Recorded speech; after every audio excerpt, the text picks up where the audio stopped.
a session on gut-brain axis, and I'm going to take it into three parts. One is a brief overview, and that overview then in the form of a question and answer, we would get more clinical inputs from Dr. Minal and Dr. Arundhati, because I think that's what we were discussing, that neurobehavioral endocrinology is what we are dealing with day in and out. And we are not able to address it because probably we have not been taught in textbooks, and our endocrinology and neuroendocrinology ends at pituitary and diabetes insipidus. That's our knowledge of neuroendocrinology. So I will start with this. This is on. Is it on? You can give it. So I think this gut-brain axis was realized first by the film industry rather than us, because this was the title tag line for the movie Motion Se Emotion Tak. So they realized that it is very much related to the mind, and this is what I thought that probably we are later to learn, and that's why we are just in time now. So when we are talking about gut-brain axis, this is what I'm going to discuss: microbial endocrinology, and what is psychobiotics, what is gut sensing, how gut acts as an endocrine organ, then what is the role of this in health and disease, and gastrointestinal hormones that targets, how stress works on this, and what is the importance, therapeutic implications, and mind health as an adjunct therapy, because my area of interest lies in mind health, and how mind is linked with gut is what is the second thing. So when we are talking about microbial endocrinology, I looked into endocrine books. We didn't have any definitions. So I looked into books on gut health, and then I found this definition that it's a study of ability of microorganisms to produce and recognize neurochemicals that originate both from the host and the microbiota, which reside in the host. So it is the ability of these microbes to influence health. Now health in both psychological aspects and physical aspects. And brain and behavior can be modulated by these organisms, and it depends on what food you have ingested. So I remember my grandparents telling me that we are what you eat. So you eat the right thing, you become that way. And that is how the microbes change you. So neurochemicals produced by the microbiota in the gut have two pathways. So they act either through the portal circulation, or they work on the enteric nervous system. So they would affect either the nerves or the hormones in the blood. So portal system is also a carrier of these hormones. So there is an alteration of behavior and cognition with food preferences and appetite, which in turn affect the gut microbiota. So microbial endocrinology affects the behavior and vice versa. It's a bidirectional activity. So that is why you see that even our oldies, when they are constipated, they are very disturbed. Even if they are having loose motions all the time, they are very panicky. So gut has a lot of role with behavior. And why is that so? You can see this chain of events, that the food is the responsible factor. So food derived chemicals will cause XYZ type of microbiota in the gut, which will be taken into the circulation, which will act on the brain. Then similarly, the enteric nervous system will be connected to the brain through the vagus, and this is how the brain gets affected with what you eat. And that is how your behavior is decided. Now, which behavior is important? The food eating behavior, those food choices. Why I want to eat pizzas, why I want to eat only Maggi is because my microbes tell me to do so. So this is how your behavior changes. And what happens in disease? Now, any disease is a stress. So in stress, what happens? This whole pathway is overstimulated. And then in stress, you see that appetite either goes down or it goes up, or it can be unregulated, and food choices go for a toss in illness. Why is this so? Because all these pathways come into picture where the nerves are getting affected, especially the splanchnic nerves. And this is how the gut microbiota changes in disease. So when I'm stressed, my cortisol is high and my microbes are different than when I'm healthy. So actually, there is a new definition of health, that the number of healthy microbiota in my gut decides how healthy I am. So I need to have microbiota in plenty, but I need to have more healthy than the unhealthy ones. So this is what is the concept of health. So importance lies in emotions and the microbes. And emotions and microbes both affect the endocrine system very drastically and the behavior, and that is how disease is caused. So why it is important in diabetes? Because diabetes is most commonly affected and causative disorders, and it's true for all non-communicable diseases. So this is the whole pathway that microbiology affects neurobiology, which affects disease pathogenesis and homeostasis and causes allostasis, so disease. So this is how normal person gets disease. So whenever you're ill, your tummy is upset because all these microbes are changed.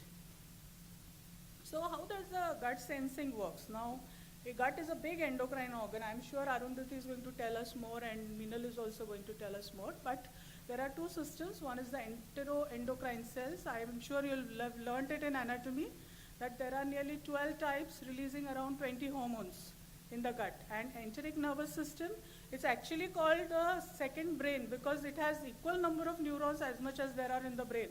But we really do not understand the enteric nervous system to that extent as we would otherwise see. And how does it impact behavior? All these behaviors, the satiety behavior, the propulsive activity, the motions, the digestive enzymes, the nutrient transport, local blood flow, acid secretion, everything depends on this.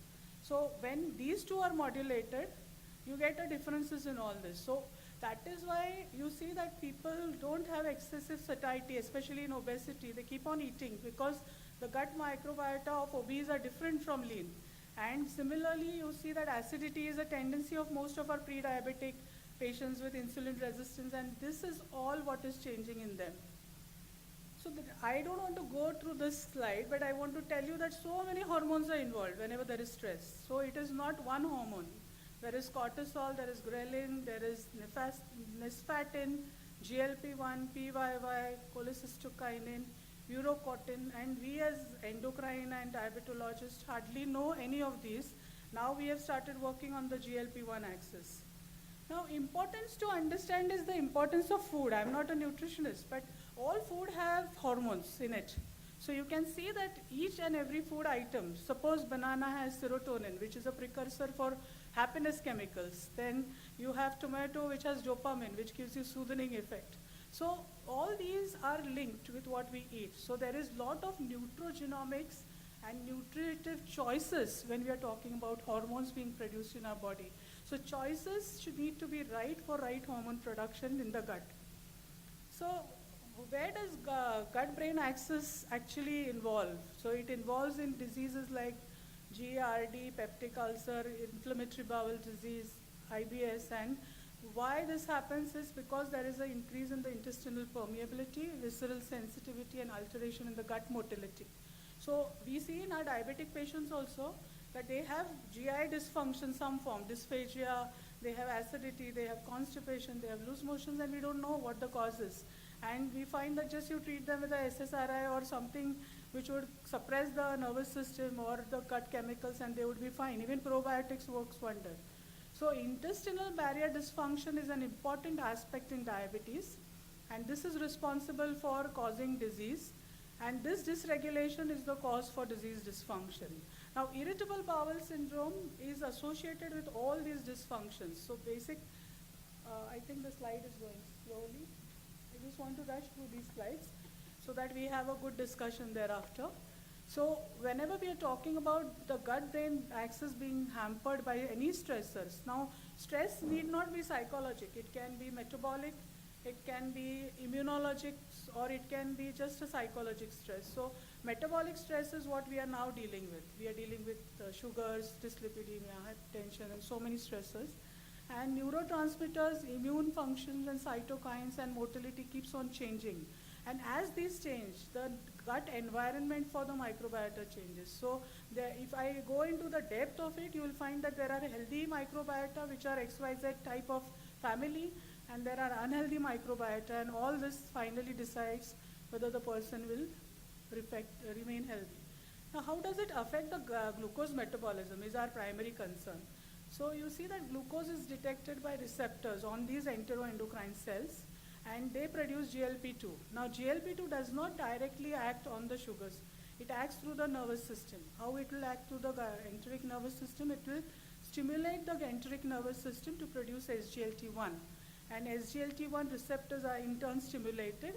And this is how there is increase in the glucose transport across the intestine. So this is how the function in glucose is important as far as the gut-brain axis is considered. So one more important point is gut inflammation. All these years I thought that the big tummy that obese ladies have is just due to fat, but I've just read and realized that it's inflammation of the adipose tissue, which is at fault in obesity, and decreasing that inflammation itself is known to help the neurochemical production.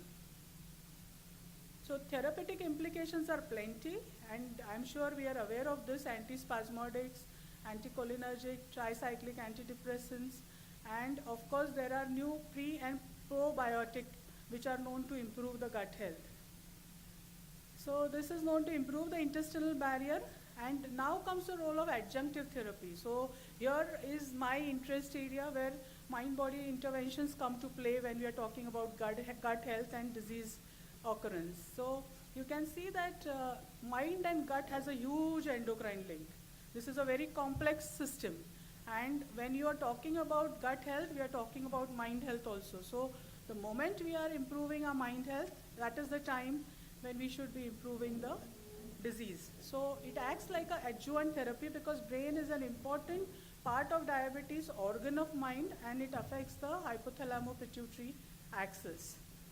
So I think we have been doing, Arundhati has been a part of this. Most of you all have been a part of all our conferences that we have been doing on mind health awareness and how you improve these technologies. So we have been doing this since past 3 years as an annual event, and this has helped our understanding of mind health. We have been doing patient workshops on improvement of mind health, and it has helped them to take care of their disease as well as improvement in their understanding of disease causation.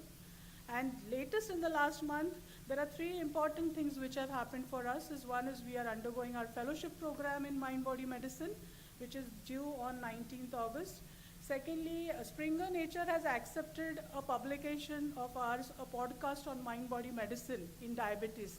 I think acceptance of Springer Nature for mind-body medicine use in diabetes, I think, is a milestone for us. And that implies that globally people are getting aware of this. And third important is that I've been selected as the only member from India for psychosocial aspect of diabetes, that is the ESG group. And I hope to work with all of you in this field so that we can take this ahead, and I'm sure that there is a lot of future for this whole scope in neurobehavioral endocrinology. So I think this is a brief overview, and probably we have 2 eminent ladies here who will now take us through their clinical experiences on how you handled gut-brain disorders. So thank you so much for the brief. So I will do the job of moderating that because I have some Q&A for them. I thought it was easier for me to ask Q&A. I'll just take the question.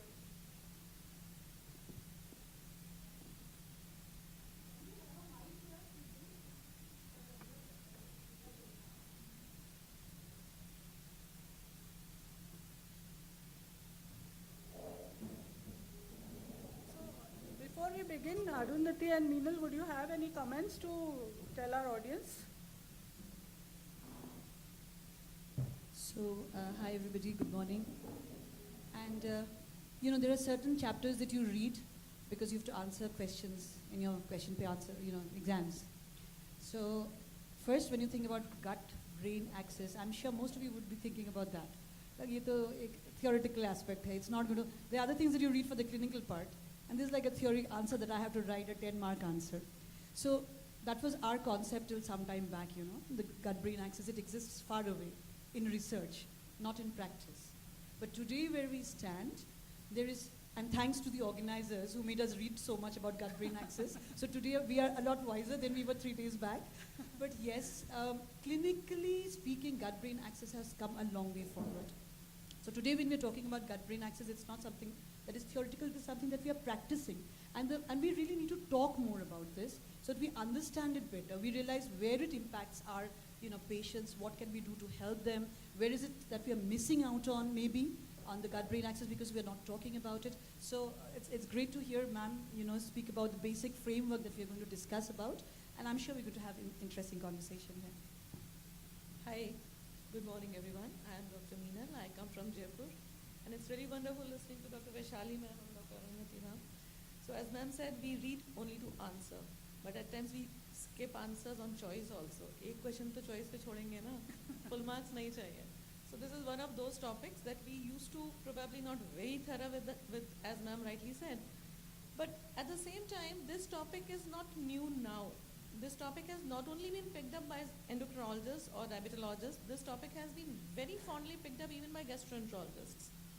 So gut-brain axis is not something that only we are talking. Right from the latest concept of fecal capsules, the fecal implants, oral fecal capsules available for various therapies, the concept of microbiomes, that has been becoming very popular and most of us are discussing. And going back to ages, if you remember your dadi nanis, dahi khana jaruri hota hai, dahi health ke liye bahut acha hota hai. Though they never knew that it's lactobacillus or it is a positive microbiota. Now we know and now we understand that the knowledge was always there. Now we are probably doing it in a more structured manner. So the concept of gut-brain axis, and it has got various aspects. So let's go through it. So Dr. Meenal, I have to start with some compilation of questions for you. That how do you find it's linked with endocrine practice, and where do you come across gut-brain linkage in your own practice, and how do you explain the bidirectionality, that gut affecting the brain and the brain affecting the gut? Do you have any experiences on this, and would you like to elaborate? Ma'am, yeah, of course, thank you.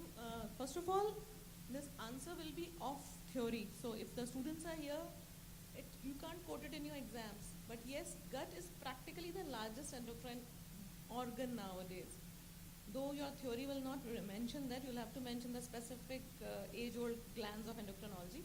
But actually speaking, gut is the largest endocrine gland. And as Madam has already told, we have got more than 12 varieties or 12 types of endocrine cells, and they are producing more than 30 hormones. And the concept of incretin that we learned with GLP and the GIP and the DPP4, so these are the enzymes and these are the hormones which we learned long back, almost parallel to insulin. If today we are in the centenary year for insulin, incretin concept is almost equally old, almost 90 years old actually. So the endocrine hormones being secreted from the gut, we knew it since long. Now of course we have many number of hormones. Now we are talking of GLP-2 as Madam talked, we are talking of other hormones. But if you remember, we always knew secretin, ghrelin, cholecystokinin, all these we already knew and we have been studying. So gut is actually a very large endocrine gland with a lot of hormones, and the gut-brain axis, the communication is bidirectional. Again, that is a non-disputed and a non-debated topic. We all know the concept of mood and food. You are depressed, your food choices change. You are happy, your food choices change. Your stomach is upset, you are offered a different set of food. And if you are having a chocolate, your mood changes. Most of the time we are gifted chocolates. Why? Because through your gut, the signaling is to the brain. So what is it? It is basically something called reward therapy. We are using food as reward, most of us, because of the dopamine effect. So again, there is something called a bidirectional communication. You make your stomach, your GIT happy, your gut happy, and your brain signals as a happy mood. If you reach home very tired and the food is not to your taste, your anger doubles. So that is a bidirectional communication. And if you are very upset and you are given a very good food, so gut is the largest endocrine gland, off records again, but it is producing more than 30 hormones. And there are, besides hormone, there are enteric plexuses, which are again neurochemical neurotransmitters, which are sending signals to the brain. And brain at the same time, through its reward therapy, that I will probably talk a little more if ma'am allows me, that how does it happen that one particular reward therapy, you're full, you're absolutely full, you can't even take another bite more. But at the same time, if you're offered sweets or a chocolate or something that you like, you are still able to consume it. How does that happen? Because the reward pathway that the brain has established over the period of years between your brain and gut, that supersedes your satiety center also. And that is why your favorite food makes its place. So there are real life experiences of your bidirectional communication. So this is how, ma'am, the gut-brain axis I still think exists. wonderfully explained. And Arundhati, would you like to explain on how gut feelings are linked with emotions? So we say that it's my gut feeling that I should not do this. So Again, do you that's think that age-old. gut can really sense what you feel, or both ways, like Meedal madam rightly mentioned? It so appears that the gut feeling that we were talking about is actually about the feelings of millions of bacteria inside the gut. So it's actually the bacteria who are feeling. And it's very surprising to know that actually our gut has bacteria which weigh total. The weight is about 2 kgs. So 2 kgs of bacteria everybody has, and it's not like, it's something that is actually defining a lot. So these bacteria that we have, these microflora that we have, if you're talking about this particular area, there are some good microflora and there are some bad microflora. And I mean, all of us have both of them, but it is the percentage of the good or the bad, the ratio between the good and the bad, that's basically determining, what your brain is sensing. So there have been very, very interesting, studies which have been done, which have looked into microflora in relation to depression, in relation to response to a certain situation, in relation to anxiety. Even there have been studies with autistic behavior and microflora, very interesting studies. And there have been studies which have linked these, for example, with cesarean section, right from there, from the time of birth. So cesarean section vis-a-vis a normal delivery. A normal delivery is where the child is getting exposed to the microflora earlier. And it has been seen that these children who are born of normal delivery have a better good is to bad ratio of microflora, have a lesser tendency of depression, of autistic mood disorders. Their catching up power is easier, their memory is better. And today when we are talking of other neurological diseases, say we're talking about Parkinsonism, we're talking about Alzheimer's, and very interestingly we are seeing connections between microflora and Parkinsonism. Today we're talking of therapeutics in terms of microflora and Parkinson's. So this response, this connection from the brain to the axis, it's basically, so brain to the gut is basically about the CNS, and it is the hypothalamic pituitary axis, right? And these act via hormones and the neural signals at various levels of the gut. So it's the immune system, it's the muscle, it's the mucus, it's the motility, and this microflora in turn says, okay, you're affecting me via this, I'm also going to attack you via the same things. So via the same signals, immune and the permeability, the movement of the muscles, they kind of affect the vagal stimulants. That goes back and tells the brain. And there are relations between this microflora and the hippocampal signals, the limbic system, which decides on our emotion, our behavior. So very interestingly, this gut feeling is actually something which exists very, very strongly. When you're talking of therapeutics today, treatment of depression with probiotics. Now, how would you possibly link that? But we are seeing positive connections when so there is that link, and we have to understand it better. We need better studies, we need more clinical studies to understand this connection better, but the gut feeling definitely exists. So I think it is real. It's not only Absolutely. a literary word. So No, gut no, feeling is a real feeling. And I think most of our colleagues also tell us that when I feel that my gut tells me I don't do those things. So they are more instinctive in nature. And Dr. Meenal, how does diabetes really affect the gut in terms of complications? So where does it affect the enteric nervous system, and how does it affect this motility and all these things? So what is the role of diabetes in causation of gut disorders? Ma'am, we are very well aware of with one particular term which we learned in quite early days of our medical college, gastroparesis diabeticorum. So that was my first paper actually. So that was the time when we learned that diabetes, if uncontrolled, that the neuropathy part, the peripheral neuropathy affects, of course we all know the tingling, numbness in the feet, but the autonomic neuropathy, it affects your motility. So there is delayed gastric emptying, there is slowed gastric emptying, and most of the diabetic patients are constipated. So that is, or maybe not actually constipated, as madam showed, motion se emotion tak, they have a sensation of incomplete defecation. So So probably that is how diabetes actually, hyperglycemia affects the motility, the GI motility, there's slowed down motility, there's a sense of fullness always, there is a sense of abdominal distension always. So that is how one thing. Then of course there can be alteration of behavior because such patients end up with a lot of laxatives and that leads to at times loose motions, and further loose motions will hyper exaggerate their constipation on the next other days. So there can be alteration of the GI motility behavior, but actually most commonly that we come across is decreased motility and sense of abdominal fullness. And another way diabetes affects is because of its therapeutic interventions also. Metformin, if we talk of, is going to affect your GI.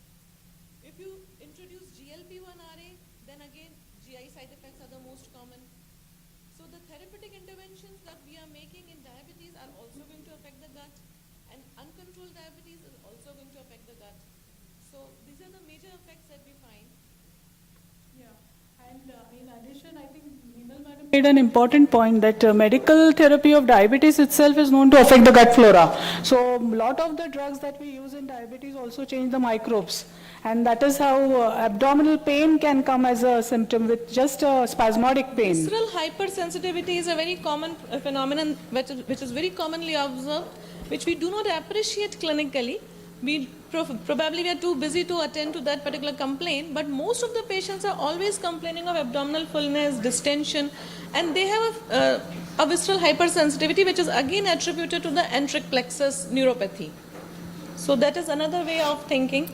Then Thank the you. microbiota, as madam is mentioning, yes, of course, most of the patients are on some or the other multivitamin in their prescriptions. So the drugs, specifically metformin, is known to change your microbiome. And the probiotics which we are adding to our patients in the form of multivitamins, again that will alter the microbiota of the gut.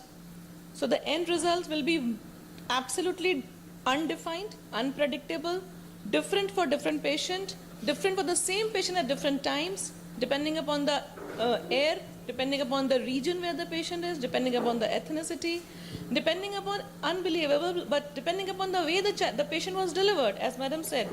If a patient has been delivered by cesarean section, his microbiota will be different. A patient delivered by a vaginal delivery will have a different microbiota. So right from the birth history, the patient will have a different behavior. So Dr. Arundhati, if diabetes is going to affect the gut so badly, are there any ways to prevent that, or are there any therapeutic implications of this, using this knowledge of gut-brain axis to help the gut?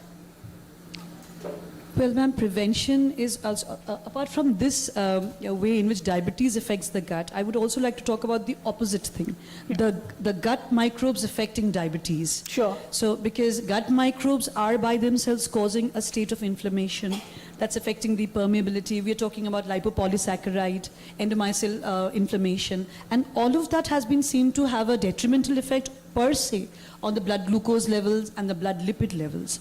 So today when we understand about the treatment of diabetes in relation to the gut, if you're talking about it, first thing would be the diet. Because we have seen a strong association with a certain kind of food with the gut microbes. For example, fatty food. A diet which is very high in fat content alters the gut microflora. That has been very strongly seen in a lot of studies. Also again, the opposite way, protein seems to have a beneficial effect up to a certain level. And very interestingly, actually, non-vegetarian proteins have a better effect on the microbes. And we generally have a tendency to think that, non-veg food is not that good. But in terms of gut microbiomes, they are better. Very interestingly also, we've seen magnesium. We generally don't tend to talk about these things, but magnesium deficiency and gut microbes and diabetes has been seen to have a vicious cycle going amongst itself.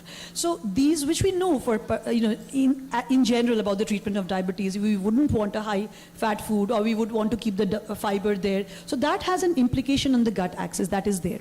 Also the pharmacotherapy that we were talking about, metformin and the others, they, apart from, I'm today stressing on the gut microbiota because the other aspects we know, we discussed, that per se metformin causes a GI discomfort. But it also has an effect on the gut microbiota. Today we are talking about alpha carbos, acarbose and voglibose. Yeah. So acarbose per se also has an effect on the gut microbiota, which is positive in nature. So that could also be there. A lot of times you see our patients come with GI discomfort, and if they're on metformin, we think it's metformin induced, we stop the metformin or decrease the dose, but it doesn't help them.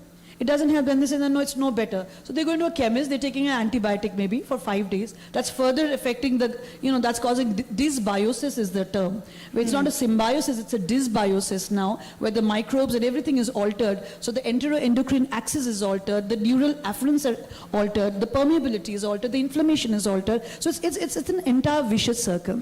So when we're treating patients with diabetes, and when we're thinking about it in terms of the gut, we need to keep a more holistic approach. When we say, I have a GI discomfort, take that, at times, okay, fine. A PPI, it's a commonest thing. What will a PPI do? I mean, it's just suppressing the acid. It's not taking care of anything else. It's not taking care of the dysmotility, the dysbiosis. So we have to keep a more holistic approach when we're thinking of the gut in terms of diabetes treatment. I think very well put, that the thought needs to be more holistic in treating gut. And any questions? Yes, please, Anjali. Would you give the mic to her? Okay, there is a mic, yeah. Okay. Any other audience questions? Please come up to the mic. An excellent discussion, and we are so happy to have this topic here because all of us are learning about this topic, all of us. So I would like to put 2 points here. When it comes to your gut-brain axis deciding the disease, or maybe what I would say is how you are deciding what disease you will get, and what disease you get will also decide how you behave. That's right. In a vicious manner. It's bidirectional. Right. Yeah. So when specifically it comes to the food prescription or maybe diet prescription, what they say is that one is that you mentioned that there is a gut feeling. So we need to try to understand or make the patient try to understand his or her own gut feeling regarding the diet choices. Now this would be very good in health. But when it comes to disease and the patient has insulin resistance, the hunger is excessive and the patient tends to eat more, then we cannot believe in that gut feeling.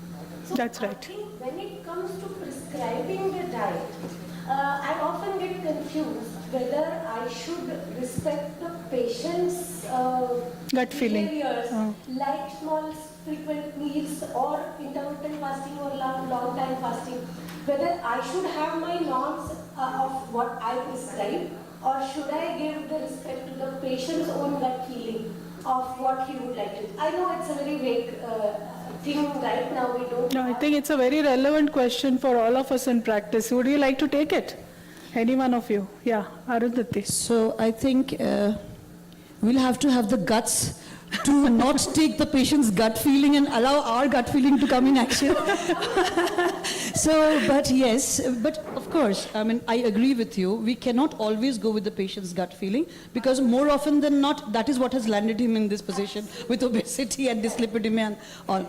So, yes, we, with whatever knowledge about diet and its effect that we have, we of course have to put that in place. But at the same time, I'll tell you something that, I come from the East, where most people believe that the treatment is done only down south. So they come down to Chennai. So they come in a show and then they get a prescription made of the diet, which has nothing to do with what they eat. So they go back with the diet. 1 month they're having a lot of those things, and after 1 month they're like, they don't know what to do because that's not how they've grown up. So that is why when we're deciding on a diet, we will definitely need to keep our scientific data at the back of our mind, but at the same time make it a little coordinated for the patient so that it's not too difficult for him. Just one small question, one more if I can. Yeah. When we are accessing the brain axis in management of diabetes, do you find a good role of drugs like SSRI inhibitors? Yes, which yes. can actually bring down the HbA1c without even changing the anti-diabetes medications? Yeah, that's exactly what we are trying to portraying, that gut-brain axis, what you said initially was very right, that the patient's gut-brain axis is gone for a toss because of disease. So you try to get it into normalcy through use of SSRI, probiotics, right food habits, and each patient will tell you, "Mala he khalyani tras hoto. I feel bad when I eat this, or I feel good when I eat this." I think it is personalization and individualization of food. Secondly, importance of a natural probiotics. You see a list of natural probiotics, and I had forwarded the articles on berries. Berries are very good as probiotics. So having berries, lime juice in day-to-day food habits is a very, and tak, that dahi chach, this is a very good habit. And I think the generation currently, why we are seeing rise in NCD is because we are seeing that shift of food habits, and we are seeing that they are eating wrong foods, and that's why getting diseases more frequently. So anything Meenal madam wants to add? Yeah. Anjali, yeah, this is what I was just trying to add on. You are very right that the patients come to you with a very different expectation. They come to you with a miraculous expectation that their food will not be stopped. They will not be asked to change their lifestyle and start walking. And miraculously somehow their parameters, the vital parameters including HbA1c and lipid profile will be normalized because you are a doctor. They have come to you with that expectation. So we can't actually do that. The only thing is the microbiota, as we are talking here of gut-brain axis, we need to emphasize a healthy diet and give them a little time, because it will take some time for the healthy microbiomes to start flourishing and growing in the gut. And once the patient is tuned and the microbiota has actually cultured inside the gut, that the patient starts, his choices gets deviated towards the healthy food choices eventually. Till that time, we'll have to force, maybe out of pressure, that the patient has to be on a healthy diet. And as ma'am is saying, the lactobacillus that we have been studying, other than lactobacillus, the other most favorite friendly bacteria or the microbiota is the bifidobacter. So these two bacteria or the microbiota, we need to give them time to grow. Once they are grown in the gut, the food choices will automatically switch back towards the healthy food choices. So I think it was a wonderful discussion, good interaction. Do we have a time for one more question? Sir has two more questions. Okay, yeah. We become what we is a wonderful opening statement which we all agree. So the role of, you said about the diet in South India, the role of traditional and fermented food. It's very good. Yeah, because here, so I just want to know whether there is a term called prebiotic and there's a term called probiotics. So when we talk of fermented food, there is no probiotic there. There are prebiotics there. So the difference is that when we talk of prebiotic, it is a non-living thing that helps the growth of positive microbiomes. Whereas when we introduce probiotics, there we already have the living microbiomes which are introduced into the system. You're done. So the fermented food which we are supporting, the South Indian food specifically, Northeast we don't know whether you are, even we are using North India also, Yes, we are madam. consuming your the so-called South Indian food, of course. But yes, the South Indian food has the edge that it is fermented, and the fermented food has an edge over the microbiomes because it is a form, not exactly, but it is a form of prebiotic. just see the pill esophagitis, the diabetes is the entire, that is probably entire exclusively diabetes. The other thing is diabetes diarrhea, that's also unique. The short chain fatty acid, I don't know whether anyone knows The short chain fatty acids, again, gut is also immunological disease. so how does these I think this is a topic for your lunch session with sir. So you have to have a discussion. Definitely. So I think that was a wonderful discussion on dysbiosis and symbiosis. So I think that was wonderful, and thanks for the interaction. Thank you so much. And thanks for the organizers for inviting me here. Thank you so much. Thank you. Thank you very much. Thank you, Vaishali ma'am. Thank you very much. Can I have Anjali? We just give away the token, the gifts. Thank you very much, Dr. Anjali, Dr. Arundhati and Meenal. It was really, really good. I think we have taken a lot of food for thoughts today. And yes.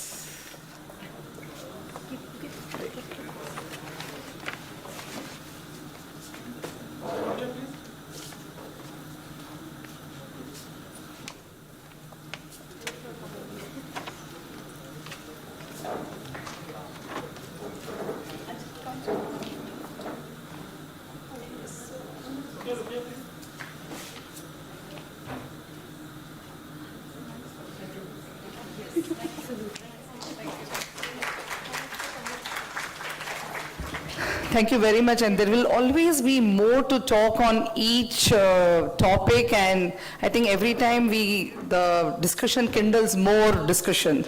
So moving on to the next topic on hypoglycemia, again, I think we can write books on hypoglycemia. So can I have Dr. Anuj Maheshwari?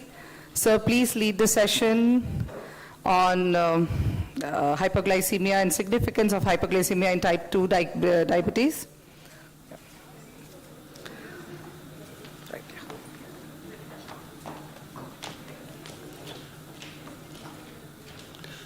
Thank you, Dr. Sanjay Agrawal and team, for giving me this opportunity as well as keeping this topic, very important topic of the hypoglycemia. And it's really very good. After the gut feeling and talking about the food, we are just talking about the hypoglycemia. Although I think first session should have been on the hypoglycemia. After that, we should think about the eating, what to eat or not to eat. So about this hypoglycemia, I am having with my colleague, Dr. Amit Gupta. Amit, you please join. Dr. Sandeep Rai, if you are here, please join us on the dais. I think Dr. Sandeep Rai, if somebody can contact from the organizing team, it would be very good so that he can join in time. So we can include his ideas also. So once we talk about the hypoglycemia, a lot of things comes in the mind. I'm very happy that a lot of students are there and they must be having a lot of ideas and a lot of queries regarding the hypoglycemia. Hypoglycemia is a thing which is not only occurring in the patients of the diabetes, but also there are certain conditions of the non-diabetes where also we can get the hypoglycemia. And that part had to be covered by Dr. Sandeep Rai. I hope he will join in time. In the meantime, I shall be telling you for the context setting that what is the status of hypoglycemia, what does the data say, and the biggest issues comes whenever the hypoglycemia is there, that is the recognition of the hypoglycemia. We all know that hypoglycemia is a thing, if it is not controlled, it can lead to the very adverse situation, it can lead to the bad outcomes, but how to recognize. And after this, my friend Dr. Amit Gupta shall be talking about hypoglycemia unawareness.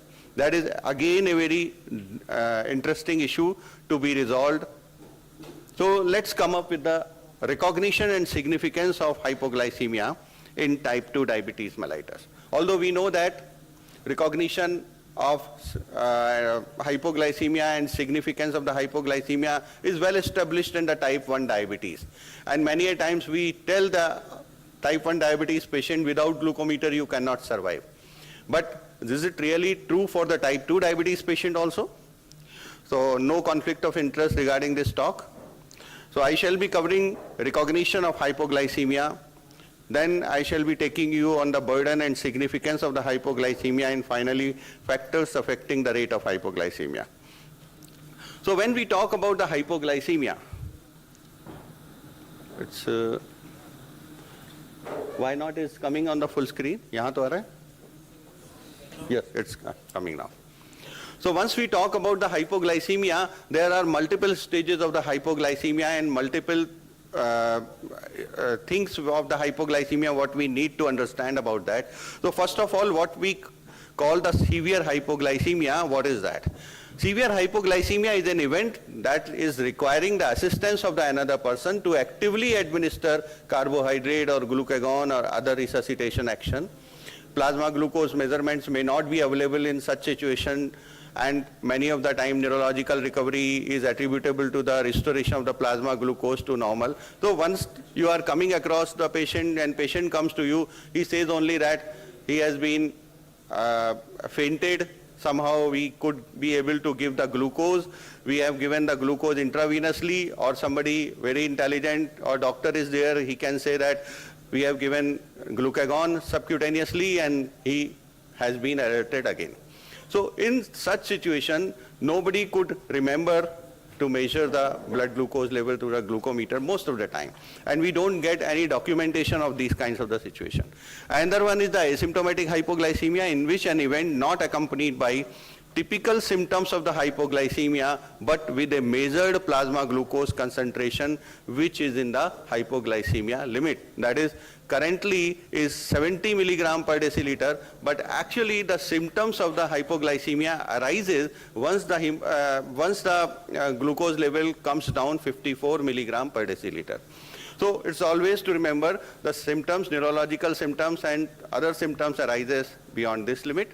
But International Diabetes Association, International Diabetes Federation, as well as American Diabetes Association has fixed up the cutoff for the hypoglycemia at 70 milligram per deciliter. Now we are having a lot of anti-diabetic agents which can keep your patients well controlled without having hypoglycemia. So this cutoff has been increased to make the better quality of life in the patients of the diabetes.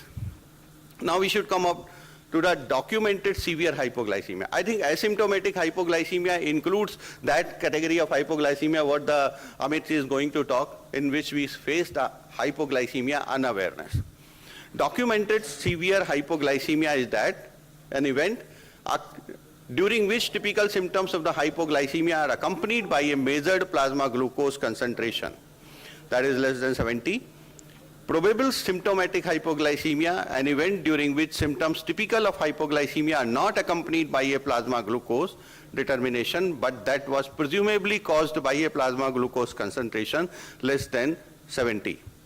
And relative hypoglycemia is that an event during which the person with diabetes reports any of the typical symptoms of hypoglycemia and interprets those as indicative of hypoglycemia with a measured plasma glucose concentration more than 70 milligram per deciliter, but approaching towards the lower of the 70. So many of the times those people facing this situation, those who are keeping their glucose more than 200 or 250, or sometimes they are keeping in the habit of the hyperglycemia, once you try to bring them and they are not reached to the 70 even at the 80 or 90, but they start feeling the hypoglycemia, they start getting the symptoms of the hypoglycemia, but it indicates they are reaching towards the 70 milligram per deciliter, that is called as relative hypoglycemia. So what the symptoms people faces? There are the two categories of the symptoms. One is the neurogenic symptoms, which is caused by the falling glucose level, and another category of the neuroglycopenic symptom, which is caused by the brain neuronal glucose deprivation. The first category of the symptoms that is caused by the falling glucose level is the shakiness, trembling, anxiety, nervousness, palpitation, clumsiness, sweating, dry mouth, hunger, pallor, pupil dilatation. On the other hand, the symptoms which are being caused by the deficiency of the glucose in the brain, which are caused by brain neuronal glucose deprivation, are the abnormal mentation, irritability, confusion, difficulty in thinking, difficulty in speaking, ataxia, paresthesia, headaches, stupor, seizures, coma, and sometime if not treated well, then death also may occur. So hypoglycemia risk factors are majorly well known to us, that if we miss or delay the meal but take the medication for the diabetes in the diabetic patient, eating less food as it's supposed to be, what frequently happens in the elderly individual and especially in the children, those who are diabetic, vigorous exercise without carbohydrate compensation, taking too much diabetes medicine, sometimes more than required, drinking alcohol. That is one of the very important reasons of hypoglycemia. But there are certain limitations, because of what we do not identify hypoglycemia cases as they are there. Like the clarity of the definition is not there. Many of the organizations, those who are giving the definition of hypoglycemia, they are not having a consensus. Like IDEC says if the blood glucose level goes lesser than 70 milligram per deciliter, then it is a glucose alert value. And clinically important hypoglycemia is supposed to be the less than 54 milligram per deciliter, as said you earlier. And severe hypoglycemia, they don't give any specific glucose threshold. The same thing is supported by the IHSG.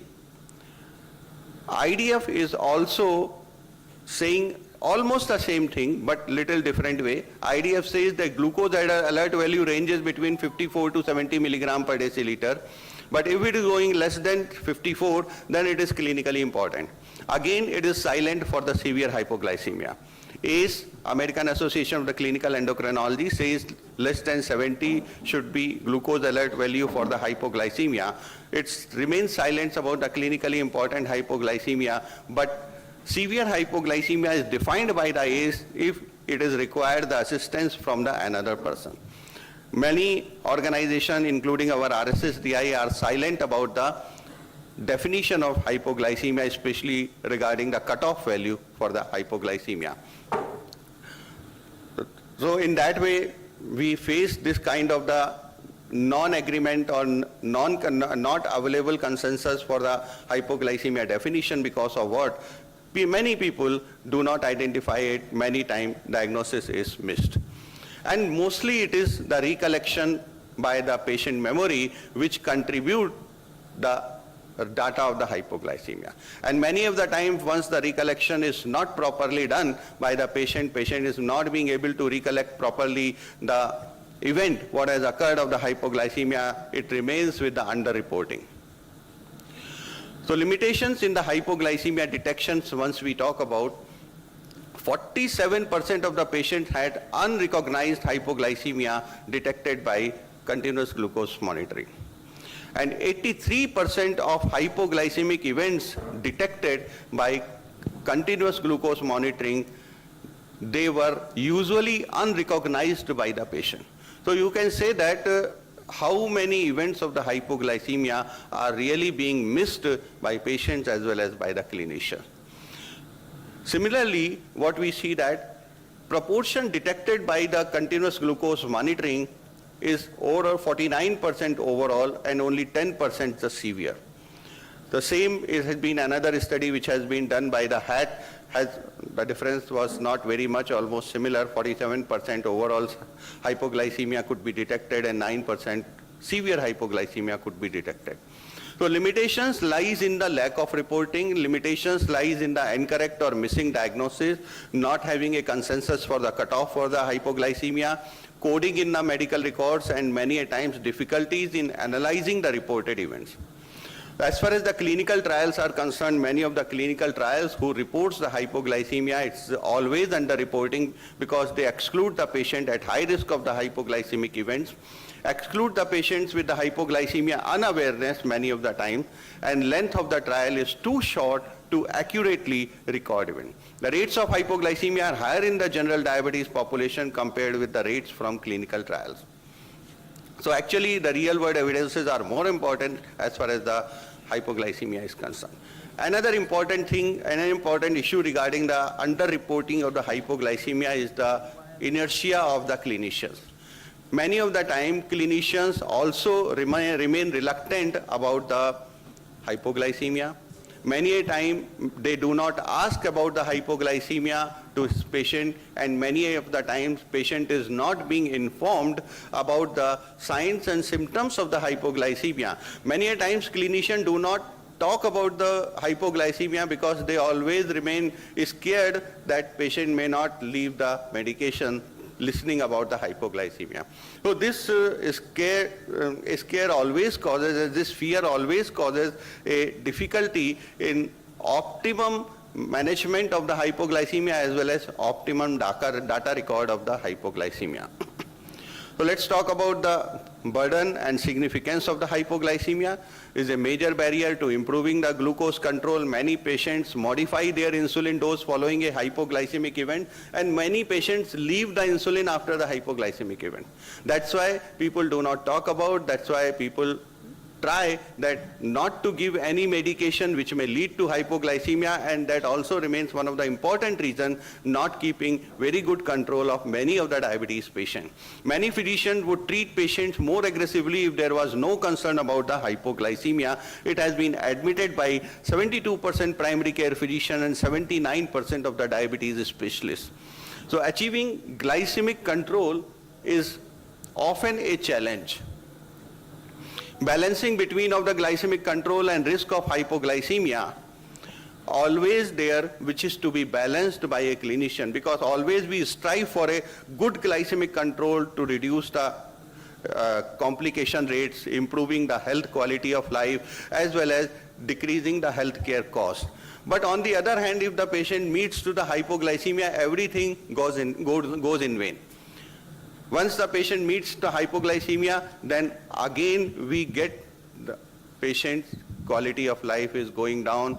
Patient says, once I am getting this much of the symptoms, what is the use of taking all these medications? Let's stop all these medications are not good for me.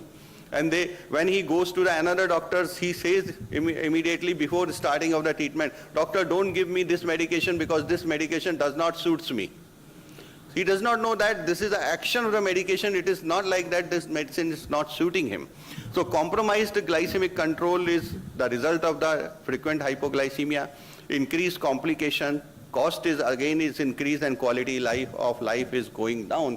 And this can be reduced by the use of the modern medications which have been introduced in last 10 to 15 years, through which we can reduce the incidence of hypoglycemia.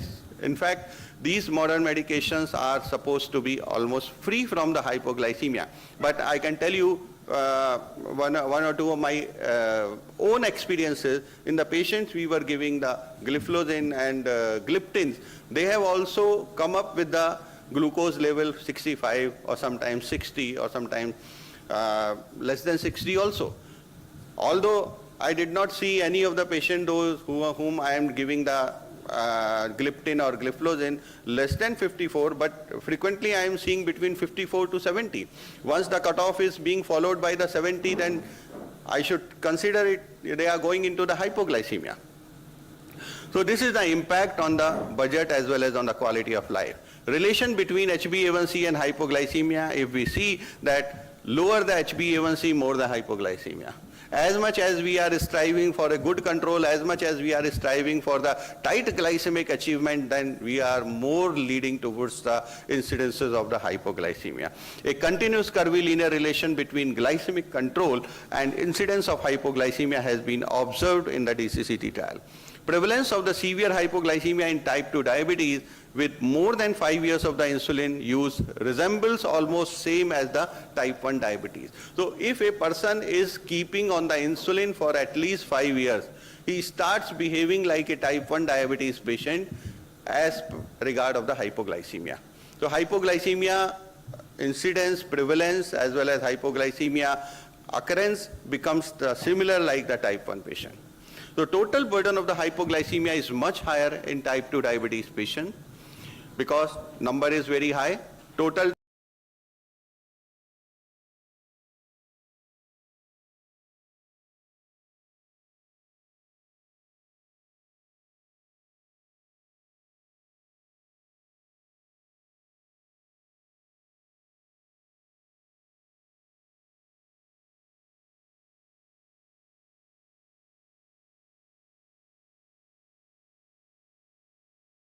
hypoglycemia is the most common and most serious complication of diabetes treatment, contributes to mortality through the cardiovascular risk. We usually try to treat the diabetes for the avoidance of the cardiovascular adverse outcome, but if the treatment leads to the cardiovascular adverse outcome through the hypoglycemia, it again raises a concern for the treatment. For many patients and their families, hypoglycemia, it is the most feared aspect of the diabetes treatment. They are more worried and more concerned about the hypoglycemia instead of the effect of treatment, instead of the reducing their hyperglycemia and reducing the concept that if you will keep your glucose level at the optimum, then you will not get the complications in your later life. So whenever you ask the patient, keep less than 100 your fasting plasma glucose, he always tries to keep it 110 or 115. He never tries to go less than 100. Some people purposefully keep the above 100, although they may not go. So if they think that if it is going to beyond 100, probably they may be more risk of the hypoglycemia. The fear of hypoglycemia may compromise good diabetes control and at the same time important factor for glycemic variability also. Now the glycemic variability has been identified. Another important factor for the cardiovascular adverse outcome. A number of patients you must have seen, they are coming with good HbA1c control. They are having the HbA1c 6 or 6.5 or sometimes less than 7, but they are found in the ICU with the heart attack. So they are those patients, those who are although keeping their HbA1c in the target range, but they are not meeting the glucose variability at the lowest level. They are keeping the high glucose variability.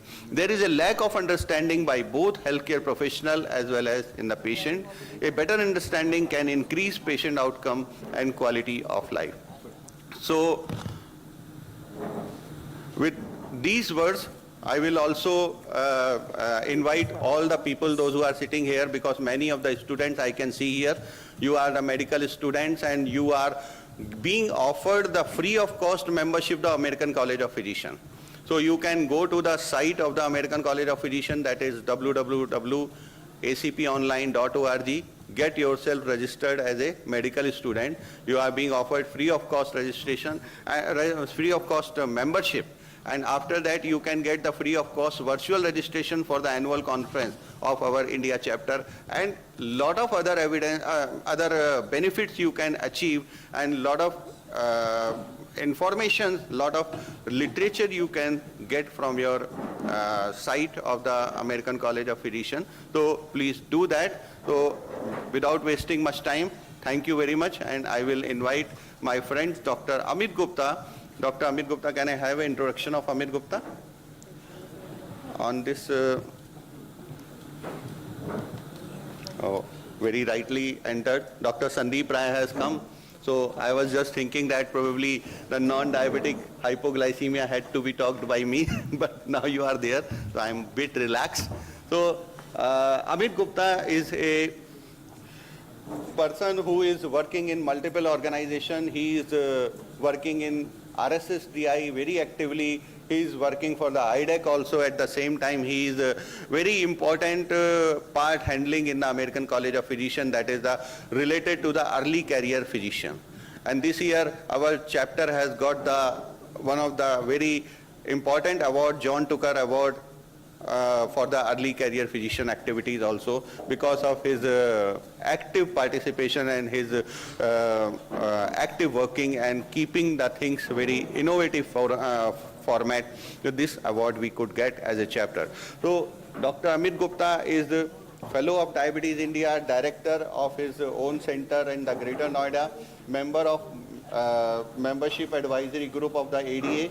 He is advisor to the ADA, he is reviewer to the multiple journals, he is executive editor in Sadiko's International Textbook of the Diabetes in the 2nd edition, and he is the program coordinator of the RSSDI Save the Feet Keep Walking campaign, which is still going on. And I'll request, if you have not contributed and not entered in this program, please start contributing your patient. Still by 10th of August this program is going on. He has got multiple awards like Diabetes Technical Innovation Award 2022. He has got the Diabetes Awards for the leading most successful diabetes campaign in 2021.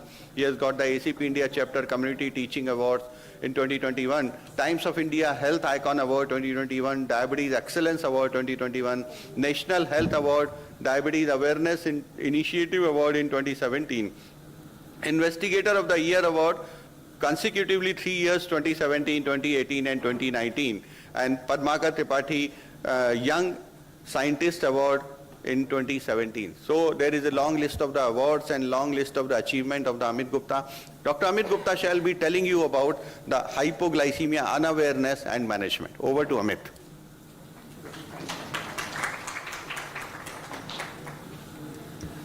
Thank you, sir, for the kind introduction. And you have already set the ball rolling by defining hypoglycemia and the various complications associated with it. So my task will be limited to define what is hypoglycemic unawareness or hypoglycemia unawareness and how do we treat and manage this condition. So as one of the definition you saw, there was a term called asymptomatic hypoglycemia. So asymptomatic hypoglycemia is something that the patient is having blood sugar levels which is below 70 milligram per deciliter, but the patient is not experiencing any sign and symptoms of the hypoglycemia. So hypoglycemia, so this may be a lead to all of us that this patient may actually be having hypoglycemic unawareness also. So any hypoglycemic unawareness is defined as onset of neuroglycopenia before the appearance of the autonomic warning symptoms. We saw that there were two categories of symptom, neurogenic and neuroglycopenic symptoms. So once the hypoglycemia sets in, the patient does not get warning signs and immediately lands up into the second phase of symptoms, that is the neuroglycopenic symptoms. So this can be a major challenge when achieving the tight diabetes control, and this can actually lead to reduction in the quality of life. We all know that in type 1 diabetes patient, the hypoglycemic unawareness occurs very frequently, but recently it has been also found that with the use of sensors like CGM, the type 2 diabetic patient, they will also experience hypoglycemic unawareness, though lesser percentage of them. And the presence of HU, that is a hypoglycemic unawareness, increases the risk of severe hypoglycemia, and this risk is manifolds for type 1 diabetes as well as type 2 diabetic patient. So who is more likely to develop HU or the hypoglycemic unawareness? Anyone who is having a long-standing diabetes, there is a history of recurrent hypoglycemic episodes, patients who are on intensive glycemic therapy, those who are taking insulin or multiple daily insulin injections, as well as they are also taking sulfonylureas, along with other medications, they are more likely to experience hypoglycemia.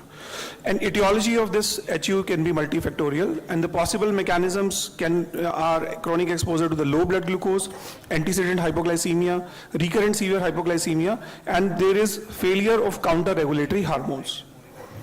So there is data from many epidemiological studies which suggest that certain factors like tight HbA1, intensive insulin therapy, HbA1c can be a predictor of hypoglycemic awareness in men, but there are certain other factors like QTc interval and hypertension which increases the risk of hypoglycemia in women. So women are more susceptible to develop HU than the male patients. The last point in this slide is just to explain that sometimes there can be genetic variations also, and some people may be more predisposed to HU simply because they have certain genetic mutations or the modifications. If you look at the HU, you will regard it as a maladaptive as well as the adaptive response. Why adaptive? Because when the glucose levels are falling down, the brain is trying to be energetic and active and trying to protect the individual. But at the same time, it is maladaptive because the warning signs are gone. So since some patient is not getting the warning sign, they can land up in immediate emergency. So the time necessary for complete cognitive recovery, these are certain evidences which have shown that those who have HU, they take less time to complete recovery after restoration of the normoglycemia. Also, in animal studies, it have been seen that the recurrent moderate hypoglycemia had less brain cell death and less mortality during or following mild hypoglycemia than those without recurrent hypoglycemia. However, hypoglycemia-associated autonomic failure, that is the failure of counter-regulatory hormones to act, is without any doubt a maladaptive response. If we consider that defective glucose counter-regulation at HU increases the risk of severe hypoglycemia with increased morbidity and mortality. So this is a simple slide which will show you what are the adaptive mechanisms which comes in whenever a patient experiences hypoglycemia. You will find that the first steps which happens is that there is a decrease in insulin secretion. This phase is compromised in patient with type 1 diabetes and type 2 diabetes. Then the second response which occurs is there is an increase in glucagon secretion. This is again impaired in patients with type 2 diabetes. And the third thing is that there is an increase in catecholamine release and the patient then develops hypoglycemic symptoms. So what happens because of the recurrent hypoglycemia, all these four steps are compromised and the patient loses the counter-regulatory mechanisms, and this actually leads to hypoglycemic unawareness. So this is again the slide which is depicting the various mechanisms, how it can happen. It is important to understand that there are various theories or hypotheses which have been proposed for the hypoglycemic unawareness, and I will be taking four most common theories into account. What is happening is that the blood glucose levels are falling, but at the same time the brain is able to keep itself energetic. and the patient is not developing symptoms. So there is a change in the brain glucose transport or the glucose metabolism. So this hypothesis says that there is an increase in the normalized, what MRI scans have shown, that there is an increase in the normalized FDG uptake in certain areas of the brain, including the left amygdala and the bilateral ventral striatum in response to the hypoglycemia. And in patients with HU, the uptake in these brains region falls significantly. Also, there are certain reduced responses which are seen in patients with HU, and during recurrent hypoglycemia, cerebral blood flow also reduces significantly in the thalamus and the hypothalamus compared to the healthy control. So all these changes, they suggest that there is a reduced neural activation in these brain regions that participate in glucose sensing or coordination of the counter-regulator response. So this is one hypothesis which says that altered metabolism allows the brain to be energetic at that point of time. These are a simple slide which shows that these changes may be occurring at the level of the neurons and leading to reduced responsiveness to the hypoglycemia. This is again another theory which says that the brain glycogen supercompensation hypothesis. It says that following an attack of hypoglycemia, the glycogen concentration in the brain increases. So this glycogen is able to keep the brain more active during even when the systemic hypoglycemia is happening. But important question is that whether this can lead to any therapeutic intervention for the management of hypoglycemic unawareness. This is again the brain fuel hypothesis. So whenever the systemic hypoglycemia is happening, the brain switches to an alternate fuel.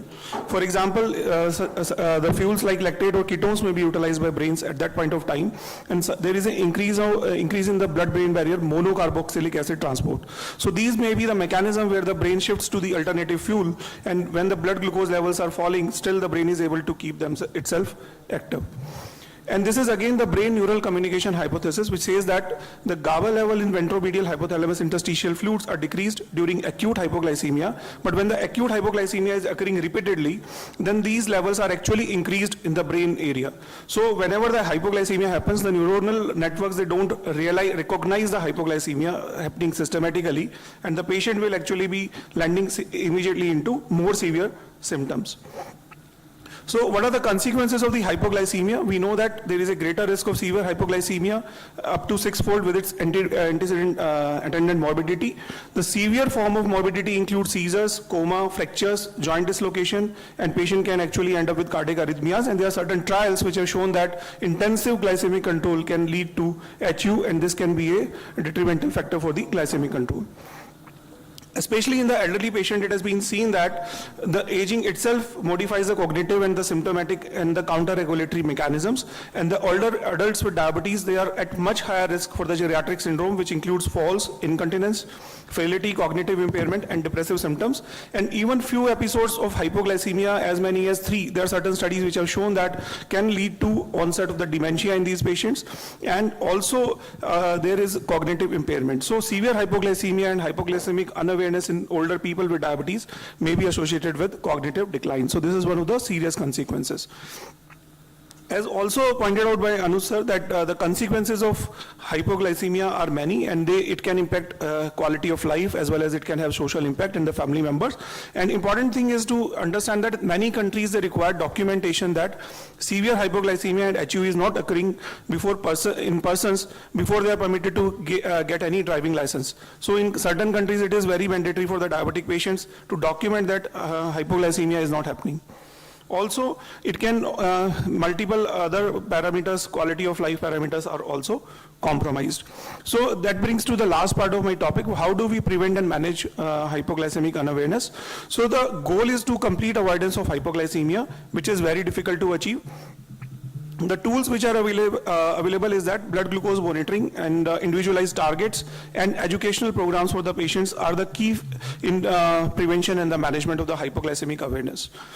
We know that blood glucose monitoring, now we have tools like continuous glucose monitoring systems which can detect hypoglycemia at in a very more robust way, and we can find out the patients who may actually be having HU. Also, we need to have individualized targets for the patients, and we should relax the targets, but it is hypoglycemia does not mean that we allow the patient to have very high HbA1c levels. So sometimes we need to modify the goals as per the patient's own comorbidities and the age and the other factors.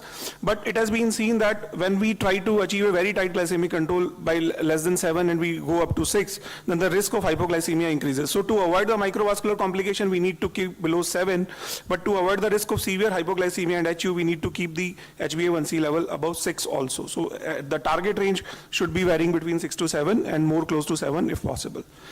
Educational programs are very, very important, and it has been seen that the patients who are well educated and those who are able to identify hypoglycemia early warning signs, they may be able to prevent it, and it is important to tell them how to correct the hypoglycemia by eating right at the right time, using the regular snacks, and correcting hypoglycemia whenever it is required.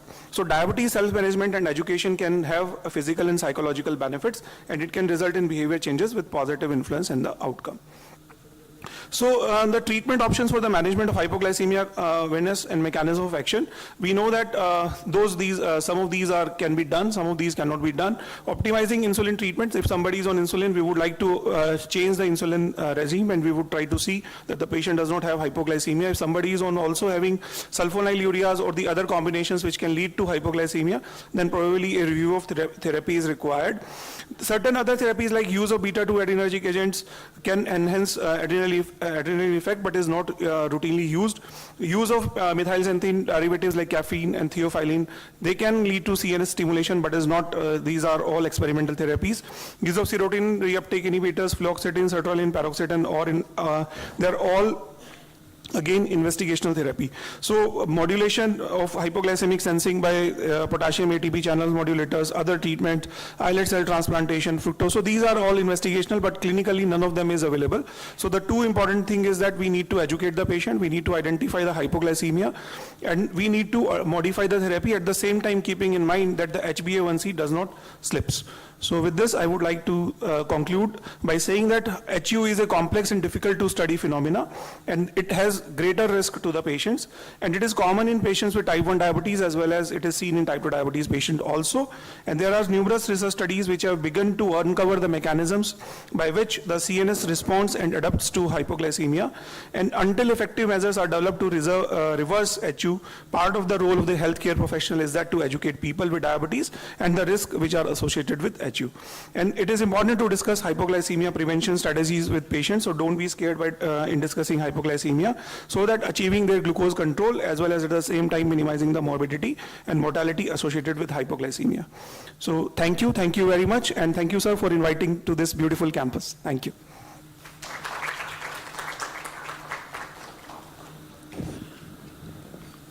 Thank you, Amit, for the wonderful talk and wonderful making us understand what is the hypoglycemia and awareness.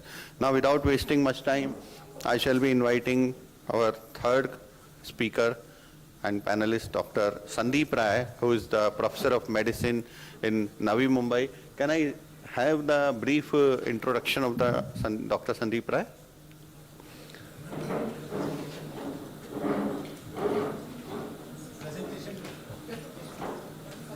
Please display Dr. Sandeep Rai's introduction.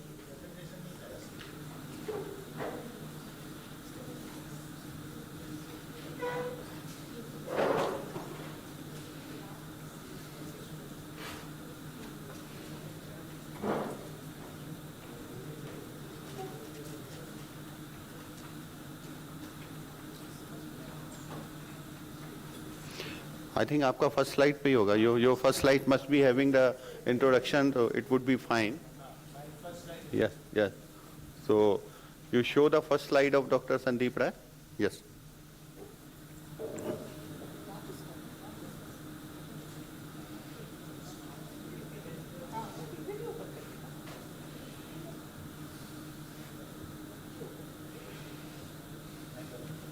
You have given right now, na? Yeah, just please check.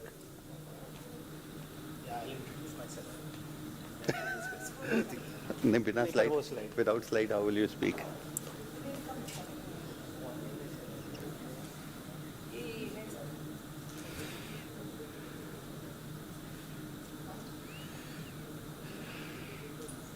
Yes, I could see Dr. Sandeep Rai is presently professor and unit head of the Department of Medicine and Diabetology at MGM Institute of the Health Sciences, Navi Mumbai. He is having the multiple awards, multiple honor lectures. He has been the national faculty in RSSDI, API, and multiple other reputed conference and organizations. And he has got the Dr. APJ Abdul Kalam National Award for Teaching, Research and Publication. Over to Dr. Sandeep Rai. Please, your slides are here.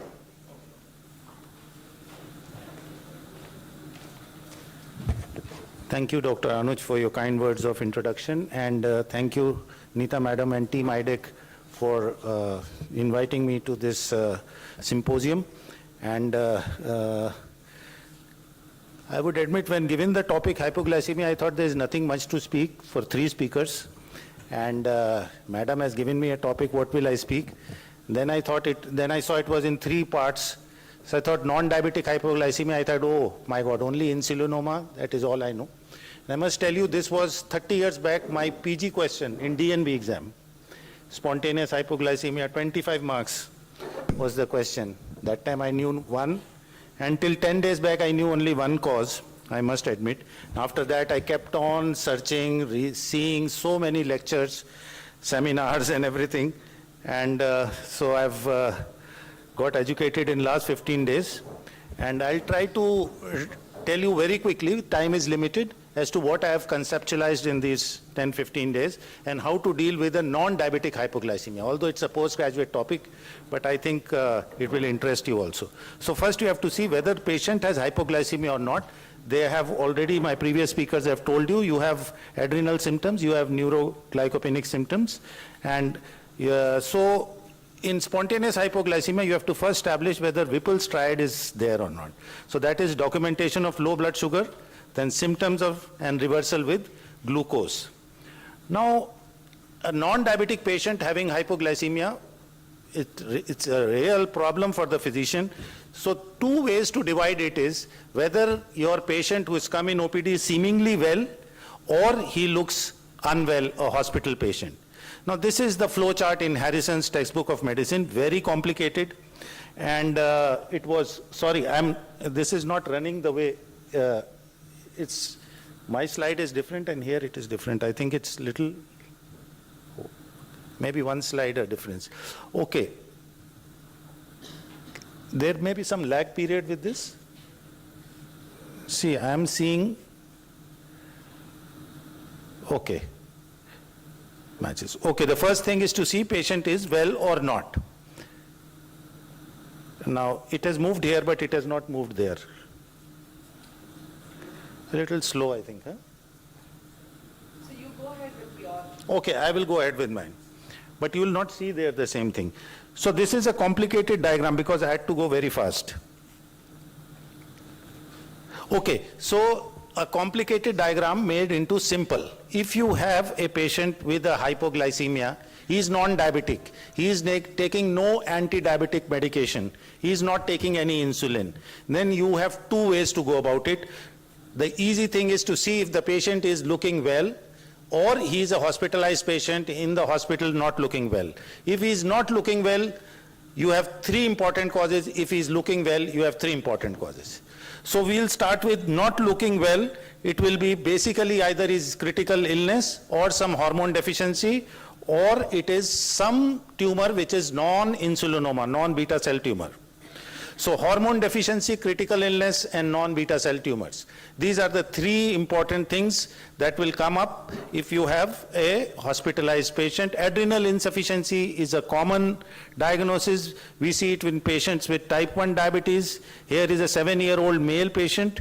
He was found in recurrent hypos.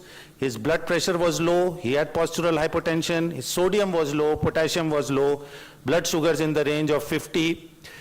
There was hyperpigmentation on the face and the hands. His cortisol level was low, and his synactin test did not raise the cortisol level, meaning that there was adrenal insufficiency. Adrenal antibodies were positive.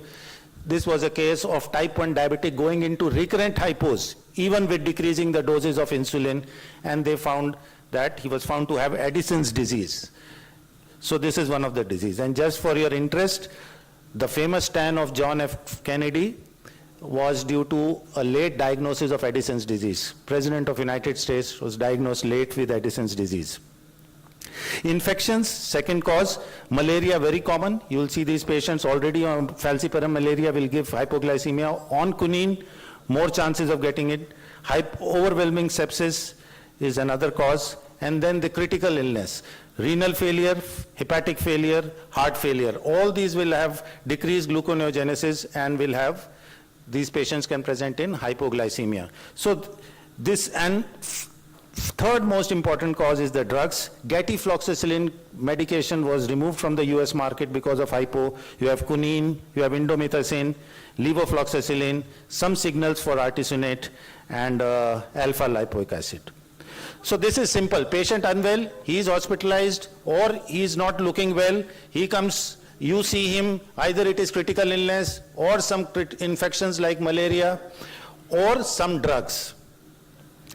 This is again the lychee crisis at Muzaffarpur in Bihar. There was people who were going into hypoglycemic encephalopathy in 2014, and they found out that unripe lychee had a toxin called MCPG, and this was leading to this hypoglycemic encephalopathy. So this was published in Lancet.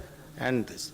The third important cause for getting it is non-beta cell tumor, and these are mainly mesenchymal tumors and hepatocellular carcinoma. And why does this happen? There is no insulin, but these tumors are producing insulin-like growth factors which are defective.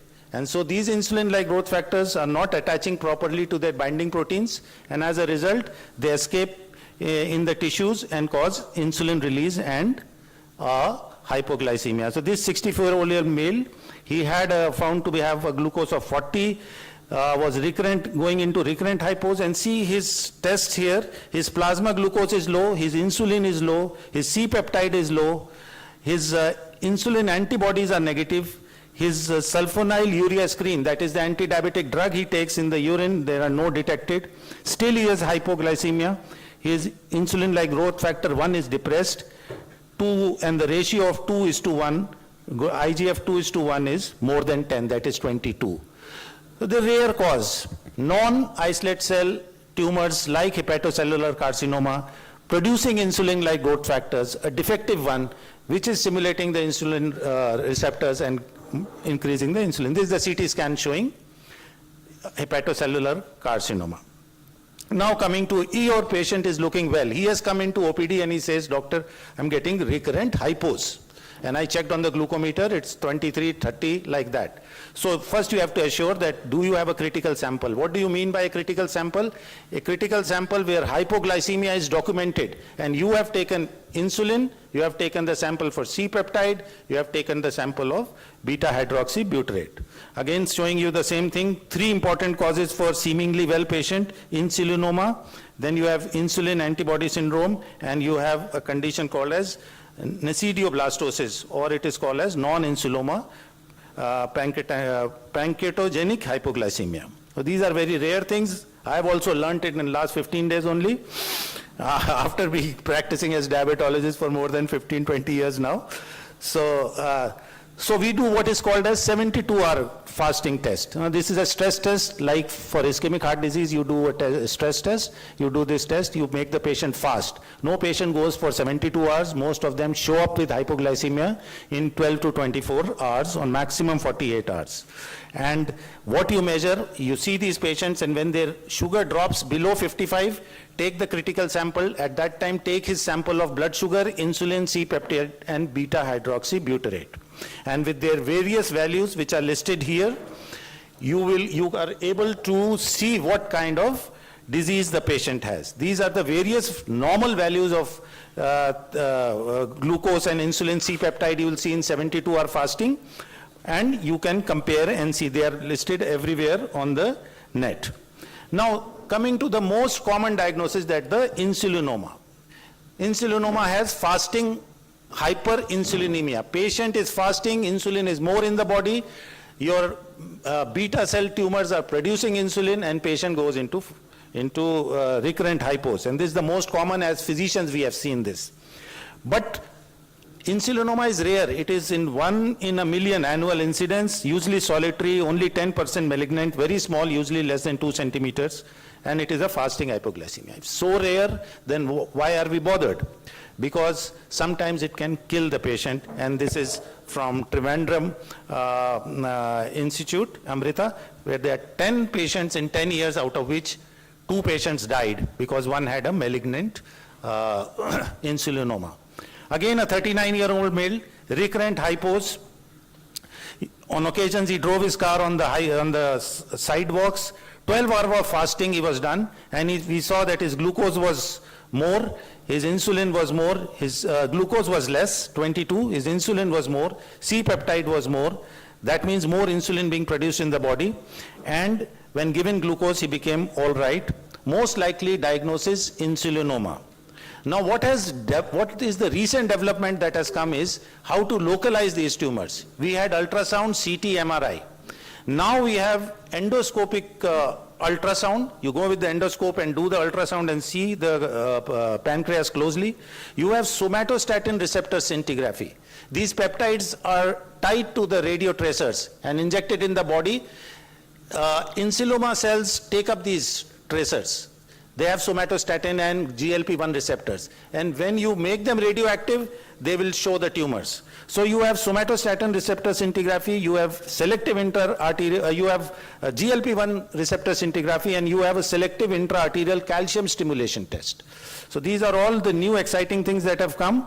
This is an abdominal scan of the same patient showing 2 millimeter insulinoma at the head of the pancreas. Endoscopic ultrasound looks like this. Again shows a 2 millimeter lesion there. This is a somatostatin receptor scintigraphy showing the lesion, same lesion there. And in the next slide, we are seeing a GLP-1 receptor targeting, okay, using 68 GA DOTA Extendin 4 scan. These are newer things, but they are available and they are being done. And so even lesion as low as small as 6 millimeter can be picked up with these things. So these are the latest developments that have come up, and for surgical, for insulinoma, it's a localized tumor, so you do the enucleation, you can do it laparoscopically also. Coming to the last part, very uncommon causes, nesidioblastosis and anti-insulin receptor antibody. Again, heard for the first time, and when I search the literature, nesidioblastosis or beta cell hypertrophy is seen in NICU patients. It is seen in neonates. And pediatric surgeons operate on this, and this is a genetic abnormality. But what we are seeing now after 2005, first described in 1999 by Mayo Clinic doctors, that they are seeing after bariatric surgery, they are seeing these patients going into postprandial hypoglycemia. And they found that the cause is again nesidioblastosis, which is new beta cells forming in near the pancreatic ducts. This patient, BMI 45, was subjected to Roux-en-Y gastric bypass. BMI came down to 23 but started having hypos. Critical sample showed insulin is more, C-peptide is more. That means something is happening, more of insulin, but negative sulfonylurea screen and negative for antibodies. All imaging tests, including what I've shown earlier, were normal. So a test called selective arterial calcium stimulation test was done. Again, this is a newer test. What they are doing, your pancreas has 3 arteries, splenic, superior mesenteric, gastroduodenal. You are infusing calcium in these arteries, and from the hepatic vein above, you are seeing how much insulin is released. These abnormal beta cells and abnormal insulinoma cells will release insulin if calcium is infused. Normal beta cells will not release calcium. So you push in the calcium, you see from the hepatic vein in few seconds, whichever territory the insulin is rising, that territory the lesion is there. And they saw the splenic artery territory, calcium was rising in the splenic artery territory, the last one you are seeing. And they then resected the part of the pancreas, distal pancreatectomy. And this is the histology. You should see the lower part. You are seeing the bunches of islet cells. So now coming to the last, this is the insulin autoimmune syndrome. Again, very rare, mostly seen in Japanese and Korean patients. You have antibodies to the insulin. Now, if you have antibodies to the insulin, it should cause how does it cause this thing? First, these antibodies bind with insulin, and later on, they release the insulin like a floodgates are open. And this is in a brief way I'm trying to tell you. And this is kind of a reaction where first the insulin antibody is binding the insulin.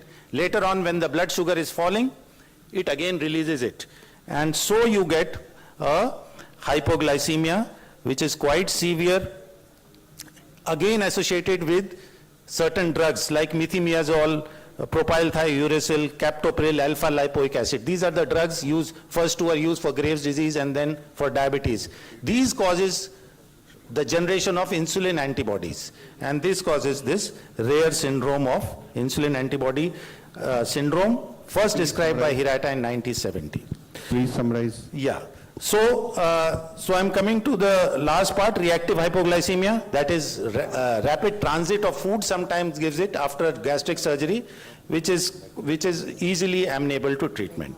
So again, the same slide, three causes for seemingly well patient, three causes for patients who are not looking well. And this is how I have conceptualized it, and I have tried to briefly present it.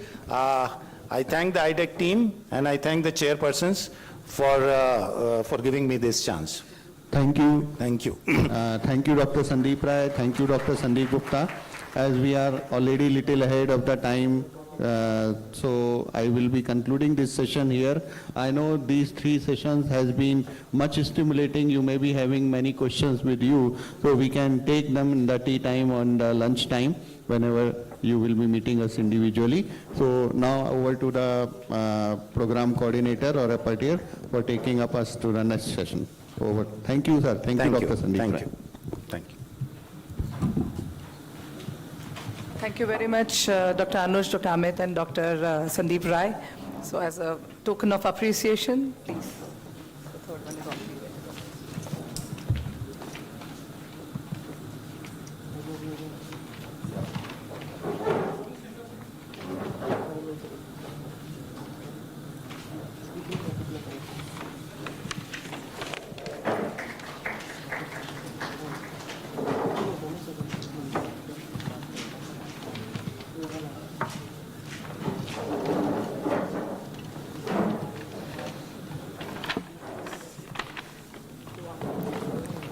Thank you very much once again. Moving on to the Symbiosis Symposium. Can I have Dr. Sanjay Agrawal? So, please take over. This is all yours. A warm welcome to Dr. Rajiv Yervatkar.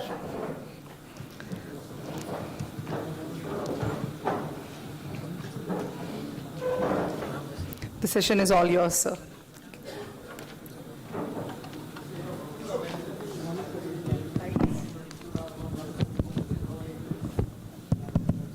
Good morning, everybody. I hope you're enjoying the meeting, and next session is going to be a very interesting session. And I'm really going to ask Dr. Rajiv to introduce this session because it's going to be wonderful to listen to him. Okay.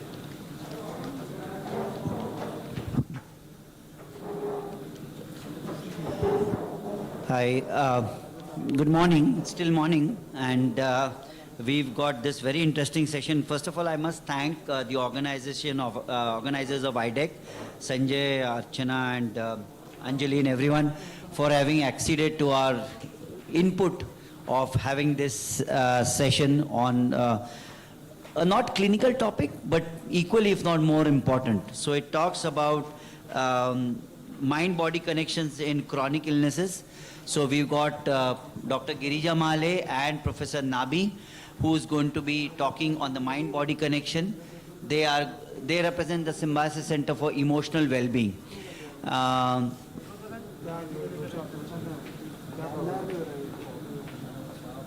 So basically, the Symbiosis Center for Emotional Well-being was set up as an initiative in 2018 to look after the mental health issues and psychological problems of students, staff on campus.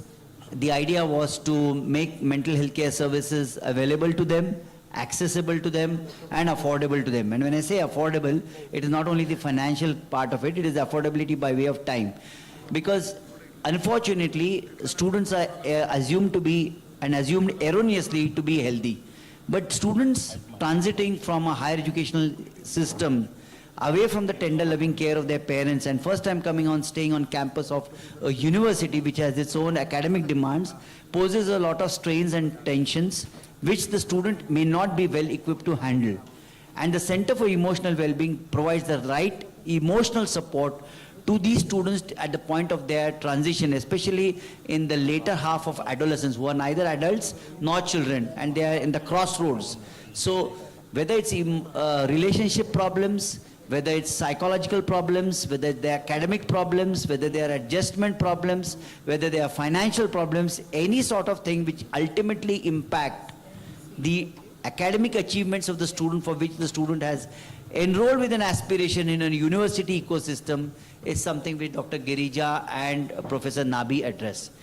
And the approach is very interesting. I'll just take a minute more on it, is of destigmatizing mental illnesses. Because unfortunately what happens, ladies and gentlemen, you will agree that when someone meets up with a physical trauma, a fracture more so with the glamorous plaster, everything attached, he evokes the sympathy and support and the concern and care of everyone.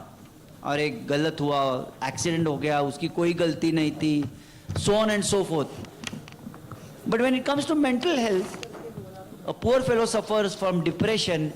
Instead of getting the sympathy, he is rebuked by society. वो देखो वो जा रहा है, वो उसके पास जा रहा है ना, वो psychiatrist के पास जा रहा है, वो पागल ही है, उसको कुछ दिक्कत ही है, he's got some adjustment problems. Why this differentiation? As healthcare providers, we should give equal weightage to mental as well as physical health problems, and that's exactly what Girija and a team of counselors, wonderful set of, how many counselors you got? 12? 15 counselors on each campus, which is representative of the need of mental health services on campuses of higher educational institutes. So that's one approach of destigmatizing it. Second thing is of demystifying it. So she's launched a BSc in mental health, because I don't want to go into the statistics of how many mental health care professionals we need, how many we have. We have all those statistics, WHO thing. But suffice it enough to say at this juncture that in 2016, India had the dubious distinction of being the teenage suicide capital of the world. And we are not too far from being, besides the diabetic capital of the world, the depressive capital of the world. We are having a large number of cases of depression. So demystifying by way of education, and therefore she launched this BSc in mental health. And the third thing is demedicinalizing it, because it has to be a team approach. We don't simply have the number of psychiatrists. We need counselors, we need advisors, we need peers who can work, and therefore she launched a very beautiful program called as Mental Health Champions, where the peers are used to identify and support students with mental health problems. So that's the session on mental health. The second session is on the importance of nutrition, and as a lay person I can just say we are all what we eat. So we've got Professor Kavita Menon and her entire team from the Department of Dietetics and Nutrition. Aarti is there, Radhika is there, Devki was, she are also there, and Sujanya, is she here? This morning when I forgot to mention a couple of them, they caught hold of me and they said, how dare you forget our name? So apologies to you in public, but that's teamwork at Symbiosis. And Professor Chef Atul Gokhale, who heads our Symbiosis Center that's Chef Atul Gokhale. He's an expert on Ayurvedic diet and the beautiful treats which he gives us on all occasions besides our birthdays. Time permitting, please visit his institute, which is just across the road, and you'll see the wonderful kitchens and everything he's got. The entire institute is mentored by none other than Chef Sanjeev Kapoor of Khana Khana fame. So Chef Atul is not much behind, and he's going to talk about Ayurvedic diet, greens, legumes, Ayurvedic diet, or focusing on Padarth, Pak, and Prakriya. So all those things he's going to be talking. So very interesting session which support your diabetic care. And finally, how do we burn out these excess things which we eat, or the things which we eat in disproportion? We've got Shweta. Shweta, where are you? Somewhere here? Okay, she'll be joining us. Who will be talking about what sort of exercise and activities which we need to do. the timing of the exercise, the type of exercise, what they call as the FIT principle, frequency, intensity, time and type. It's important that we address all to break the monotony. So this is the introduction to this wonderful session. And do we start off? Oh, Guillermo is coming. Great.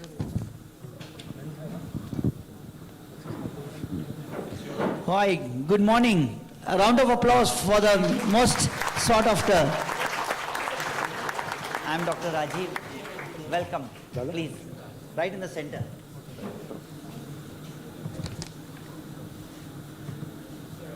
No issues. We just introduced the session. Can we have the session going on? Yes, please. So let me introduce you to Dr. Guillermo Umpiras. He's the president of the American Diabetes Association. And he's just landed from Bombay in Pune, and you've brought him straight on the stage. So wonderful meeting, and Guillermo, welcome to this meeting. And you're going to be chairing the session now along with us. It's on mind, body, and health. So that's going to be wonderful to listen. So over to you, Viraj. Thank you so much, Dr. Rajiv and Dr. Agarwal and the team IDEC for inviting me here to talk on a very important topic, which I'm sure we all talk about a lot, but do little about. I'm going to make it a very light and interesting and interactive talk, because I'm sure that through the morning we've had some great scientific talks on the gut and brain, as well as on hypoglycemia. So I thought I'll make a talk a little bit light so that you all can enjoy and interact in this session. Right. So mind-body connection. For those of you who are Bollywood fans, and Professor Guillermo, we all in India follow Bollywood and films very closely. So I can relate to this, tere mere beech mein kaisa hai ye bandhan. If I were to translate it in English, what is this relation between you and me? I'm asking you all, what is the relation between the mind and body?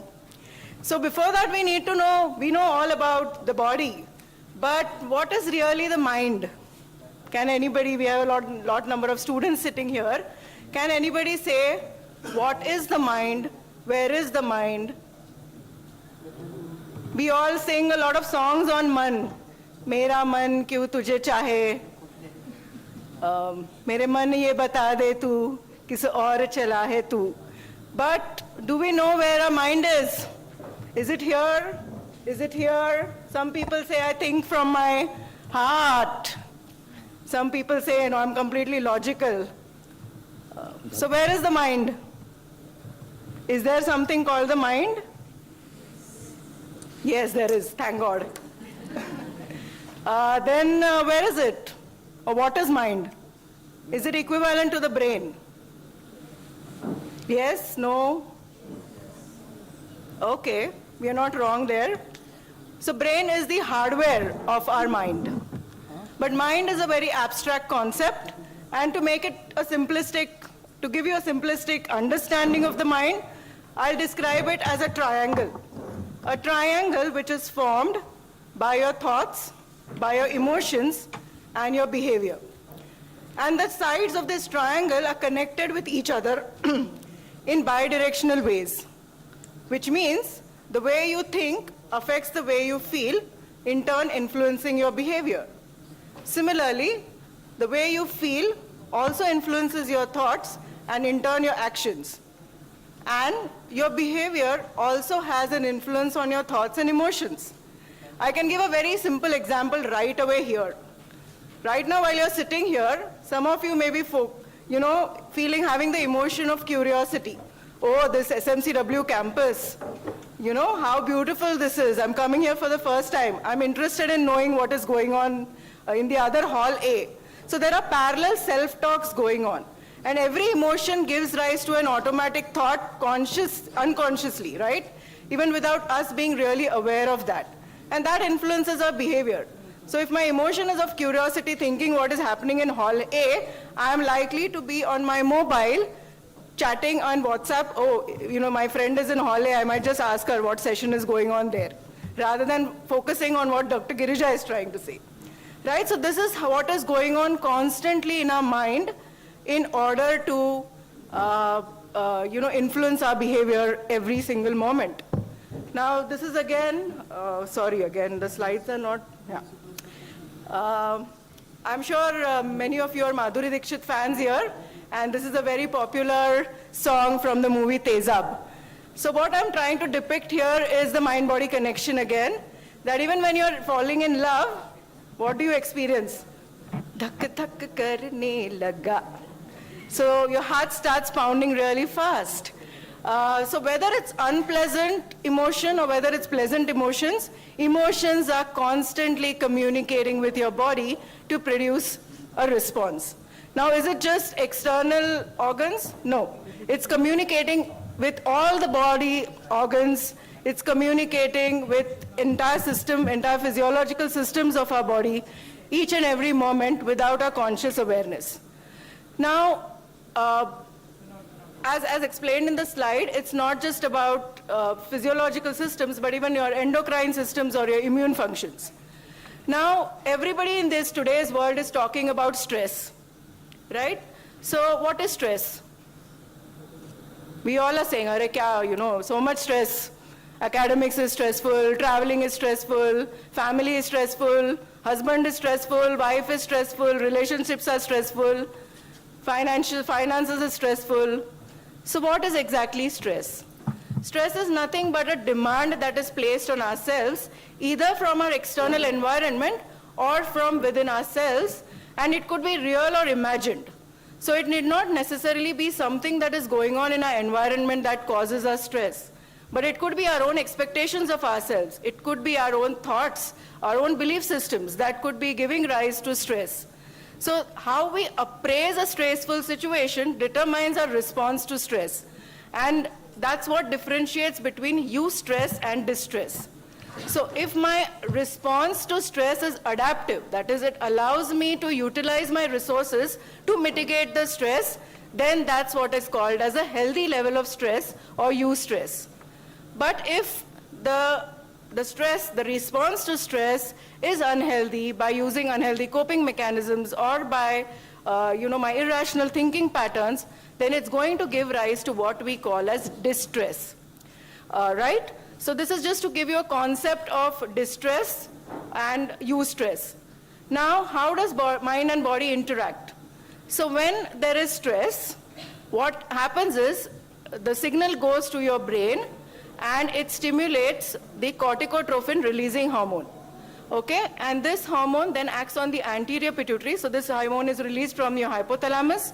It acts on your anterior pituitary to release the adrenocorticotrophic hormone, which then acts on your adrenal gland on the cortex to release one hormone, the stress hormone called as a cortisol. Now, in addition to this, there's another mechanism, there's another hormone that also gets released via the stimulation of the sympathetic nervous system, which is called as a norepinephrine. Now, this mechanism is a protective mechanism. So traditionally or ancestrally, whenever there used to be any threat to human beings, this cortisol would be a protective hormone whereby it would send blood supply, it would make our heart pump really fast so as to induce the fight or flight response. So it would help us to either move away from the threat or to protect ourselves, we would fight it, or if both is not possible, then it would actually go into a state of freezing. So fight, flight, or freeze. But as we have evolved, as human beings have evolved, the nature of stress has actually changed. What we now have are psychosocial stresses, right? So relationship stress, financial, academic, what I mentioned previously. But the evolutionary response still continues to be the same. So whenever there is any form of psychosocial stress too, our body does respond in the same way as it used to respond evolutionary-wise in the olden days. However, we now have the thinking brain that too has developed, which allows us to make rational decisions, which allows us to problem solve, which allows us to plan, and that's called as the executive brain. Now the point I want to make here is that when we talk about chronic illnesses, it's like chronic stress. And I'll be talking about, why is it a chronic stress. But simply to understand, when I spoke about stress and the reaction it causes in our body, usually when we mitigate the stress, the sympathetic nervous system will calm down, the cortisol levels will again come down, because there is a negative, there is a process in place which sends a signal back to your brain to kind of decrease the production of ACTH and thereby regulating the cortisol in our body. But when we are constantly faced with chronic stress, and I think the pandemic is a perfect example of chronic stress, where there were so many situations, where there were so many things that were happening within, for us in our environment to cause us constant stress. And when there is chronic stress, then the cortisol levels continue to be high in our body and cause disastrous impacts, whether it inhibits our immune system, making us vulnerable to more infections. It interacts with our endocrine system, increasing blood sugar levels, or even interferes with our reproductive function, whether it's our reproductive hormones, and giving rise to problems like infertility or PCOD. So we see a myriad of bodily reactions because of this one common factor, which is chronic stress, in which we are maladapting to, right? So, okay, the slide has not changed here, right? So why do I say chronic illness is equivalent to chronic stress? Because unlike an acute illness, where we know that if we take certain medications, it's going to come down and subside, in a chronic illness, it's usually not a curable illness, it's only treatable. That is, with certain medications, we can bring the illness under control. The course of that illness is usually very uncertain. We don't know, even in things like diabetes or in cancer, we don't exactly know how we are going to, what the prognosis is going to be or how it's going to evolve.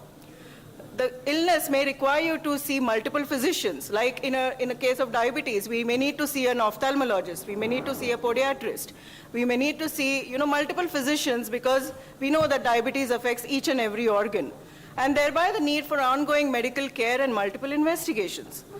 It affects relationships. Whenever you have a family member who is dealing with chronic illness, it just doesn't add to the burden of the person who is suffering, but it also adds to the caregiver's burden, and it can contribute to a lot of problems. It can cause financial stress. Medications are not inexpensive, and doctors for sure are not. So definitely it causes a burden in terms of finance. And it even, for the person, in terms of their own identity, what they can do and what they cannot do, there are a lot of restrictions that can be posed by an illness. So all these needs to be borne in mind when we are dealing with an illness like diabetes. So since this is a diabetes conference, I thought I'll focus on diabetes. There are numerous studies, and I purposely thought I will not include literature here, because I'm sure you all know that people with diabetes do have significant rates of diagnosed mental illness as against without. There is almost 20 to 25% of people who suffer from depression, nearly 40% suffer from anxiety, and vice versa is also true. So just as I said, mind influences body, and body also influences the mind. So people with mental illness also, there is a higher prevalence of diabetes. Okay, because of multiple reasons. It could also be because of the medications that they are on for their mental illness that can increase their vulnerability to develop diabetes. And as I mentioned, the underlying bottom line theory is that the chronic stress causes increased cortisol levels, which causes increased glucose in blood and decreased insulin receptor sensitivity. And also, because of mental illness, there could be a lot of lifestyle changes in a person, with the person having low energy levels, thereby not exercising, thereby having poor dietary habits. Earlier in the day, we saw how eating habits are also influenced by our mood, and how that can become a very complicated part in the management of diabetes. Now, this is a very important concept to understand. It's not just about depression and anxiety. There is this, as I mentioned, this distress, which is experienced by majority of people at some point in time, right? Even in the pandemic, how many of you experienced some form of distress, psychological distress at some point? Yeah? Whether it was because of the lockdown, whether it was because of the inability to meet with your friends or relatives, we all experience distress. So what is exactly distress? How would I know whether I'm suffering from distress? there are certain physical symptoms, there are certain cognitive symptoms, there are certain mood symptoms or emotional symptoms which can help you to recognize whether you are in a state of distress. So if you're not getting good sleep, that can be an indicator. Say in a week's time, there are a couple of days when you're not able to fall asleep easily. If you're feeling, if your appetite is going for a toss, either you're eating excessively or you're not having any appetite. If you're feeling really lethargic, if you're feeling tired, if you don't have the energy to do things, if your mood fluctuations are happening too frequently, where either you're feeling too happy or too sad, or you're feeling anxious without any good reason, or you're feeling sad without any good reason. You're not able to focus, you're not able to concentrate. You're having multiple aches and pains which are not explainable by any physician. You're having headaches that don't really have any cause. You're having GI upsets or you're having problems like acidity. Then most likely it is distress, psychological distress that it is contributing to. So, and this is not really causing any interference in your day-to-day functioning. So it has not reached the mental illness stage yet, but it is just at that distress stage, and which is why it is very important as a physician to know the concept of distress. So as you can see in the slide, there are multiple reasons why individuals with diabetes could be experiencing distress, because there are so many things that they need to adjust to in life. They have to titrate the dosing of the medications, diet control, exercise. There are so many suggestions given by relatives. Doctors are constantly giving them, ye karna hai, wo nahi karna hai. They have to monitor their blood glucose. They have to monitor their eating pattern. Whenever they go out for a wedding too, they have to consciously think about what they're eating, how their sugars are going to impact. We just had a session on hypoglycemia, and the fear of even having hypoglycemia is very significant. So essentially you have to, people with diabetes are constantly juggling with these kind of issues in their mind. So if you talk to patients who are experiencing diabetes, the common emotions that they go through are, initially there's a stage of denial, then there is fear, there is anger, there is also, and finally they even end up feeling quite low and sad. There are various other emotions which are aroused by different things that are happening with them, like they feel that their life is entirely being controlled by their diabetes that they're having. The perceived lack of support, the fear of failure, of keeping up with the diabetic care, ultimately leading to a feeling of burnout. Burnout is when you don't have the energy and motivation to really look after yourself. That's when you enter into a stage of exhaustion or burnout. And that ultimately leads to really, having this burden of living with a chronic illness, feeling really socially isolated, having a poor quality of life. Now, this is a survey tool that can be very easily used in any clinician setting. It's called as a problem areas in diabetes survey. I think there's also another survey. I was just reading through the literature and I found Rajiv sir's paper in which he talks about a diabetes distress questionnaire. It's a 18 or 19 point survey tool which helps you to identify what are the problem areas, where are the problem areas that a patient of diabetes is struggling with. And this one is a 20 item 6-point Likert scale where it really helps you to understand which are the various areas in which a person is struggling. Now, we are focusing on patients, but what about the clinicians? We also need to look after the mental health of clinicians who are treating patients with diabetes or patients with chronic illness. Because remember, a doctor is also a human being at the end of the day. And when does a doctor feel at utmost peace and satisfied? When a patient is showing good results, when the patient is compliant with treatment, and the patient is doing exactly what the doctor is telling. That's the doctor-patient relationship that is the most ideal and which is most sought after. But unfortunately, in people with chronic illness, the doctors have to constantly struggle because they're dealing with an illness which is long-term, which we don't know how the prognosis is going to be. So they have to constantly maintain the patient's hope. Patients are constantly coming and saying, I have an adverse effect, this medicine is causing me side effect. All this is impacting, remember, even the clinician's mental health. What about the compliance issues? When the doctor feels frustrated that despite telling the patient so many times about taking the medications on time, the patient is refusing to do so. And when the patient brings in the psychosocial aspects, telling them that, I have no family members to look after or I have a financial problem, all this creates a lot of emotional turmoil even in clinicians. So when we talk about mind-body connection, it's important even to look after the clinician health. And how can the health professionals do so? In a busy OPD, what are some of the things that as a clinician I can do to not only look after my mental health, but also my patient's mental health? Establishing a good rapport. Now, that doesn't mean I need to have really talk about his personal history or need to know what is going on in the family.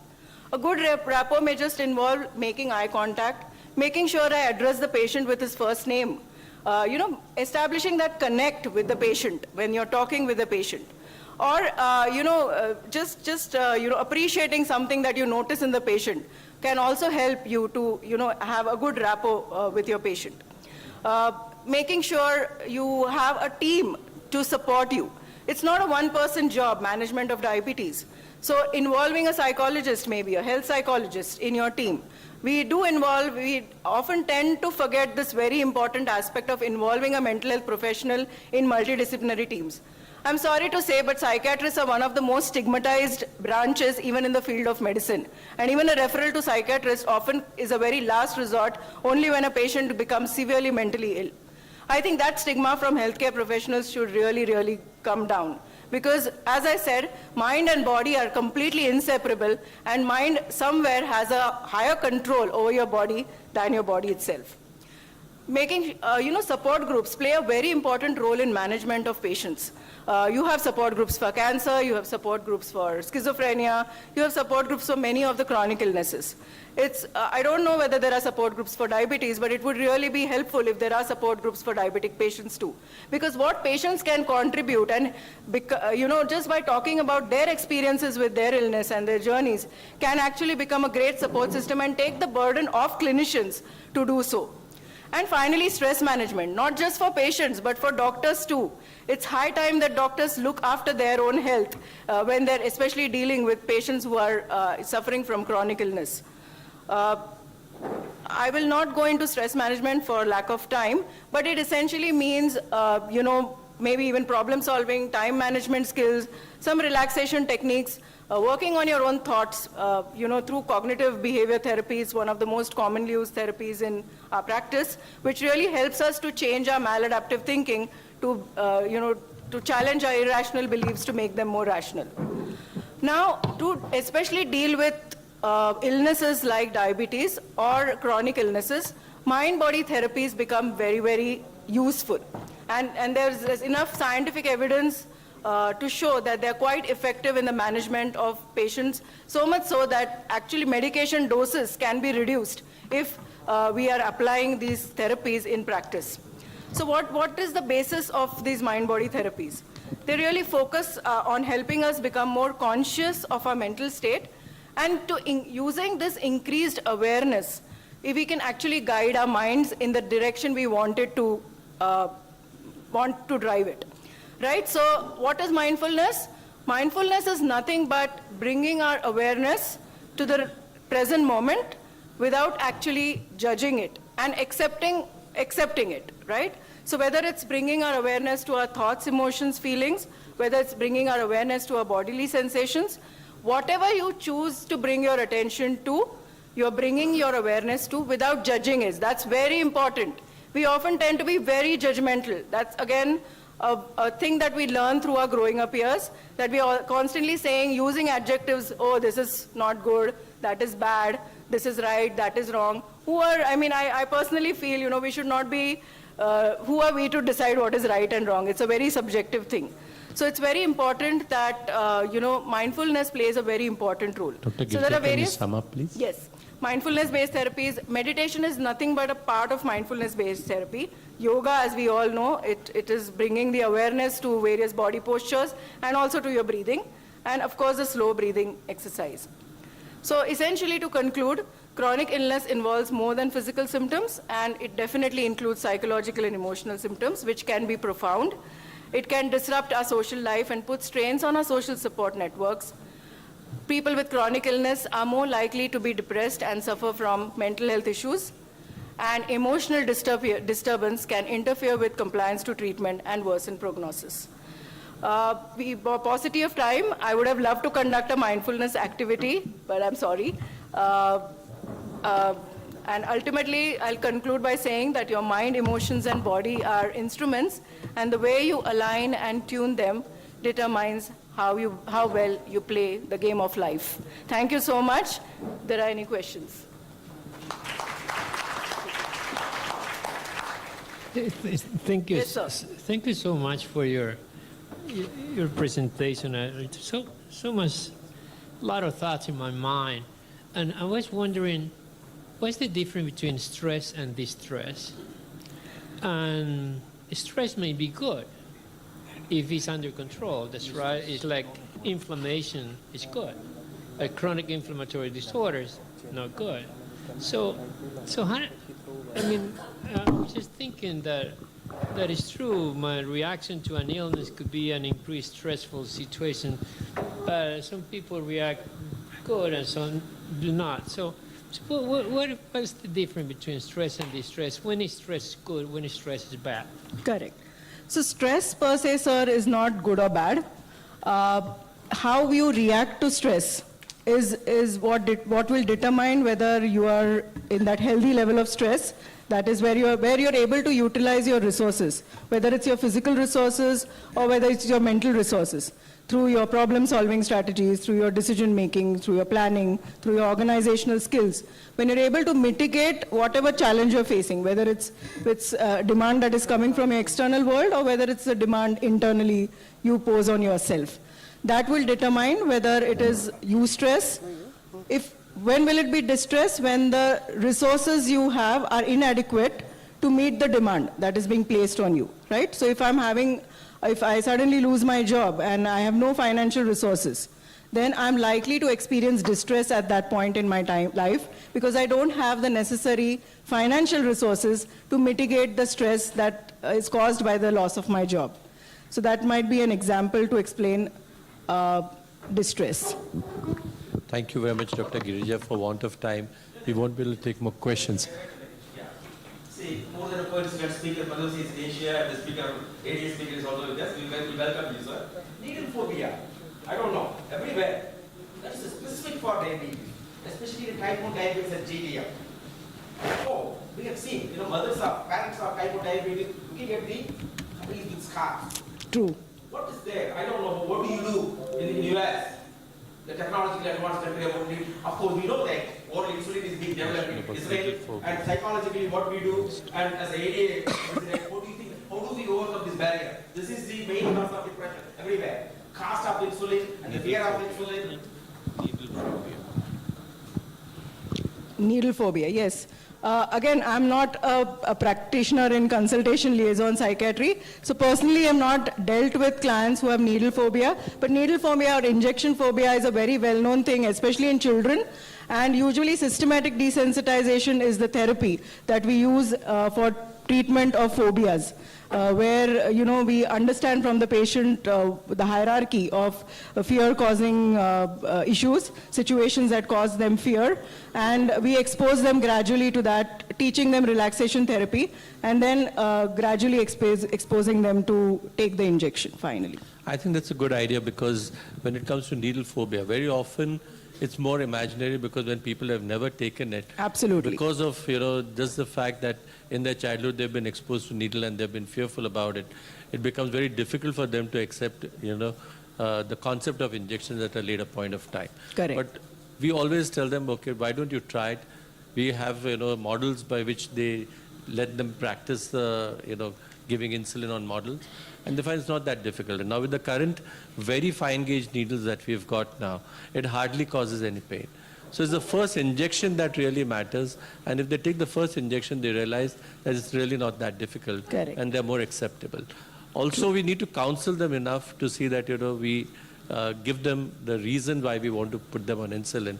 And once we counsel them well, make them practice, I think they're able to accept it much easier. Absolutely. So I'll conclude this session. Thank you. Beyond drug delivery, rather than promoting the drug Absolutely. industry, I agree. we should promote, see, there are patches, okay? So we should bring people from the laboratory, not from the industry. Agreed. Drug delivery. I'll just stop you because we want of time, but we'll continue. Yeah? That is a bill, we can discuss, okay? Sure. Thank you. Thank you very much, Dr. Girija. Thank you.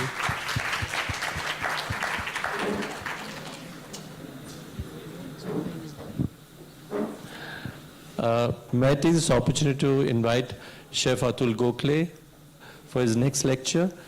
Chef Gokhale is, of course, the director of the Symbiosis School of Culinary Arts, and we are very privileged to have him over here. He's an accomplished hospitality educationist for 34 years experience of teaching, administration, and hospitality industry, and currently he heads the Pioneer and Unique Culinary School. He's pursuing his doctoral study in culinary education, and his subject areas are food history, food sociology, food anthropology, apart from specialization in Italian and Indian cuisine. He's done research work in the areas of Vedic and regional Indian cuisine, food history, food flavors, textures, taste and aroma, and recipe development. So over to you, Chef Gokhale, and he'll be talking to us on food as medicine in modern times, insights from traditional Indian cooking. Over to you.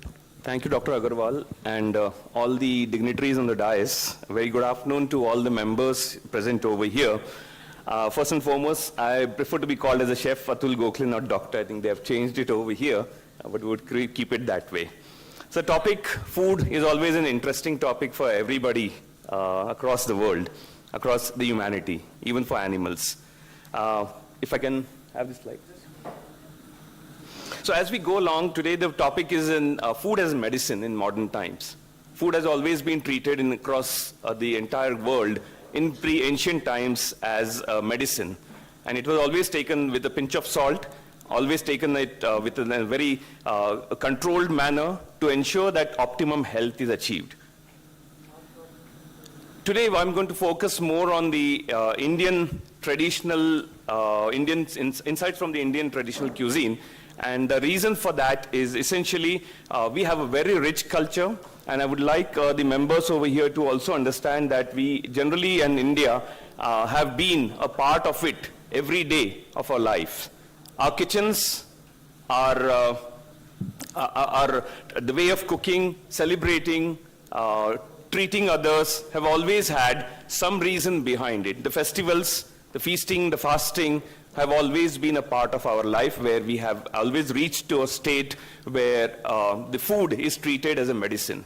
Whether it is by season you eat, whether it is by the region you eat, whether it is by the weather or rutu, as we call it, we have always been following that in our context. So before, I think there's a glitch over here. But as I just go forward, maybe I'll ask many of you today follow what we call as the food fads. Food fads have been the biggest challenges we as culinary professionals face today. For the simple reason, everybody wants new things, everybody wants newer aspects of life, newer food choices, and this ensures that we today have multiple ways of making things. But are we actually making the foods right? I'll give you some combinations. Ice cream with French fries. Ice cream topped with prawns. Chicken with Coke. Or for that matter, we in Indian street food today, everybody wants the highest grating of cheese on our street foods. Whether it is a pav bhaji, whether it is a pani puri, or whether it is any kind of food. You just go across the street food and you will find the person just doing the grating of the cheese and doing this and then serving it to you. Wow, what a wonderful food. I don't think so. So I'll just begin with that, and I've just given you the examples of what I was talking about. Ice cream topped with shrimps or prawns, Coke and chicken, ice cream and fries, and finally cheese in all sorts of the Indian street foods. I, as a chef, have also gone through these, but today I realize, oh, okay, it's not. Kutle, slides out. Okay.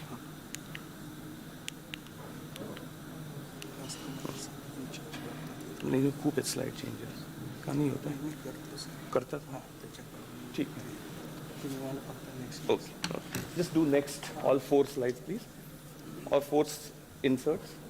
Sorry for this glitch, but this is a part of it. As I was talking about, cheese in all sorts of street foods, and finally some of the weirdest food combinations and trends emerging across the world are all a part of this. go to the next point. Actually, as has been said by so many food historians, you are what you eat. And actually, you are what you eat, isn't it? And that's why today we all need to know the different aspects of the changing dietetics in today's world.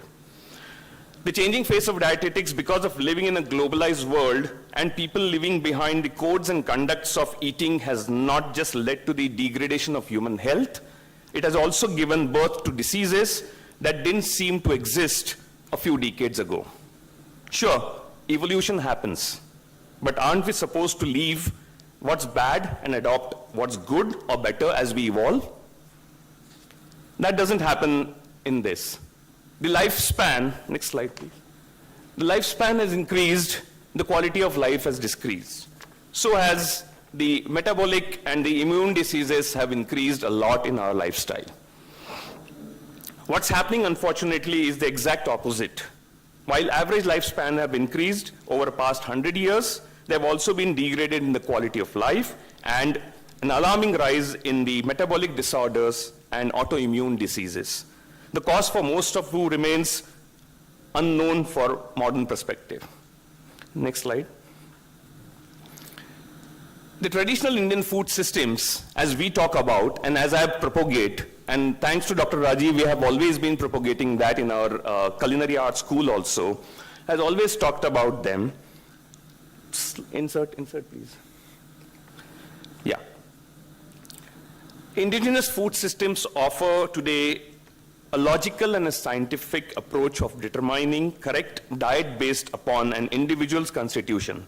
This approach is quite different from the Western view of a blended or a balanced diet, eating everything from the basic food groups like meat, dairy, fruits, grains, and vegetables on a daily basis. I'm sure my nutrition friends over here will disagree to it, but I go to a different level. Today's presentation is all about food incompatibilities and their effects on human health. And my presentation today as a chef who himself got trained in these incompatibilities. And I'll give you one example. I was always taught to make a white sauce with milk and salt. Milk and salt are never compatible. But that's what the Western cuisine has always talked about, creating a bechamel sauce using milk and salt. However, let's move forward. Our cooking systems, no, I think you wait. Our cooking and eating systems have evolved over the centuries and through the cultures of various communities and has incorporated what is best based on an individual constitution or what we call in Ayurveda as Prakriti. That is why we don't have fixed menus, standard menus, but it varies from home to home, region to region, and made upon by the resourceful people and their diversified habits for foods for therapeutic methods in healthcare. Now you can move forward.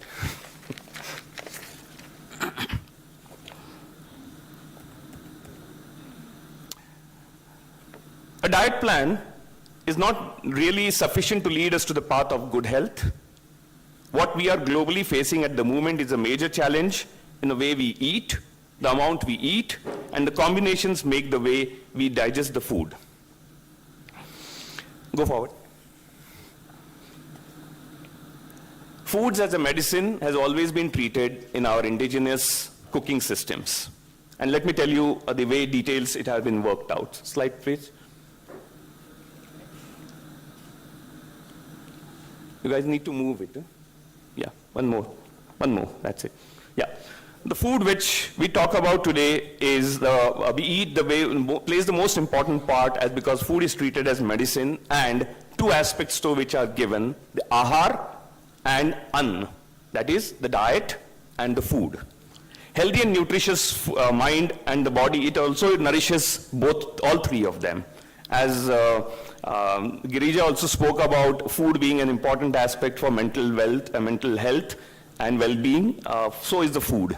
Food for the soul is what we call sometimes. And chicken soup for the soul, you must have all heard about the stories of it under there. We do not discriminate on foods being on good or bad. Please move. Instead, Ayurveda emphasizes on various factors that influence food, like the biological properties, origin, environmental factors, seasons, preparations, freshness, and provides a logical explanation on how to balance foods according to one's dosh or constitution and physical needs. It also describes what kind of work you carry out and whether the food which you are eating is suitable for the work, whether it is physical, mental, or any other kind of work you carry out that requires that type of food. Going further, as per the existing literatures and Indian civilizations have always followed, still follow, the quality of foods as the best natural medicine since the Vedic ages. Charak Samhita, a codified treatise on general systems of medicine, mentions that it is not only on how and what we eat that makes a difference in our health, but rather how it is prepared. And that's where a role of a good cook, whether it is a housewife at home or whether it is a chef in a professional organization, comes to the fore. Next slide, please. I will talk today about the theory of Viruddha Ahar. Can you please move forward, guys? No, move forward, move forward. You've not been moving forward. Yeah. I'll talk about the theory of Viruddha Ahar. Yat kinchit dravyam dosham utkleshi natu nirhita tata sarvada viruddha. Ashtanga Hridaya Sushrut 7.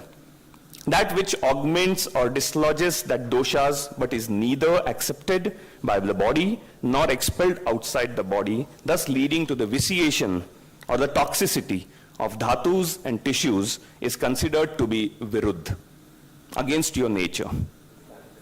The theory of incompatibility of food can be traced in Charak, which augments to the and dislodges the doshas, but is neither accepted by the body or expelled outside the body, thus leading to the vitiation of dhatus, and is considered viruddha in Ayurveda.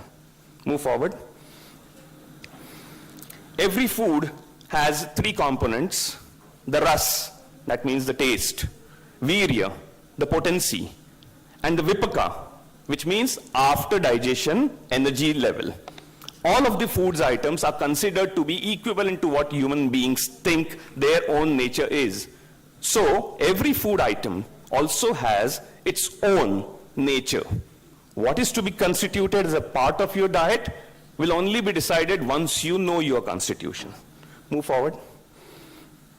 When two or three different types of own taste, rasa or potency and digestive put together, food substances of different ras, virya and vipaka are combined together, Agni can be overloaded, inhibiting the enzyme system, resulting in the production of certain toxins, substances which can neither be digested by the body nor can be thrown out of the body. Take example.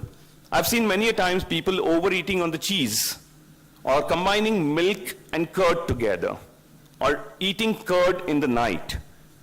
The kind of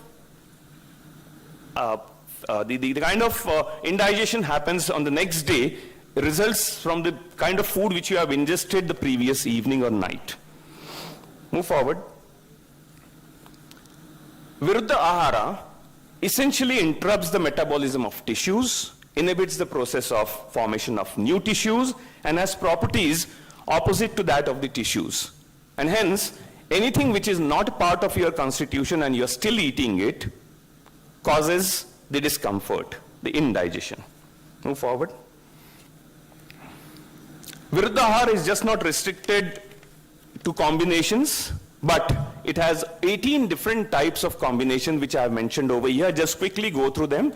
Desh Viruddha, Kala Viruddha, Agni Viruddha, Matra Viruddha, Satnya Viruddha, Dosh Viruddha, Sanskar Viruddha, Virya Viruddha, Koshtha Viruddha, Avastha Viruddha, Kram Viruddha, Parihar Viruddha, Upachar Viruddha, Sanyog Viruddha, Rut Viruddha, Sampat Viruddha, and Vidhi Viruddha. All of these are what can be opposite to your nature. And it is very important for everybody of us to know here that anything which is not part of your constitution, and if you're still eating it, it will lead to a lot of inflammations amongst your body. Let's see the examples now. I'm sorry, I have to move forward. Yeah. Move forward, please. Yeah. Avastha Viruddha. I'll just give you an example of Avastha Viruddha. Like, for example, let's see the example of this, like eating dry, raw, cold, uncooked foods when you are severely exhausted is an example of Avastha Viruddha, tiredness coming from overactivity, or disease leads to aggravation of Vata, thus putting you at the risk of getting afflicted with Vata disorder, gastric troubles. Next. If you forcibly eat something, I think many of you must have gone through it in the younger days when mother must have fed you something which are not liked by you. It leads to, it clearly is not something, and it's called as a Rit Viruddha, and as it's going to lead to continual mild indigestion. I've seen this in my son. When he was young, we were telling them to drink milk every day. And that as an Indian family, every single time you're always asked that child should be fed with milk, a glass of milk every day, morning, night, morning, evening, morning, evening. And he always used to be shunning that away and always had disorders, especially indigestion, diarrheas. Go forward. Desha Viruddha. If you eat dry foods in dry regions, suppose you are in Jaipur, a very dry, arid region, and if you eat dry foods over there and excessively oily foods in humid regions, it is called Desha Viruddha. What are the consequences? We can talk it sometime later on part of it. Moving further, Kala Viruddha. Season-wise, if you are in summer and if you eat hot, pungent foods or cold, dry foods in winter, it is against the constitution of your body. Next slide, please.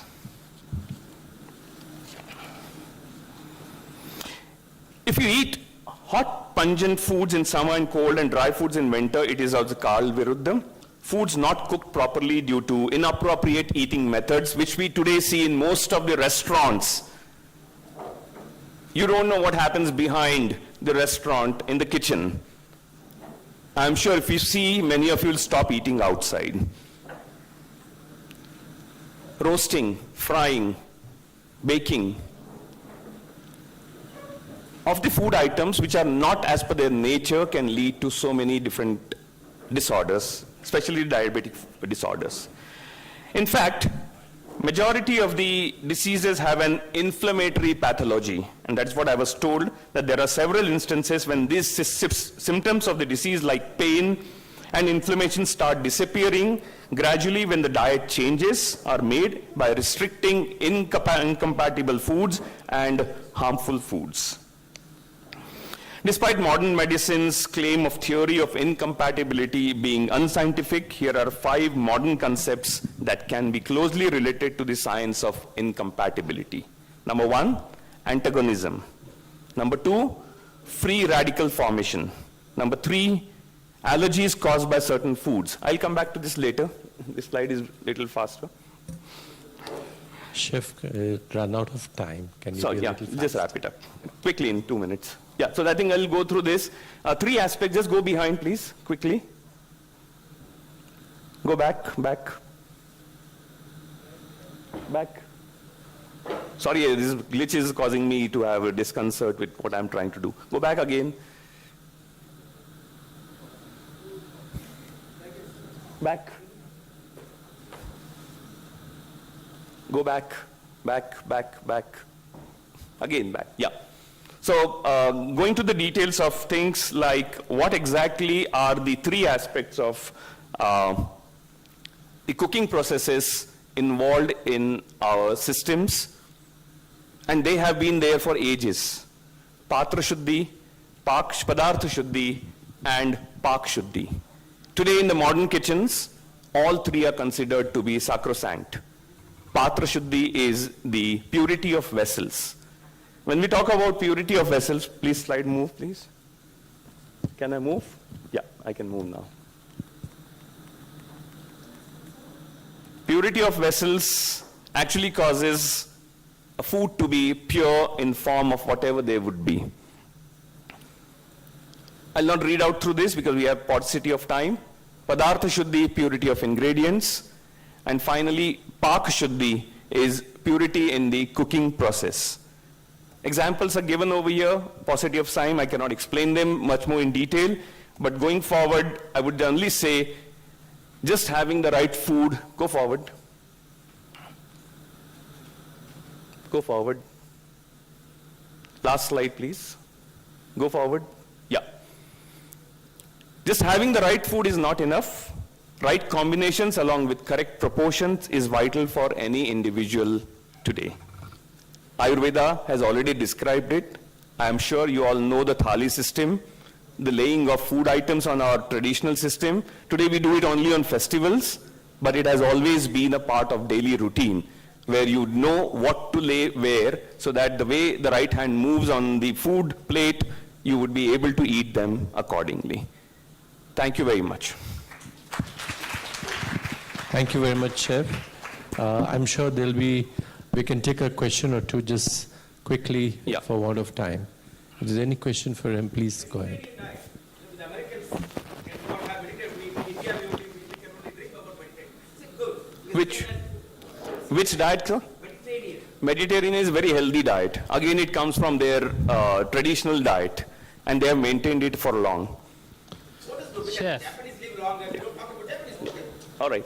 So about 80% of Americans in the Western world are overweight or obese if they have diabetes. Like in India, a little less. But the problem of obesity is increasing everywhere, even in India. So, and we all know what to eat.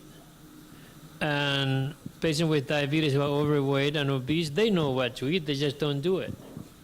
So what's wrong there? What's wrong with that picture? Is it because of culture, education, or misinterpretation, or so much TV advertising? What do you think is the major impact if we're thinking that perhaps we're going to prevent everybody to become obese in the future?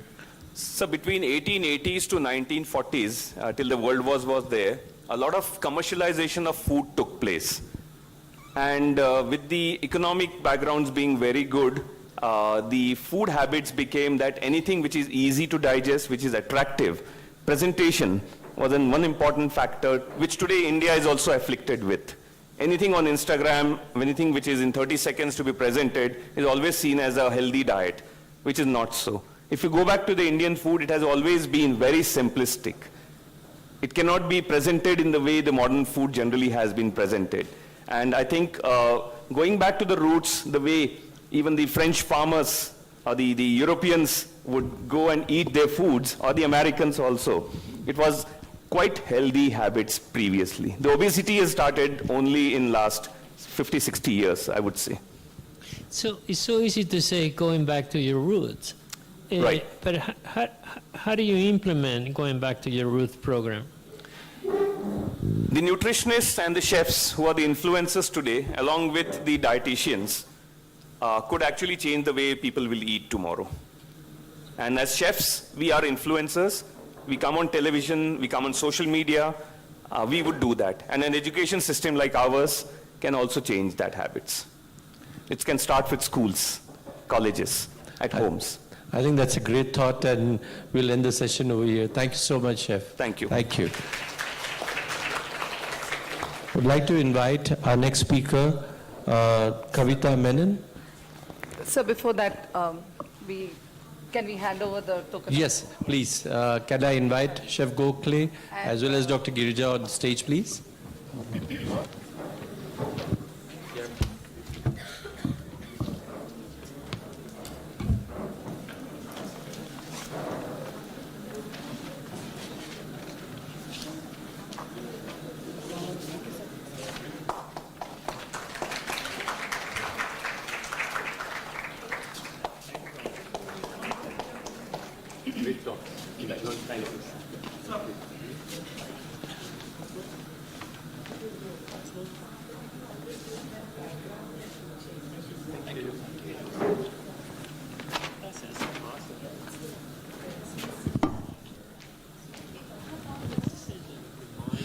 Okay. May I invite on stage Kavita Menon and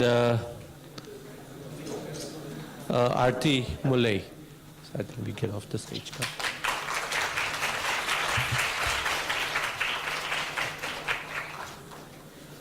Shirish, come, we get off. Okay, we'll stay. All right.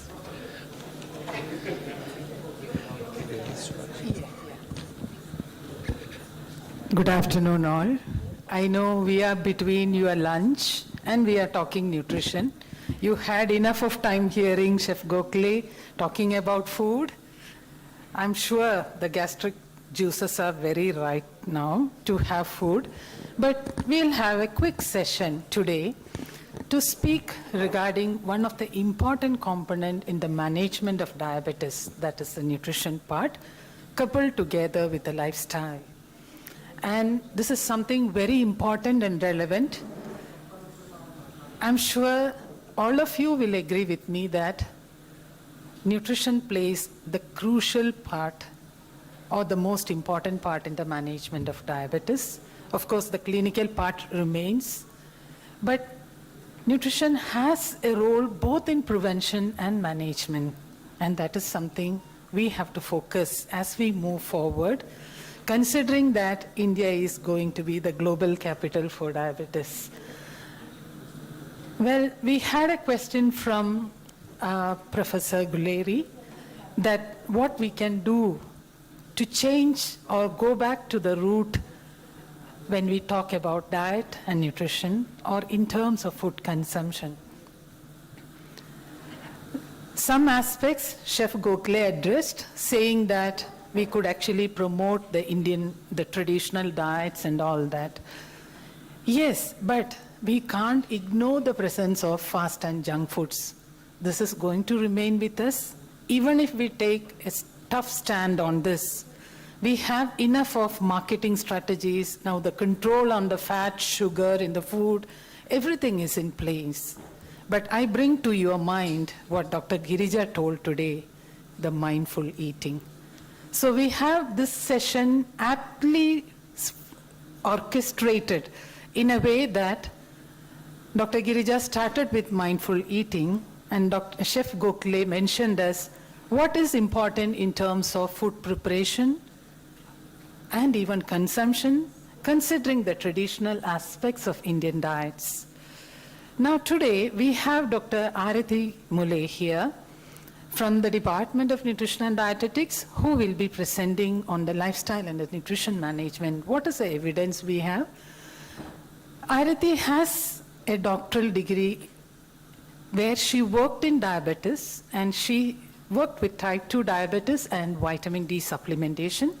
She continued her work currently together with her PhD student, PhD scholar Aditi Deshmani, who is working in a very interesting area where we are looking at the intermittent kind of diets and time-restricted calories in the type 2 diabetes patients. In fact, those studies are really going to contribute to this area of diabetes. So Aarti would be justifying this session by giving us the evidence of how to manage the type 2 diabetes. I hand over this podium to Aarti. Welcome.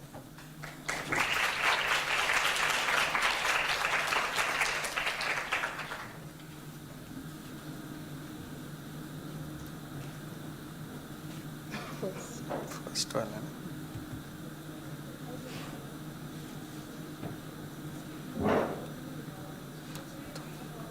तुमच्यासाठी तुम्ही इथून change करा, मला सांगा change करायला next. Thank you, Kavita ma'am, for introducing me. I take this opportunity to thank the IDEC team, Rajiv sir, to give this opportunity to talk on a topic in which I have contributed in my own way, which I would be sharing in my slides also. Initially, I was given the topic of evidence-based nutrition, therapy, and management of diabetes, but I've added this word lifestyle also over here, because I feel that when you talk about management of diabetes, only nutrition therapy is not going to help, and lifestyle modification is equally vital over here. I may sound more of a teacher in my presentation because I have many students who are sitting over here and they are listening to me. I would also try that you identify gaps and get motivated to do really some good research, which is again a dream of our Dean Sir, Rajiv Sir, to really enter in some hardcore research areas. So I start my presentation seeking the blessings of Lord Ganesha, who in Indian mythology is known as the god of wisdom, remover of obstacles, and also very closely related to diabetes because of his legendary love for sweets as well as his characteristic pot belly, and this would make him maybe the most earliest known diabetic case in history. Nevertheless, may his blessings always be with us and we lead a very happy and healthy life. So, next. So diabetes is a chronic condition that occurs when the body cannot produce enough insulin or cannot effectively use the insulin it does produce. These days we also hear the term pre-diabetics, and it indicates a higher risk of developing type 2 diabetes and related complications. Next.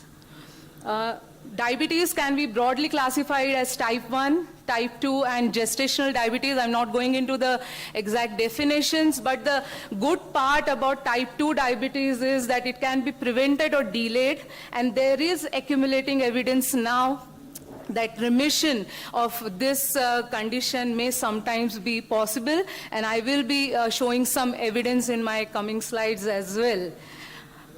Next slide. So, the screening and the diagnostic tests, they include the measurement of the A1C levels, the fasting plasma glucose, and the 2-hour plasma glucose during the 75 grams OGTT test. And again, yes, these are given by the American Diabetes Association, the diagnostic and the screening criteria. Next. So why we are talking about diabetes? We know that people living with diabetes, it is increasing exponentially day to day. And if you see at the latest report of IDF Diabetes Atlas, their 10th edition, they have done the projections of the rise in the numbers from year 2021 to 2045, and it is going to almost range between 13% in Europe to about 134% in Africa. And it is very disheartening, next slide, it is very disheartening to see, next click, that the top 3 countries having adult population with diabetes, they fall into the Asian continent. And it's a high time that we really start thinking. We are doing things, but this makes management of diabetes as well as prevention of diabetes the core area. Next slide. So when we talk about management, the A, B, C, D, and E of management, they hold the key. Where we are going to talk, where we have to have a look at our A1C levels, the blood pressure, cholesterol levels, and the emphasis on lifestyle modification with a focus on diet and the physical activity. So the goals of care or management, they have to prevent the complications related to diabetes and also optimizing the quality of life of people who are living with diabetes. And so any management plan which is being designed, it has to be smart enough in terms of specific, measurable, achievable, realistic, and of course time limited, because we want to optimize that the diabetic people are living a healthy and a happy life as well. So what are the goals for nutrition therapy? promoting and supporting healthy food eating patterns, emphasizing a variety of nutrient-dense foods in appropriate proportion sizes, and this is basically to achieve ideal body weight goals, attain our individual glycemic, blood pressure, lipid goals, and delaying the complications of diabetes. Very important here is to address the individual nutrient needs. So one diet plan doesn't suit all.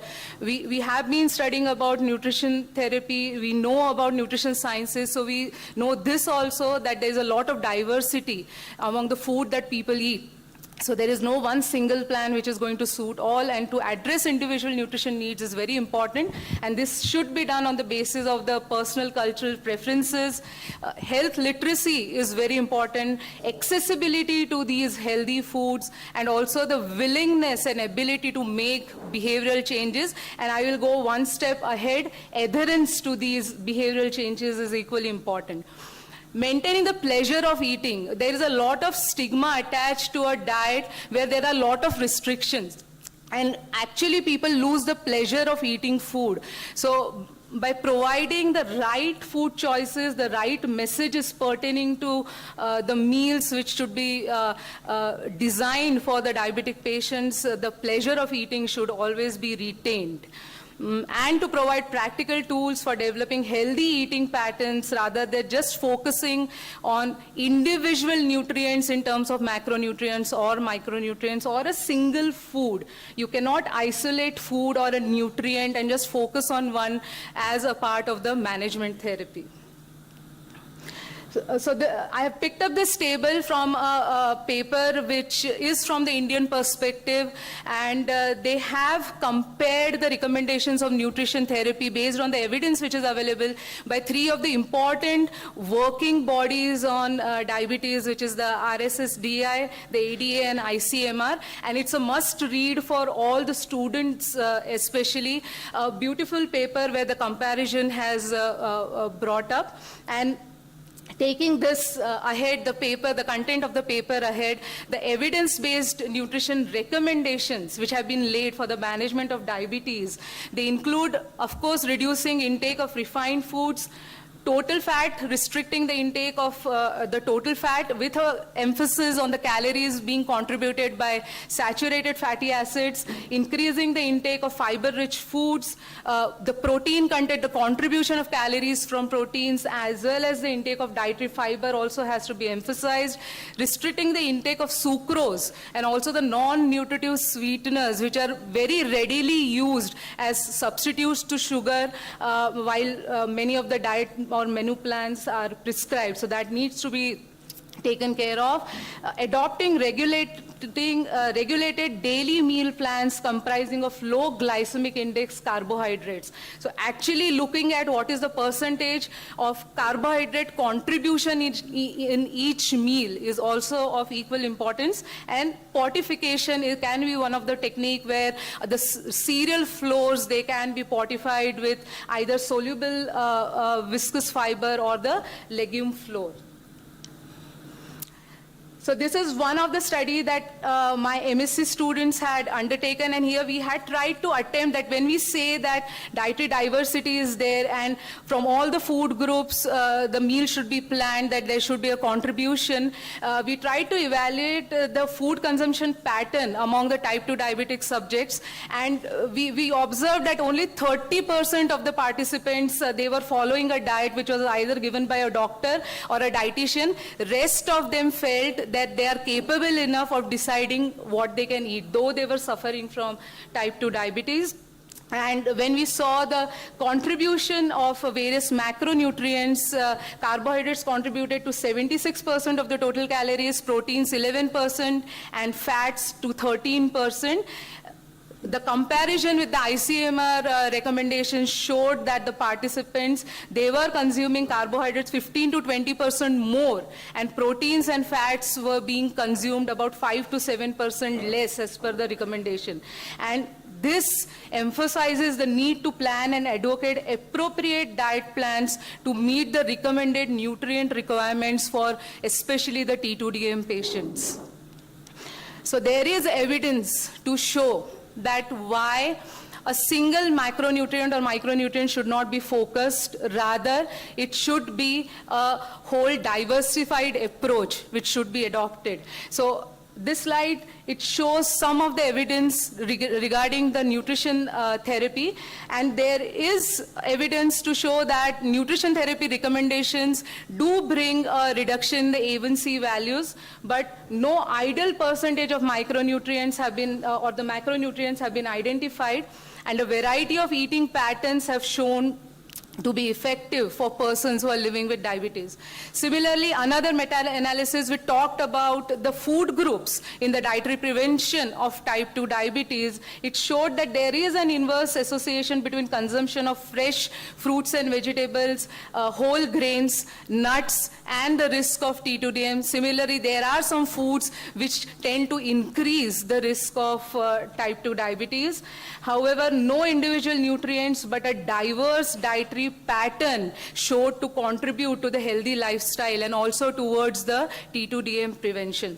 And similarly, in one of the recent interesting paper which showed the comparative efficacy of different eating patterns in the management of diabetes, showed that calorie restriction was ranked as one of the best pattern for weight loss and reducing the waist circumference. And similarly, different types of dietary patterns were listed, but somehow they focused in the reduction of only one or two particular components related to the management of diabetes, and a holistic advantage of these patterns was not seen. So, I'm very happy to share that my PhD student, we are working on one of the doctoral theses where we want to see the efficacy of two specific meal plans, that is the continuous calorie restricted versus the time restricted intermittent fasting pattern. And it is going to be a randomized crossover clinical trial where randomly the participants will be assigned to one of the two dietary interventions with a washout period, and then they will be taking the other intervention. And the primary objective is to see the efficacy of these diet patterns on the glycemic variability using the continuous glycemic measurement device, and I'm very happy to say that we have already registered this trial with the Clinical Trial Registry of India, and we have started with the enrollment of the subjects for this study. Also happy to share that we had starlets like Yajnik sir, Sanjay Gandhi sir as the review members, and we got very important insights from them to frame a really good protocol, looking ahead for some very promising results from this study.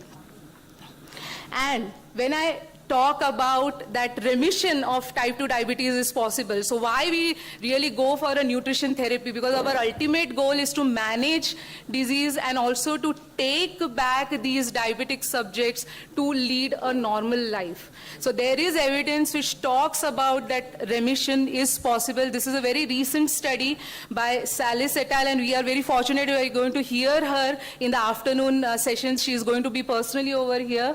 And in this particular paper also, it was seen that there were various types of diet protocols or therapies which were adopted, and the ones who were following the low-calorie diets and the low-carbohydrate diets, they were able to achieve the remission of their diabetes, although this was in a targeted population in a clinical setting. And there was a constraint that the sustainability of this remission was not very long. It was only for 2 years, which calls upon a longitudinal approach or a long-term approach if you really want to achieve this. And so, adherence is the key. Next slide. And when I say that a long-term approach has to be adopted, adherence is the key, because you don't want to lose the motivation of the patients or the subjects in between. They have to be a part of that management plan for a long period of time to sustain the results that they are getting. So these particular systematic review conducted in 2020, it talked about adhering to a healthy lifestyle. So It doesn't only consider the nutrition therapy, but also along with favorable diet, you have physical activity, lifestyle modification in terms of non-smoking, moderate alcohol intake, and achieving normal weight. All of these were associated with a reduced risk of type 2 diabetes and also the mortality cases, the relative mortality which was related to these complications. Another systematic review which was conducted in the low and middle income countries, it was seen that adherence rate for self-care behaviors, they differed for each component of the management strategy. That is diet, medication, exercise, self-monitoring of the blood glucose levels, and also the foot care. And so it is very important that the countries, they monitor the adherence to the individual diabetes care components rather than looking at a very cumulative adherence. Thus, joint adherence to healthy lifestyle along with diet with healthy lifestyle factors is important to prevent and manage type 2 diabetes and improve the survival among the individuals with diabetes. Again, a piece of information, a study coming from SIHS, where I and my PhD student, we tried to understand that what are the adherence and the barriers to the MNT, which is being given to the diabetic patients to control their glycemic profile. And not going into the detail, but it was disheartening to see that the adherence level was only 41.6%, even though that each of these subjects were with a registered dietitian, but the adherence was quite low. And also, like, there were improvements in the glycemic profile in the group, adhering group towards the MNT advised. And the major reasons or the motivating factors that they quoted were to improve the overall health, to control their blood sugar levels. And the barriers, the common barriers which were identified were that there was a lot of monotony or habituality to the food that they were eating every day. It does not satisfy their hunger, and there was lack of willpower. So motivation is very important, that these subjects, they stick to the advice that have been given to them. And that is why it shows that we concluded that MNT advice when RD is effective in reducing the barriers and also improves the adherence and gives a good control on the glycemic profile of the subjects. Can you sum up, please? We run out of time. Yes, sir. Just 2 more minutes. Next slide. So as I told, I'm done with my nutrition therapy content, but as I told that you cannot talk about nutrition therapy in isolation. So we have 2 more important components which form the core of the management plan. I will not go into the details, but physical activity is something that has to be focused, and 150 minutes or more of moderate to vigorous physical activity is needed with no more than 2 consecutive days without an activity. And prolonged sitting should be interrupted every 30 minutes for the blood glucose benefits. So all of us who have been sitting in this room for a long time now, I think we should move our bodies, because more than 30 minutes is going to be harmful for our glycemic profile. And of course, yoga, Surya Namaskar, they have shown beneficial effects. Again, a systematic review shows that supervised trainings increases the adherence to all the interventions which involve physical activity as one of the management strategy. So supervision again is re-emphasized over here. Similarly, Girja ma'am has already talked about psychosocial health. This is very important because systematic review evidence has shown that the QOL, the quality of life of diabetic patients, is found to be lower as compared to the normal population, and that is why it should be integrated with a very patient-centric approach to optimize the goals of the management for type 2 diabetes. And just happy to share that the SIHS group has also conducted one of the study where we looked at the quality of life among people with diabetes, dividing them into 2 groups based on their duration of diabetes. And the results showed that females had poor quality of life scores in physical functioning domain, emotional well-being domain, and social functioning domain. And thus, this should become one of the important targets in the diabetes management. And I just sum up my presentation that it is possible to live a healthy life even with diabetes if we have the right synchronization between all the components which form the core of a management plan. Thank you. Thank you very much. I think it's been an excellent lecture. We enjoyed it very much.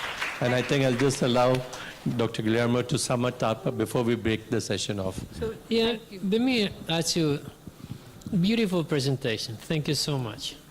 In the United States, less than 10% of our patients receive diabetes education. And we have 110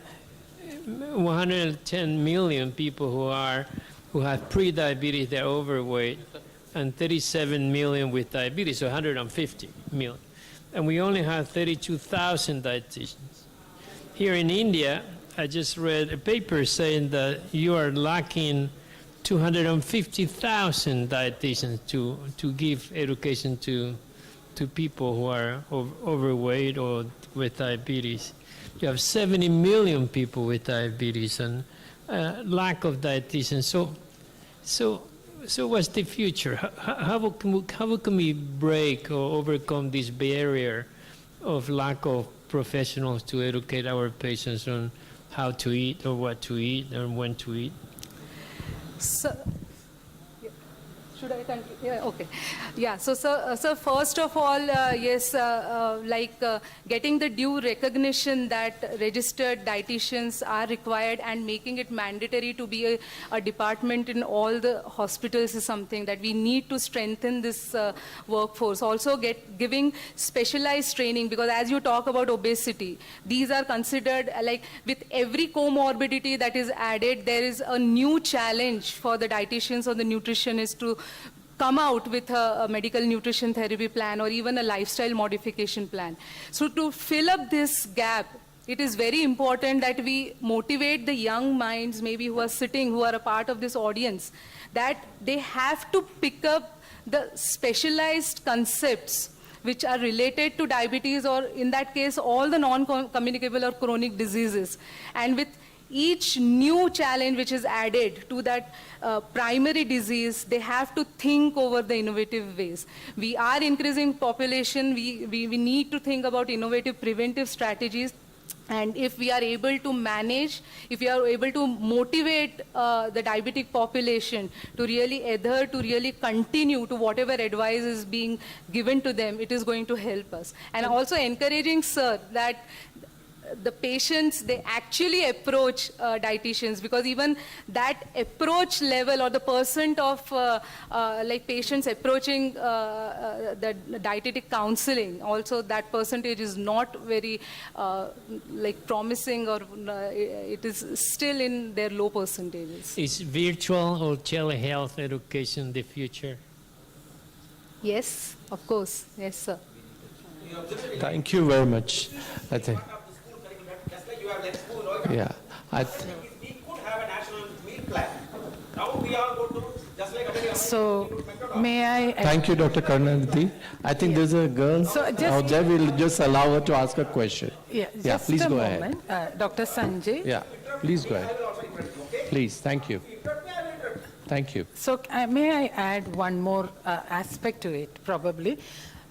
Sir, actually in India, at the level of government, especially people who are attending the government and the primary healthcare centers, where medical practitioners are general physicians, they have come up with education mechanisms for the nurses, as well as there are general protocols being developed and disseminated to the local bodies and the rural and the primary health centers, how to manage some of these diet-related diseases.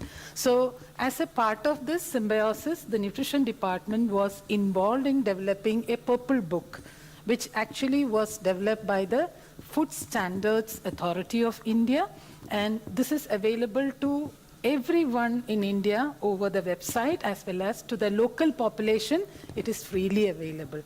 So they are actually educated. They have developed this book actually to promote the education of people who are not aware of how to manage such condition. So this is being done at the national level. But yes, as my colleague mentioned, we need to strengthen the implementation mechanisms. And there we are actually participating in other meetings and collaborations. You want to ask a question? Good afternoon, everyone. management, we also talk about weight management. But there is a term known as body shaming, and people tell us that if we are saying that obesity can rise risk of many health diseases, we are actually body shaming them because they are okay with being obese. So how can we find the limit that we are just creating the awareness and we are not body shaming anyone? Can you please answer that? So a lot of this body shaming phenomenon has to do with the psychosocial counseling as well. Like obesity is just like it's a condition, it's something which is perceived or which is seen. It talks about the appearance. No doubt it does increase the risk of diabetes, but here the part of counselor comes or it becomes very important to make the person understand that losing weight is really going to be very, very beneficial to the person. And I think the the support of the peers, the support of the society, and the cumulative efforts of family as a unit over here, they are going to really play a wonderful job in this. Thank you, Dr. Neeta Deshpande. I would just like her to, I think she has some announcements to make before we break off the session. Thank you, Sanjay. So just two quick announcements. One is that the lunch is at the 4th floor, one floor above this. And the second announcement is that we have an open mic for delegates in the courtyard below, where you will be given 5 to 7 minutes to explain your best practices in your clinic. So that forum is there. You can spot register for that, and that is going on right now. Lunch will be between 1 to 1:45, but you will assemble here in this hall at 2:15 for the next sessions.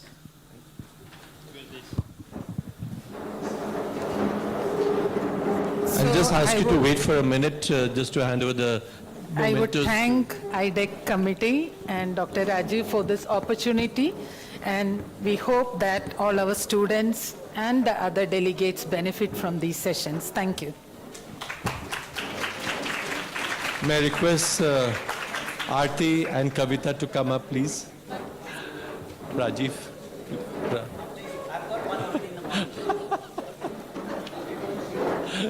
Just hand it over.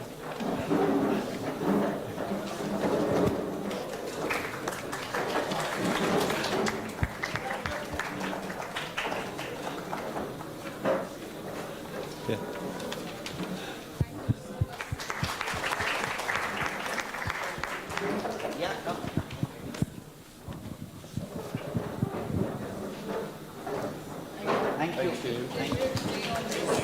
So we break for the session, for lunch, and like Dr. Neeta announced, open mic between 1 and 1:45. The post-lunch session starts at sharp 2:25. Please assemble at 2:15. Thank you very much.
Two.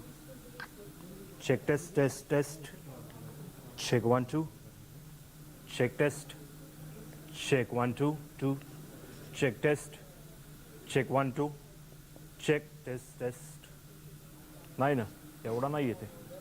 Check, check, check, check, check, check, check, check. Check 1, 2. Check test, test. Check 1, 2. Podium एवढा नाही येते पण तो आहे थोडा आहे.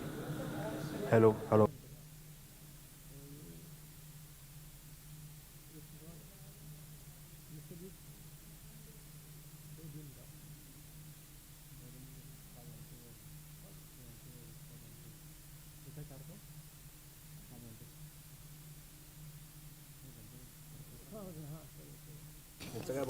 Check check check check check हाय व्यवस्थित आहे.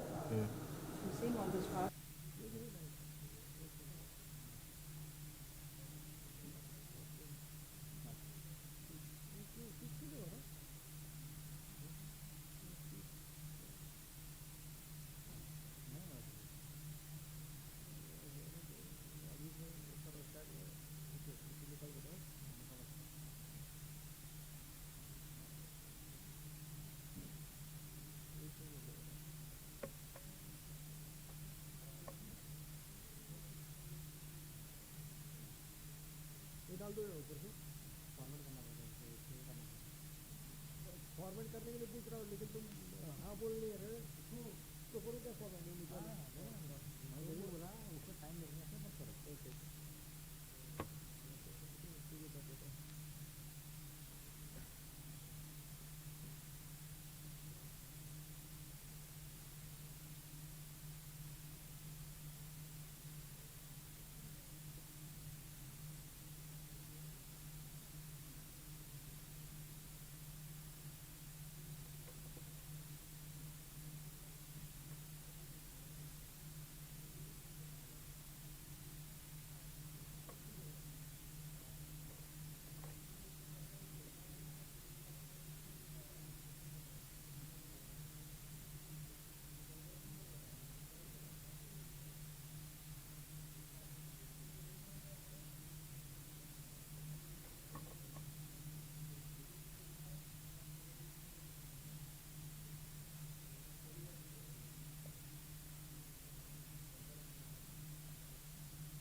याचा येतोय का?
Check. Hello. Test.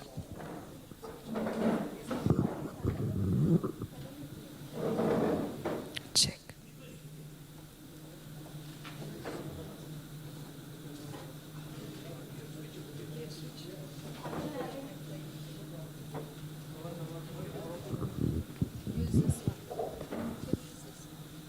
After having a delicious lunch, we don't want all of us to go in postprandial trance. So we have an energetic physical activity session, standing wherever we are and getting energized before we listen to the energetic person, Dr. Usha Sriram and Dr. Rakesh Sahai. So may I request Dr. Beulah from the Department of Sports Sciences of Symbiosis Medical College to help us with this postprandial trance. Over to you, Beulah. Yes, thank you so much, ma'am. A very good afternoon to all of you. So, I'm Beulah and I have with me Mr. Krishna Tonpe. He specializes in music and movement. So, I request you all to stand up, whoever is in this room, so that, we start the next session with full energy and that we are all energized. So, we are going to do a very nice number for you.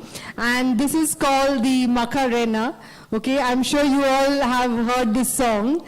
Very simple steps. So Krishna will be showing you the steps, just 12 basic. So here you go. 1. Okay, let's start with the area president. He is also the Spanish speaking man here. Yes. So here you go. The first step is like 1. Let's do with me so you will understand. 1, 2, 3, 4, 5, 6, 7, 8. 1, 2, 3, 4, and rotate your hips. These are the steps. You will do it repeat again. Once again. Then 5, 6, 7, go. 1, 2, 3, 4, 5, 6, 7, 8. Then 1, 2, 3, 4, and rotate your hips. Yes. Excellent for diabetes, right? I mean, you'll be definitely, Yes. So here we go. We'll play the music. Full energy. Keep the smiles on. You can move out of your benches if you want a little, because he's definitely going to jump and turn, change directions. So you can space out. And here we go.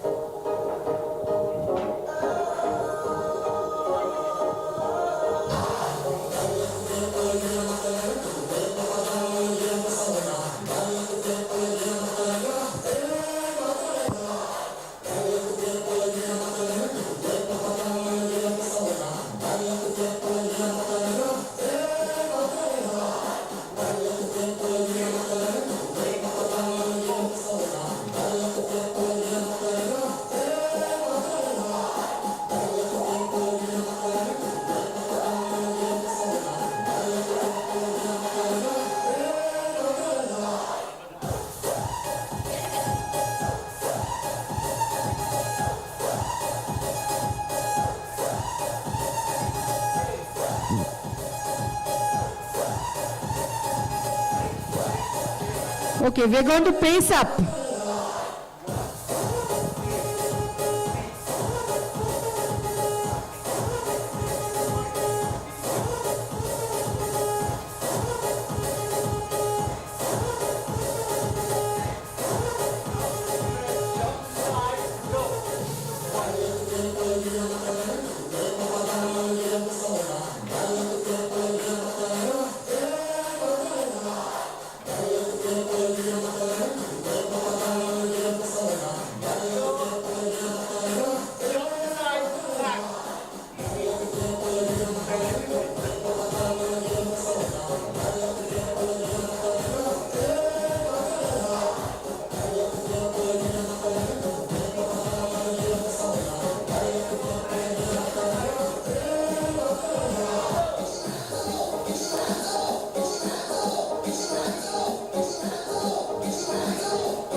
wave your arms. You can look in front, so.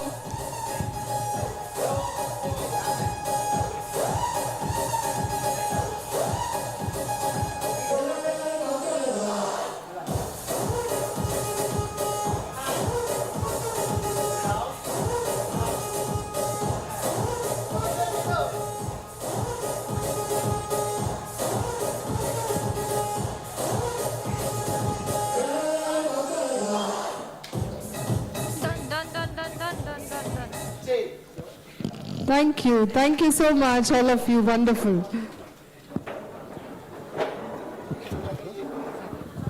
ये दूसरा गाने लगा ठीक है बंद कर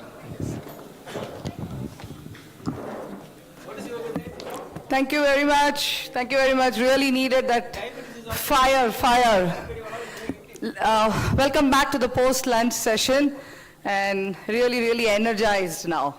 So we are, can I have Dr. Kadam? Thank you, sir. Dr. Anuj Maheshwari, is sir there? Okay, I think we need to, yeah. So I'm going to start with Dr. Usha Sriram. The sweet spot in gestational diabetes.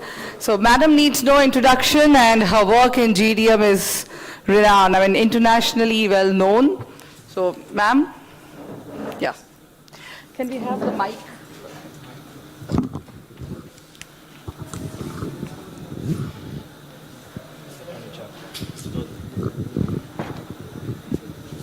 Okay, this is also working. This is also working.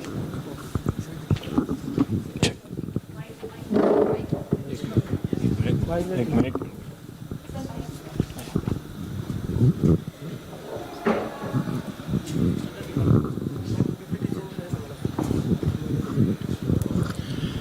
Hello, good afternoon, everyone.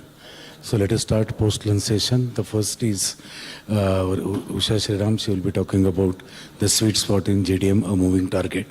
JDM is always a problem in management. Let us see what is that sweet spot and how do we manage that. Madam, please. Thank you, sir. First, I want to thank Neeta and Sanjay and Archana and everyone who is involved with IDEC, and particularly Neeta, who's been a super dear friend for many years, and I know what she has done for me. So thank you so much, Neeta, for this kind invitation. And also, agreeing to move me from Sunday to today, and agreeing for this topic, which is very important, I feel, because gestational diabetes, unlike all other things in diabetes we are talking about, which seem not to have this kind of movement all the time. We are not able to catch it, not just the numbers. We are not able to come to the same page on how to diagnose it, how to define it, what to do with it, how to follow up the patients. Everything seems to be a moving target, and that's why I chose that particular title. So quickly I'll show you how, I'm calling it the rise and rise of GDM, and definition and risk factors and pathogenesis and screening and diagnosis, and a little bit about management, which actually seems a little bit simpler than all the other things in GDM. So the IDF Atlas 7 shows you how about nearly 25% of all births are affected by high blood glucose in Southeast Asia. This is a very big number, and just to give you an idea, the number of births per year in India alone is somewhere around 24, 25 million, which is more than the population of Sri Lanka. So the average births, and this is, samples from Taiwan and New Zealand and the US and other places where everywhere it seems to be on the rise.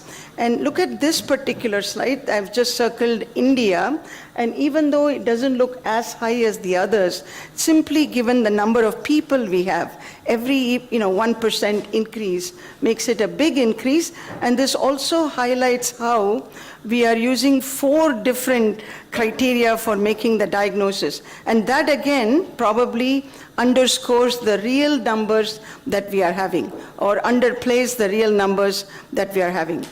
As far as definition, why again we are not on the same page, it used to be called onset or first recognition of abnormal glucose tolerance during pregnancy. Any degree of glucose intolerance during pregnancy was called GDM.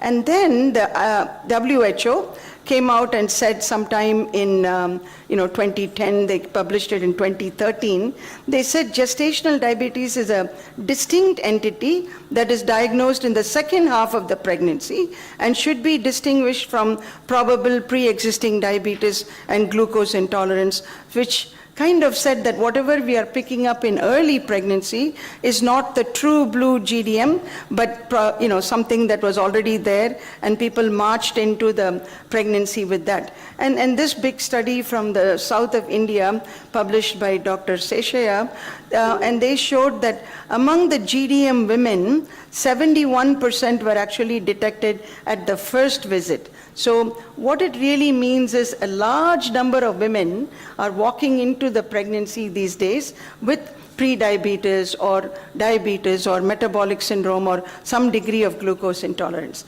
To make things, this whole moving target, a little bit more interesting, in the most recent 2021 or 2020 Banting lecture, David Simmons said we should have a new classification where we should call it as incident GDM, and meaning the GDM that happens after 24 weeks or so is called as incident GDM, and anything that happened before that as prevalent GDM.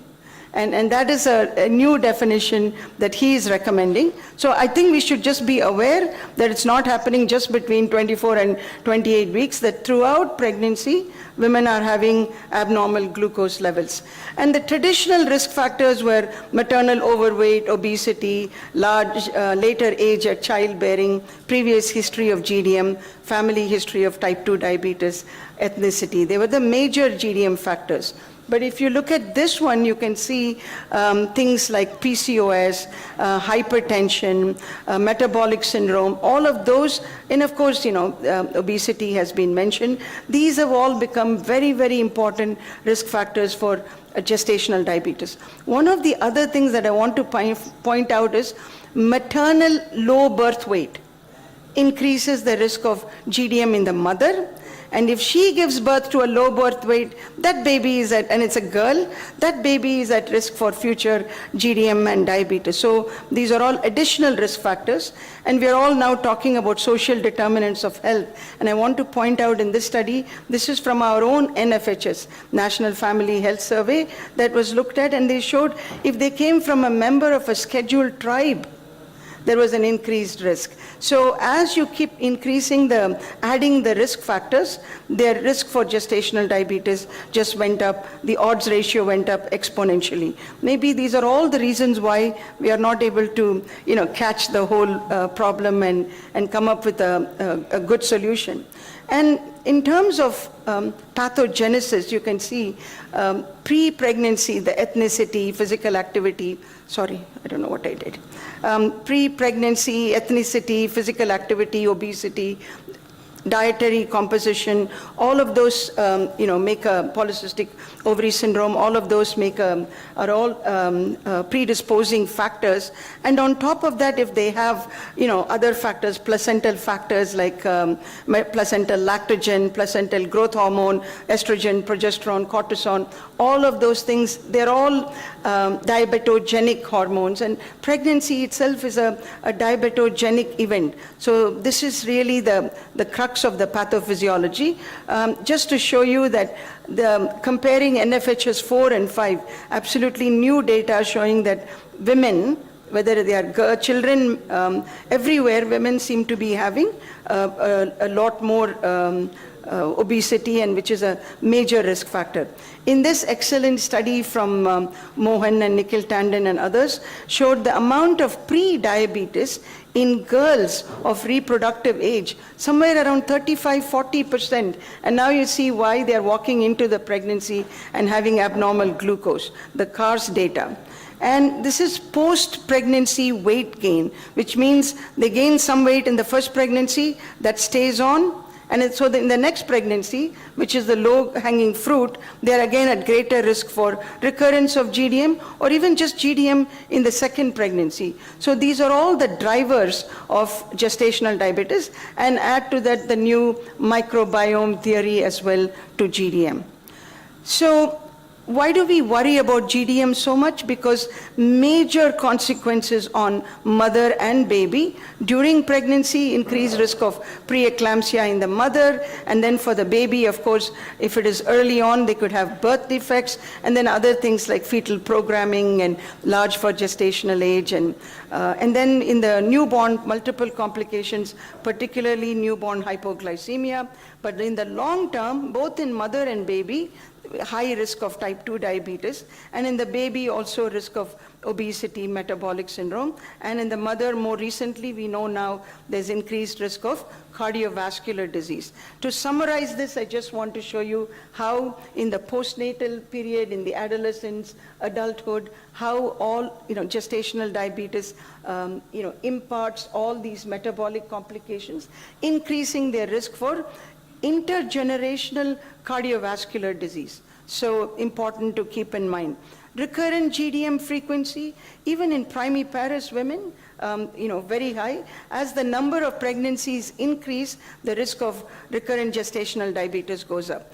But for this meeting and for all of us, really significant is the amount of type 2 diabetes that happens in women with a history of GDM. Much higher. Now it is thought it is somewhere like 10 to 11 times higher risk of type 2 diabetes. Now, going further, not only is it diabetes, not only heart disease, not only obesity, it's also now added on chronic lung disease. Whether it is pre-GDM or GDM, both of them increase the risk of lung disease as well. So pretty much all NCDs are covered. So gestational diabetes is truly the mother of NCDs.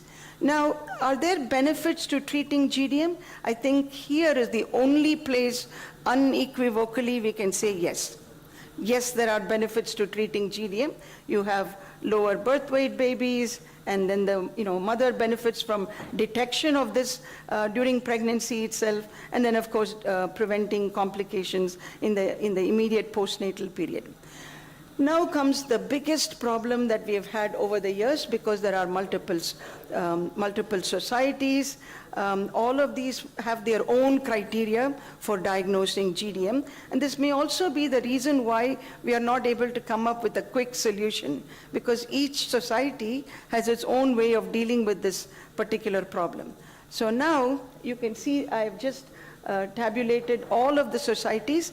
I have put an asterisk next to DIPSI, which is our national society, and our national guidelines, and they do recommend testing at first contact. As soon as the woman comes in at first booking, and they recommend testing with a 75-gram glucose, doing a 2-hour value, and if it's 140 or more, it's diagnosed as GDM. This used to be the criteria used by the WHO before 2013, when they adopted the IADPSG criteria, which was based upon the HAPO data, which I'll show you now. So HAPO was a big study involving multiple countries and thousands of patients, and what they showed clearly was there is no one number that we can say beyond which these problems happen, but it's actually a continuum. If you look at a normal healthy woman who's pregnant and her sugars are all fairly low, so as they start rising, there is a continuum,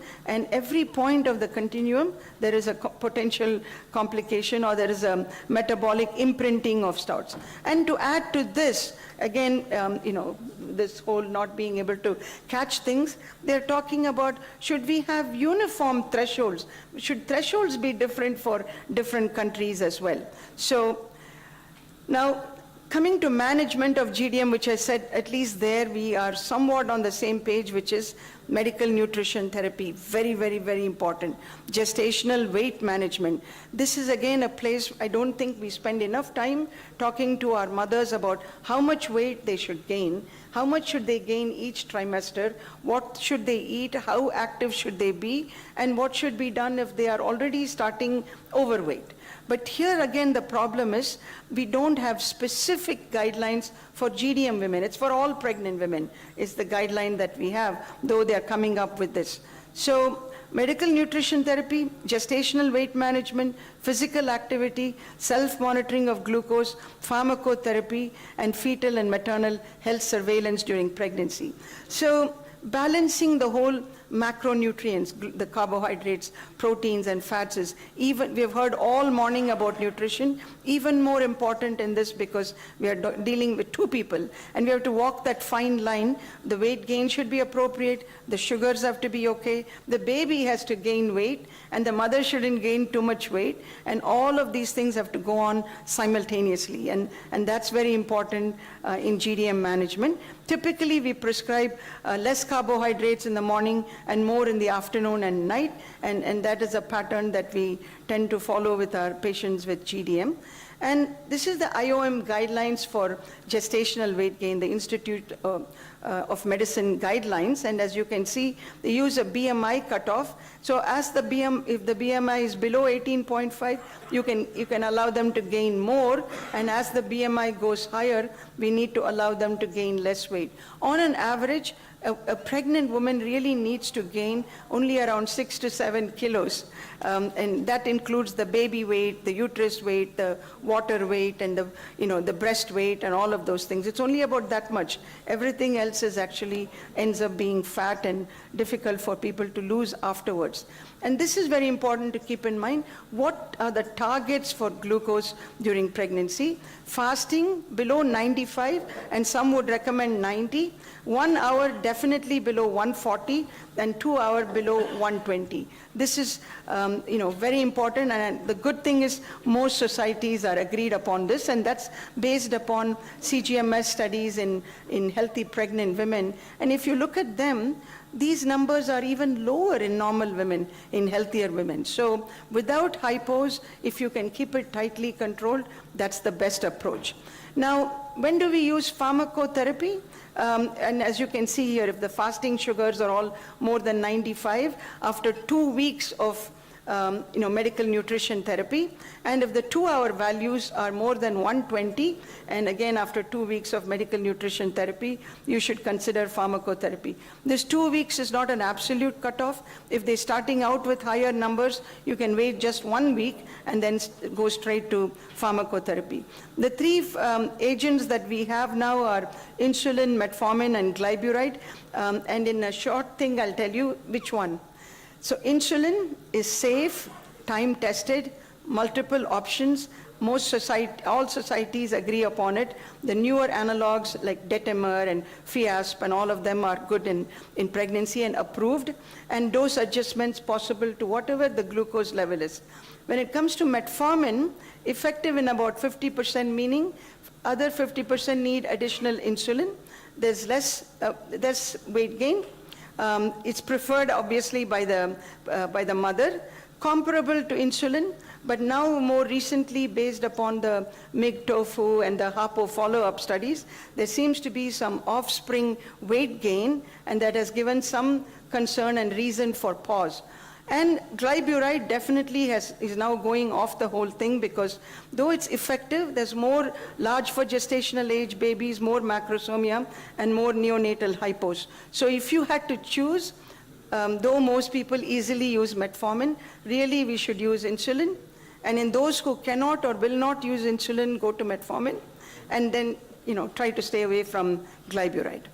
And I just want to show you that one of the 2 reasons why glyburide has fallen off the favor, you can see here in terms of birth weight comparison with insulin, and also neonatal hypoglycemia, comparison with insulin, glyburide did poorly. In addition to all this we do, it's very important to work with our OBGYN colleagues and the maternal health surveillance, and fetal growth and fetal health surveillance simultaneously are so important, especially fetal growth patterns with ultrasounds that we have, very, very important. And when we decide to, usually moms with GDM can go on to full term, but we use other criteria if they're on insulin, if they have comorbidities, previous pregnancy losses, or how they are doing in this pregnancy to decide if they should be delivered a week or two sooner. It's a completely obstetric decision, and GDM itself is not an indication for cesarean section. I want to spend the last couple of minutes on the most important part, and where I'm doing most of the work now, is what to do with these women once they've had the baby. Out of sight, out of mind. The moment they've had the baby, everyone is happy. We are happy, OBGYNs are happy, mom is happy, family is happy, all happy, and they disappear. But really, these are the people, they need to be followed up because the next pregnancy is coming, and also a long-term trajectory, what needs to be done for them. So within 6 to 12 weeks, they must come back. We should discuss contraception. We should encourage breastfeeding, because breastfeeding has been shown to decrease the risk of type 2 diabetes in the mother. Not only about weight maintenance or promotion of weight loss, but prevention of type 2 diabetes. So breastfeeding exclusive for 6 months and complementary longer, even 1.5 years will be good. So they should do that. And then we should check their glucose with a 75-gram GTT. Fasting sugar, A1C, GTT have been compared. GTT is the best to pick up pre-diabetes and pick up diabetes. And then we find out whether they have diabetes, or they are in the pre-diabetes state, or if they are normal, and based on that provide the interventions they need and the intensity of the follow-up they need. So these 3 steps we cannot forget, just to help us. And thanks to COVID, many innovations have come, and one of them is a self-administered OGTT test. And they've compared it with the lab-administered OGTT. It's a kit that is mailed to the mother. She does the test at home postpartum, and the results are mailed back, and you can see the sensitivity and specificity are very high. Just want to point out that those options are also available. Now, unfortunately, our professional societies in this also are not in agreement, how often we should test, what criteria we should use, and those kind of things. So what we do in our practice is 6 to 12 weeks, I have the mother come in for a 75-gram GTT, use non-pregnant criteria to classify them, and then take them up, whether they are normal or pre-diabetes or diabetes, but keep a follow-up on them every 3 to 6 months, and not many societies say come back after 1 year or 3 years, and that's because the baseline diabetes risk in those populations may be much lower. Just to tell you, in the US, last week they published new data saying their risk of GDM has gone up 30% in the last 2 years. But they went from 6 to 7.5. We are somewhere at 15 already. So for us, it would be a disaster if we went up 30%. So it's a disaster for the US also, but for us it's, as I mentioned previously, we have a completely different set of problems in our country. So the benefits of postpartum follow-up are early detection of diabetes and pre-diabetes, lifestyle changes, recognition of CV risk factors, early intervention, planned pregnancy for the next one, prevention of future GDM and diabetes, and prevention of delaying complications of diabetes. Very, very important. Because the cardiometabolic implications of postpartum weight changes, even in the first year after delivery, has been shown to be very significant by Dr. Ravi Ratnakaran. One of the very few positive studies have come out in this prevention of GDM, and one of them is, of course, lifestyle intervention. The Finnish GDM gestational diabetes prevention study, or the RADIAL study, they said a moderate individualized lifestyle intervention reduced the incidence of GDM by 39% in high-risk pregnant women. So at least that we can do, because we have 5 to 7 million women having GDM per year. So even if we can bring that down, I think that lowers the future burden of diabetes. And prevention of type 2 diabetes, I showed prevention of GDM in previous GDM by lifestyle modification. So in this meta-analysis, they have shown that actually there's a 25% reduction in diabetes with intervention initiating earlier in the postpartum period. I know that recently a study, the Living study, came out by Dr. Nikhil Tandon, which was a negative study. But then I also want to say the caveat is this is around the COVID time, so we really cannot consider it on the same lines as this. So statistically significant greater reduction in mean weight as well. So I've come to my last 2 slides. What should a clinician do? Recognize the scope and significance of future risk of diabetes and promote universal testing. Testing as soon as the woman comes in, testing again at 24 to 28 weeks. If the initial test is negative, test her at 6 to 12 weeks postpartum. Keep reinforcing to mothers about their future risk for diabetes, because the tone we set in the first meeting after diagnosis of GDM sets the tone for their life. Because you could say, don't worry, this is diabetes that happens during pregnancy. For most patients, it'll go away, nothing to worry about. You could either say that, or you could say, I'm glad we picked this up at this time, because this means we could prevent your diabetes and prevent complications in your baby as well. So encourage breastfeeding, discuss planned pregnancy, preconception care. Keep reminding the patient to have regular follow-up after her GDM pregnancy. Keep an eye on the babies of mothers with GDM and partner with pediatricians, because mothers go for immunizations and other things. So the pediatrician could be our very good partner in this. So as Barker said, the womb may be more important than the home, and I think each year after he has said that, it is just becoming truer and truer. And preconception care. Address the girls and moms, the women in the reproductive age before they get pregnant, and straighten all this out, and we'll get much better results. Thank you so much. Thank you for that nice, wonderful lecture. Because when we learned our GDM in our PG, it was simple: feed, hyperglycemia, fasting, hypoglycemia to be managed is GDM. Now there are many other aspects to it. 1 or 2 questions, any? Bolo.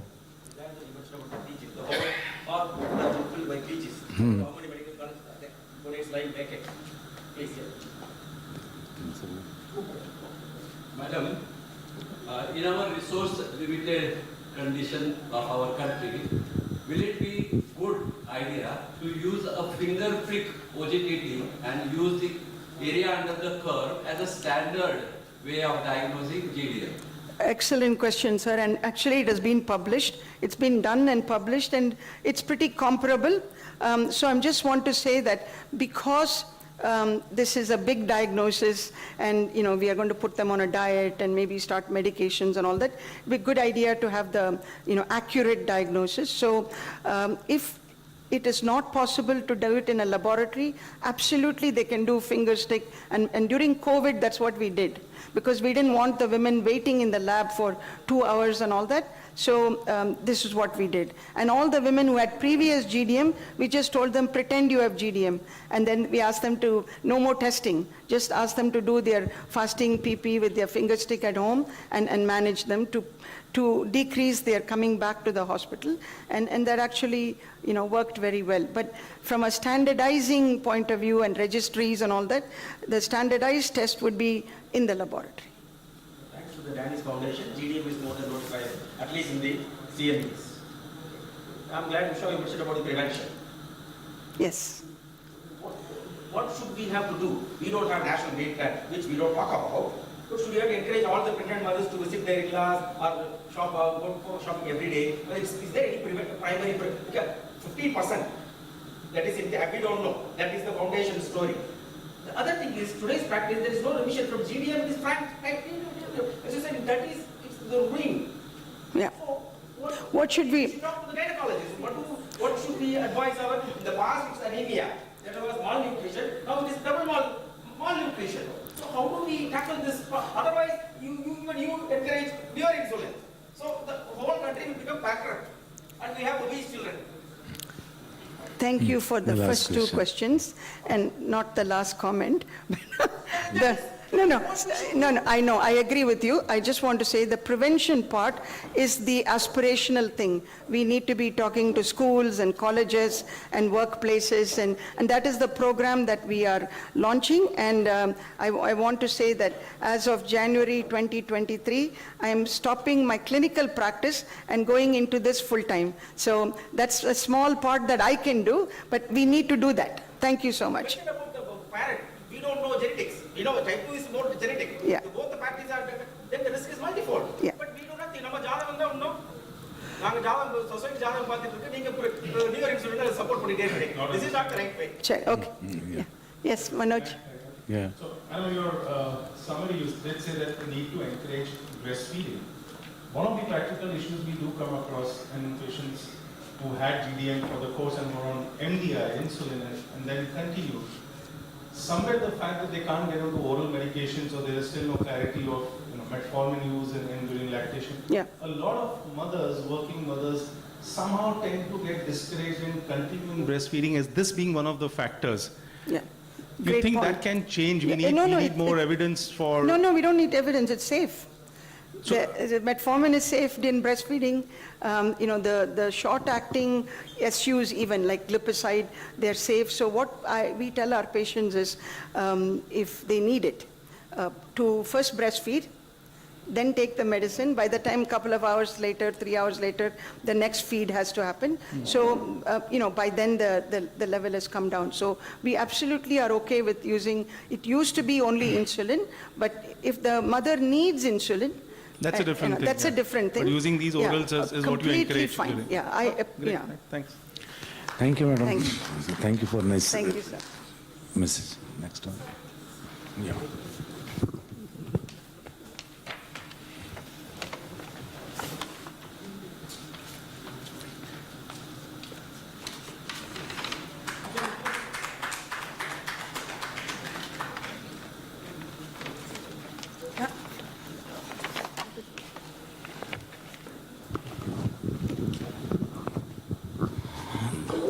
Now we will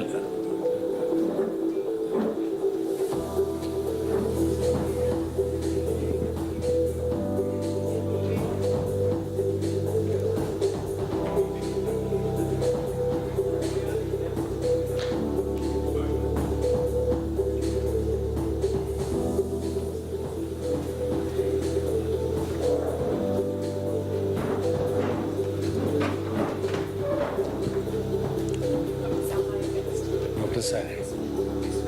First one. Sahib. Okay. And then Unni, and then Mancha.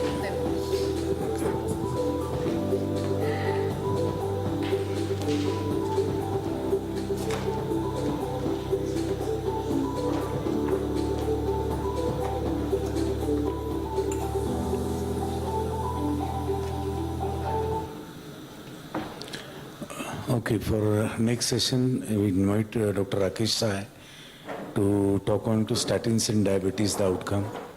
And there was a lot of debate about whether statins themselves are diabetogenic or not. Let us see what we learn in this lecture. So, good afternoon to all of you. Thanks to Dr. Nita and Dr. Sanjay for inviting me to be here.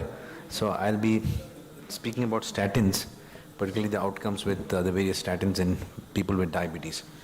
And we all know that cardiovascular disease is the major problem in people with diabetes, and Jocelyn almost a century back said this, that with excess of lipids, diabetes starts, and with that itself patients develop various complications and die because of atherosclerosis.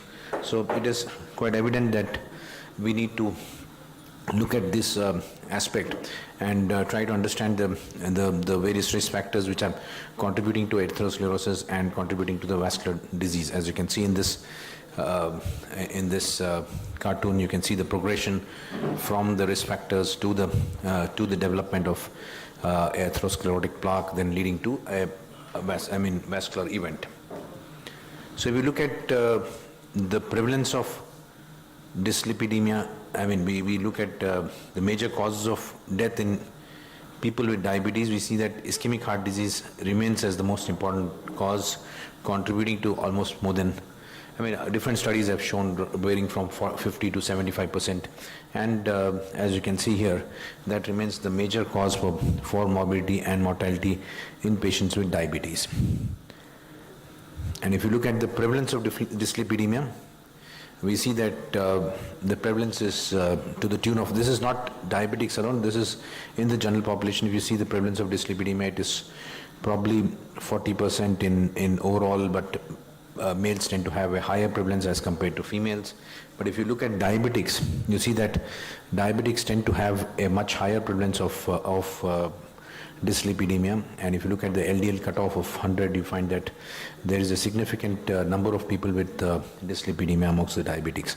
And we have very good data from the ICMR INDAB study, which has also shown that almost 85% of individuals have either one form of dyslipidemia, that is either elevated LDL cholesterol, or is it the elevation of triglycerides, or low HDL cholesterol.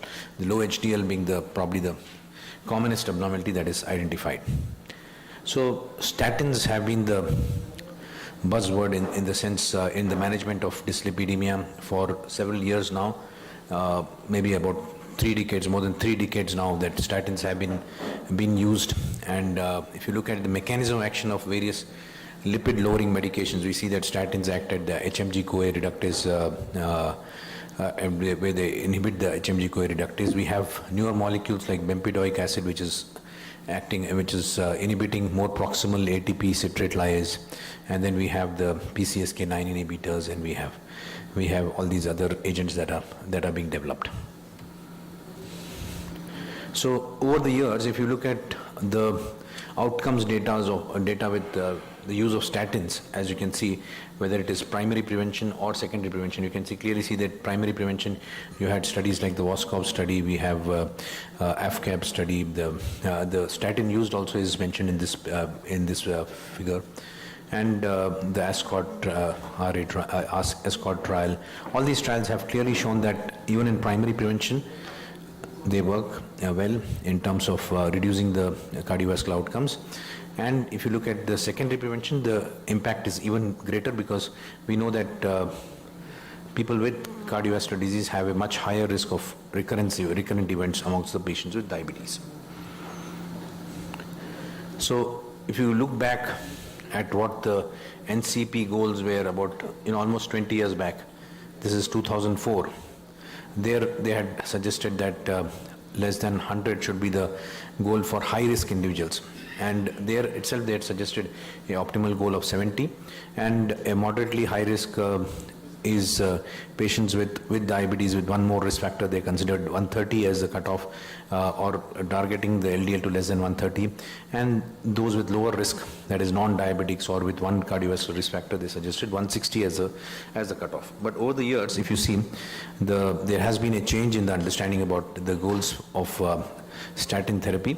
As you can see, this is from the 2018 AHA-ACC algorithm, where they have suggested that for primary prevention, you need to look at a LDL target of, LDL level of more than 190 to start statin in all classes of a class 2 indication, class 1 indication to start statin in all those with a LDL of more than 190.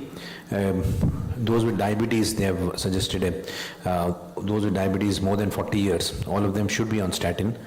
Although and then for diabetics between the age of 40 to 75, the risk assessment should be done to consider those with higher, those who need a higher intensity statin, that is those who have got a previous cardiovascular disease or they have multiple cardiovascular risk factors, they need a higher dose of statin. So this is how the primary prevention algorithm was suggested. And the secondary, if you look at the secondary prevention algorithm, they have again looked at identifying the 5-year or 10-year risk of ASCVD events, and suggested the targets of LDL based on that. And they've also spoken about additional therapies like ezetimibe, which was also considered in that situation. So this was when the PCSK9 inhibitors were not available. Now, if you look at the recent update from the ESC, that is the European Society of Cardiology in 2009, they have brought down the target LDL levels in those with high risk to less than 70, and those with very high risk, that is those who have a previous cardiovascular event and diabetes, to less than 55. And this has also been, if you look at the ADA position statement, however, we see that they also speak about similar to what the ACC-EHA has been speaking. They have been following the similar sort of targets. But if you look at the Lipid Association of India, they have categorize people based on the risk factors, and diabetes puts, presence of diabetes with even no other cardiovascular risk factor or one or even a single other cardiovascular risk factor puts them at high risk. And these are the individuals who are at high risk, and those who have more than 2 other cardiovascular risk factors, they come into the very high risk category, and those with previous events come in the extremely high risk category. And the targets that they have suggested is that with diabetes without ASCVD, when there is no target organ damage and less than 1 other cardiovascular risk factor, that is no other cardiovascular risk factor, they still suggest a target of LDL of less than 70, with 2 more cardiovascular risk factors, additional 2 cardiovascular risk factors other than diabetes, they put them in a very high risk category and suggested a target of less than 50. And those with pre-existing atherosclerotic cardiovascular disease, they are in the high risk and the extremely high risk and extremely high risk type A and type B, where the targets are less than 50 in type A and type B is less than 30. So that's how the LAI has stratified the risk, cardiovascular risk among patients with diabetes. Now let us look at some of the studies which have looked at the role of statins, the outcomes with various statins. So if you look at the HPS trial, which was basically, which enrolled about 5,000 or 6,000 odd patients with diabetes. They had another 14,000 patients without diabetes, and they were randomized to either simvastatin versus placebo, a 40 milligram simvastatin versus placebo. And as you can see on the right side of the figure, you can see that the outcomes in terms of strokes and other cardiovascular events were significantly reduced by close to 25% reduction in the incidence of first non-fatal or fatal stroke. Amongst the diabetic participants, there was a significant 24% reduction in such strokes. So overall 25%, even in diabetics it was 24%. And as you can see, when they stratified the patients based on other cardiovascular risk factors, previous MI, other CHD, and other presence of cardiovascular disease in the form of peripheral vascular disease or cerebrovascular disease, across the board, all patients benefited from the use of statins and benefited similar to what was seen with non-diabetics. So clearly there was a 25% improvement of reduction in cardiovascular events with the use of statin in patients with diabetes. The ASCOT-LA trial looked at the use of randomized 19,000 patients who were on antihypertensive treatment, and out of these 19,000 patients, they enrolled 10,000 into the lipid lowering arm, and they were either receiving atorvastatin 10 mg per day or placebo. So 5,000 on atorvastatin, another 5,000 on placebo. And again, you see that there was a 24% reduction in the risk of fatal and non-fatal strokes were reduced by 33% amongst those with diabetes and by 24% in those without diabetes after atorvastatin treatment. So patients with diabetes tended to get a better result in this trial with the use of atorvastatin 10 mg per day. And atorvastatin was clearly shown to have this benefit. Now, another important trial of that time, I mean, about a decade, more than a decade old trial, is the CARDS trial, which actually changed our thinking about the use of statins, because till that time the target LDL was kept at 130. And in this trial, they have enrolled patients with LDL cholesterol levels between 100 to 130 and found who were otherwise not indicated to have a statin, and in that group also they found that there was a significant benefit with the use of 10 mg of atorvastatin. So 1400 patients randomized to atorvastatin versus placebo. The standard of care that time was not to treat them between 100 to 130, but with the treatment there was a 37% reduction in incidence of major cardiovascular events, 48% reduction in the risk of stroke, and 32% reduction in acute cardiovascular endpoints. So this is probably one of the trials which changed our thinking about the use of statins in people with diabetes. So clearly there was a benefit in terms of the primary endpoints, the stroke, the secondary endpoints like death from any cause and any acute cardiovascular disease event. Then we have the Jupiter trial, which is again a primary prevention trial with rosuvastatin. Using 20 mg of rosuvastatin as against placebo, there was a 44% reduction in the risk of the composite primary endpoint, which is cardiovascular disease. So here what we clearly see, this was a trial which did not include patients with diabetes. So this was in patients without diabetes, and you found that there was a 44% reduction in the incidence of cardiovascular events. But the new onset diabetes, as the chairperson was mentioning just now, there was increased by 28%, and that actually brought into focus the occurrence of new onset diabetes with the use of statins. And there was a lot of debate on that, and we have, after looking at all the data, the conclusion that has been made is that the benefit that is provided by the use of statins probably far outweighs the risk that is there of new onset diabetes. In the HOPE-3 trial, you see that there was patients were randomized. It was a 2x2 factorial design with candesartan or rosuvastatin 10 mg, candesartan with hydrochlorothiazide. And here again, there was a 24% reduction with 10 milligrams of rosuvastatin. There was a 24% reduction in the first co-primary outcome. And the second co-primary outcome of CV death, MI, stroke, cardiac arrest, revascularization and heart failure also came down by 25%, clearly showing the benefits of rosuvastatin in this group. Treatment with rosuvastatin 10 mg per day resulted in significantly lower risk of cardiovascular events than placebo in intermediate risk ethnically diverse population without cardiovascular disease. So now looking at another statin which is coming to the market recently, that is the pitavastatin. So this is, although not been extensively studied, but a few studies which are there have shown that there is probably less of glycemic disturbance with the use of this statin as compared to atorvastatin or even pravastatin. So amongst the older statins, pravastatin had the lowest risk of new onset diabetes, and when you look at pitavastatin, that risk was found to be almost not increased with the use of pitavastatin. So it did not increase fasting blood glucose or HbA1c in people with diabetes, unlike atorvastatin. And the live study, which was a 2-year follow-up of pitavastatin therapy in type 2 diabetes with about 300 patients, showed that there was a stable HbA1c of remaining at the same level or even coming down to a small extent. So there was in long-term therapy also up to 2 years, there was no increase in the HbA1c, and so therefore it may be a good option in patients with type 2 diabetes. There's another study called the J-Predict study, which had 1,200 patients who had IGT and who were treated with pitavastatin as compared to.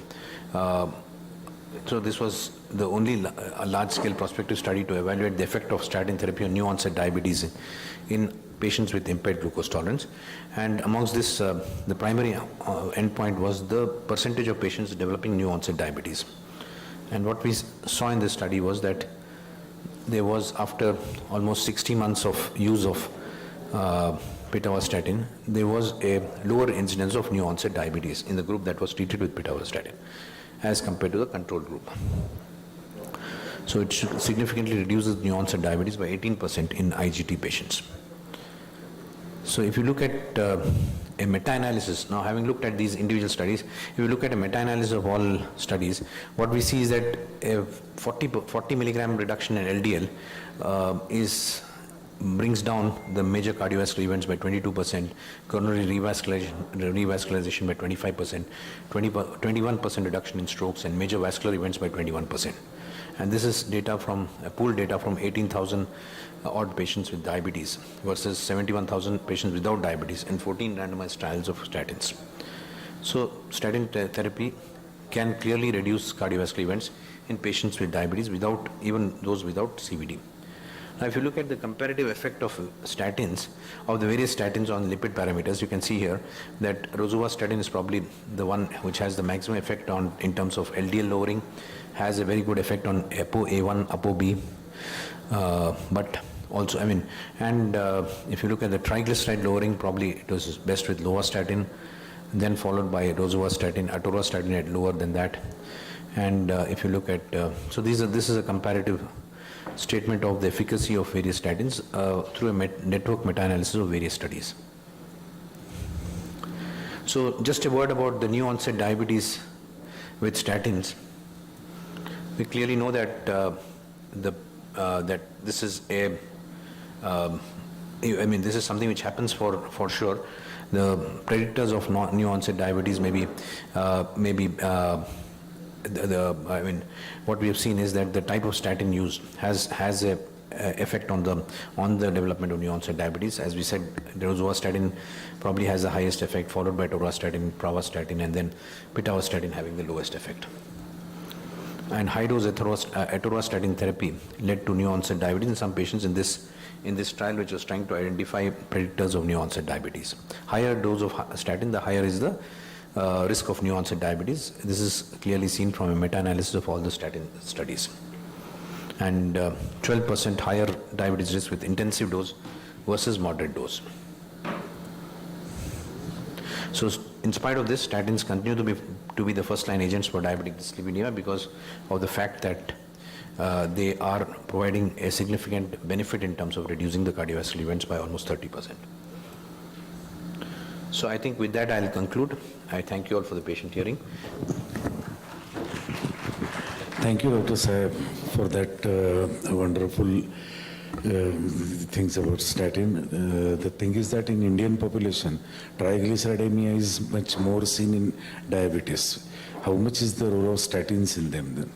Yeah, so as I was showing in that slide, which was actually showing the comparative effect on triglycerides, you see that rosuvastatin probably has amongst the available statins, because we have rosuvastatin, atorvastatin available and pitavastatin available. So amongst the three statins, as you can see, rosuvastatin probably has the best effect on triglycerides, and followed by atorvastatin. So, and then there is always a need for additional therapies, which has been shown, and at least some of the studies have clearly shown that those with higher triglycerides, more than 200 or more than 250 from the field study and other subgroup analysis of the field study, have shown benefits in those with higher triglycerides, having a benefit, low HDL and high triglycerides, having the additional benefit of use of fenofibrate as compared to the entire population. Right. Any other questions? Yes.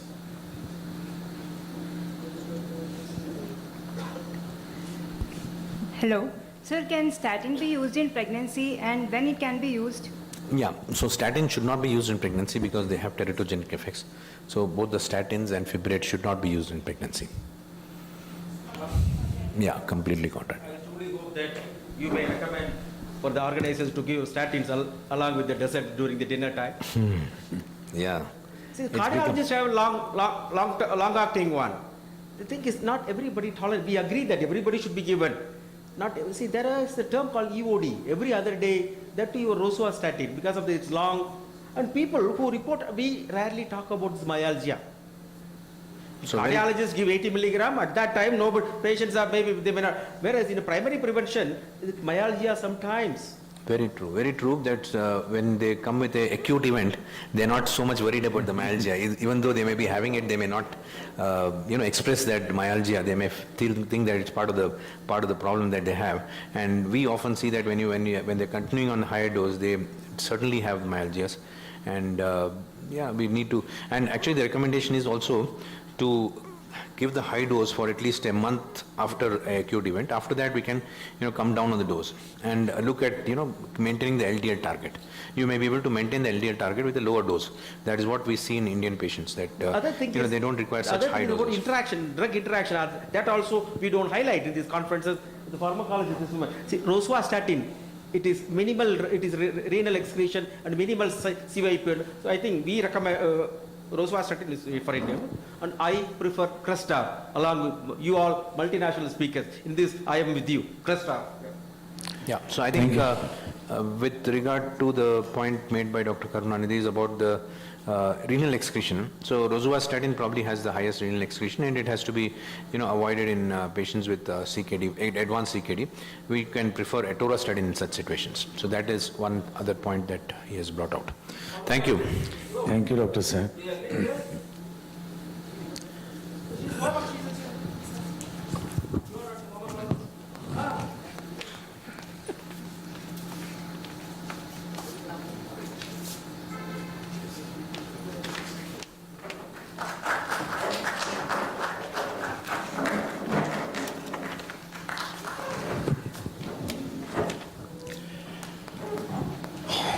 Now we call upon for the next session, our friend, Dr. Undi Krishna. So he'll be talking about leveraging time in range to improve the patient's outcome.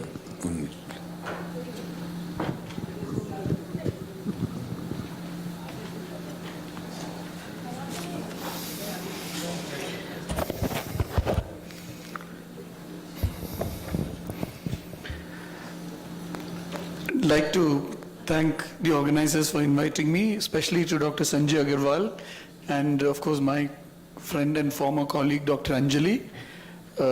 Good wishes to all of you who are in the hall, and let me begin my presentation. So I'm going to talk about generation 2 basal insulin and how to leverage time in range. First part of my presentation will be about clinical implications of glycemic variability and time in range, and in range study, recent evidence on time in range. Let me begin with talking about the clinical implications of glycemic variability and time in range. So beyond HbA1c, time in range is a very important and important metric because it detects glycemic variability. If you look at the time in range, it also tells us the time below the range, so that is very important about it. And it also, excess glycemic variability and suboptimal time in range can significantly impact people with diabetes, and guidelines also support it. A low time in range is associated with a higher risk of retinopathy, microalbuminuria, neuropathy, and mortality. International guidelines also recommend time in range as a key metric to effective diabetes management. Glucose fluctuations are a process in time with two important dimensions. One is the amplitude and the other is a time.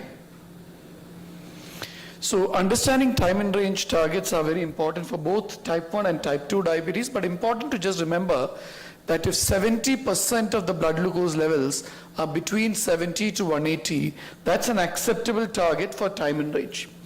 And above could be less than 25 to 5% depending on the time, but very importantly, the time below range should be below 4% in the majority and below 1% when you look at very elderly people. So if you look at higher, just like we say, older people, we relax the HbA1c targets. For older people who are frail, we also relax the time in range targets to about 50%. So if you see an elderly gentleman or a lady, if the blood sugar levels are 50% of the time within normal, we say that the time in range is about 50%, and that's okay.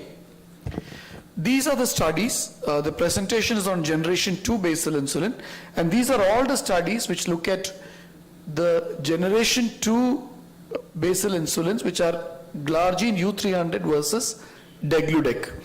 And these are, some of them are PKPD studies, and some of them are real world studies, and a few are randomized control trials.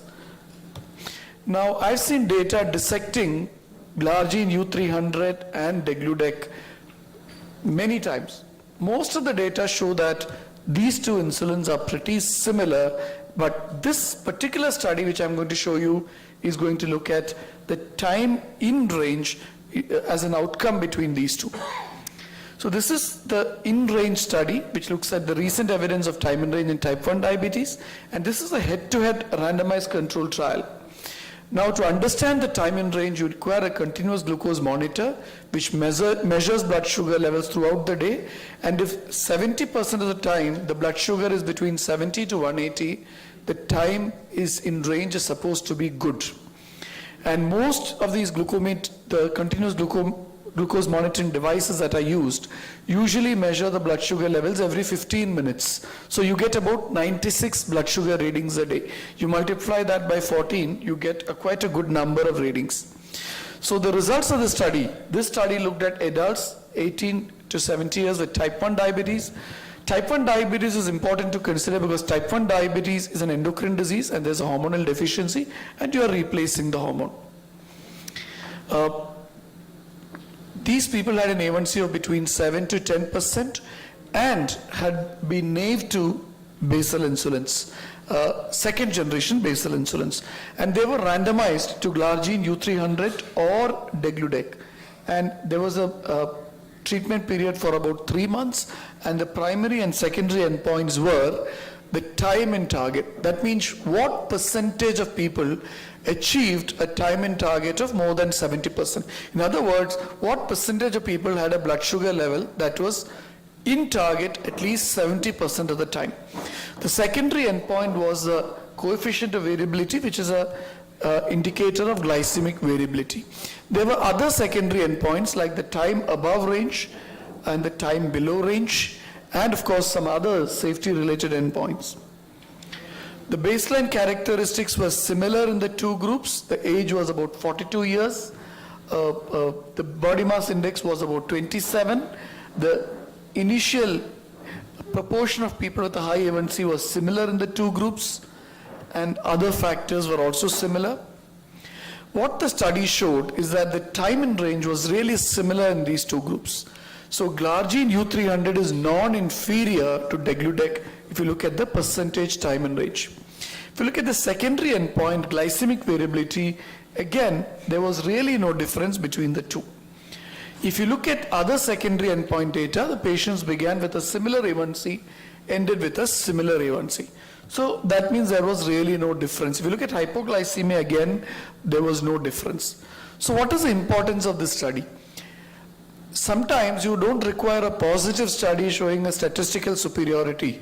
Even a study which shows similarity, non-inferiority, to show that two treatments are similar is actually good enough in clinical practice. And in fact, if you see negative studies, they are also very important. So this study, which is really a non-inferiority study, showed that if you look at the glycemic control in terms of time and range, glargine U300 and degludec were similar. If you look at the main secondary endpoint, the coefficient of variation, glargine U300 and degludec were again similar. And if you look at the hypoglycemia and safety profile, these two insulins were similar. So if you look at this in type 1 diabetes, as I mentioned, in type 1 diabetes is an endocrine disease where you have an insulin deficiency and you correct it with insulin. Type 2 diabetes has got other problems like insulin resistance and obesity, which may make the pure effect of insulin a little more difficult to discern. If you look at this paper presented in the ADA 2022, again, it showed that the coefficient of variability was similar.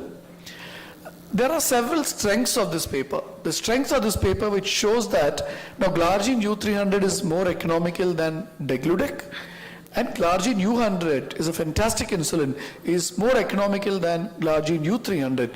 And we as doctors need to be aware of what the costs are for each therapy and then prescribe it to our patients, keeping the cost, benefit, affordability and requirement in mind. The strengths was that this study was a prospective multi-center randomized study.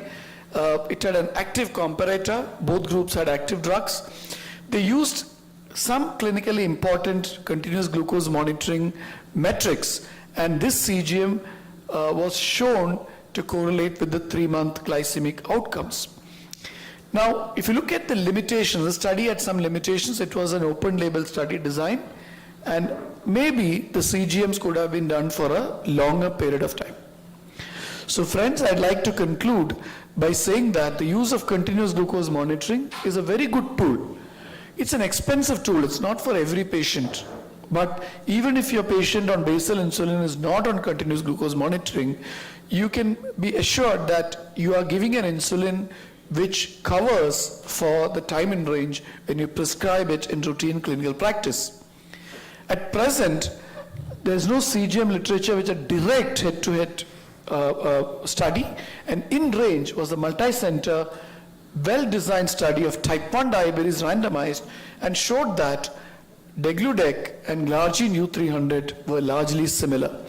This study demonstrated that glargine U300 is non-inferior to degludec and had similar glycemic variability, and in clinical practice this means that our patients with type 1 diabetes could be treated with glargine U100 and a rapid-acting insulin, and if you find that these patients have variability, hypoglycemia, and they do not wish to take glargine U100 twice a day, then you could escalate it to glargine U300 or degludec. Now, given that both have the same price, both have the same effect, the more economical one would be glargine U300. And the In-Range study showed this in routine clinical practice. I think in the beginning I forgot to thank Dr. D.B. Kadam, who was the chairperson. So thank you, sir, for chairing this session. And I think questions are at the end. Yeah. So thank you so much, ladies and gentlemen, and thank you, sir. Pleasure to be here. So the questions will be immediately over here only, after you are. So any question for Dr. Neem? Oh, yes. That's why you want to do it. It is his choice. Okay, otherwise we will have a whole session complete. He has to decide. No. Who is behind it? Let him decide. Complete with the other talk. Okay, fine. It's a village out of industry. So next talk is by Dr. Manoj Chawla. He will be talking about translating science into practice, clinical perspective of generation 2 basal.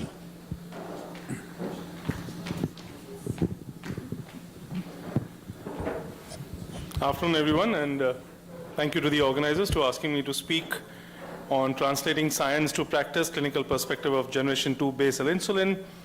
The disclaimer is I am contracted for this talk. Can we have the slides up here, please?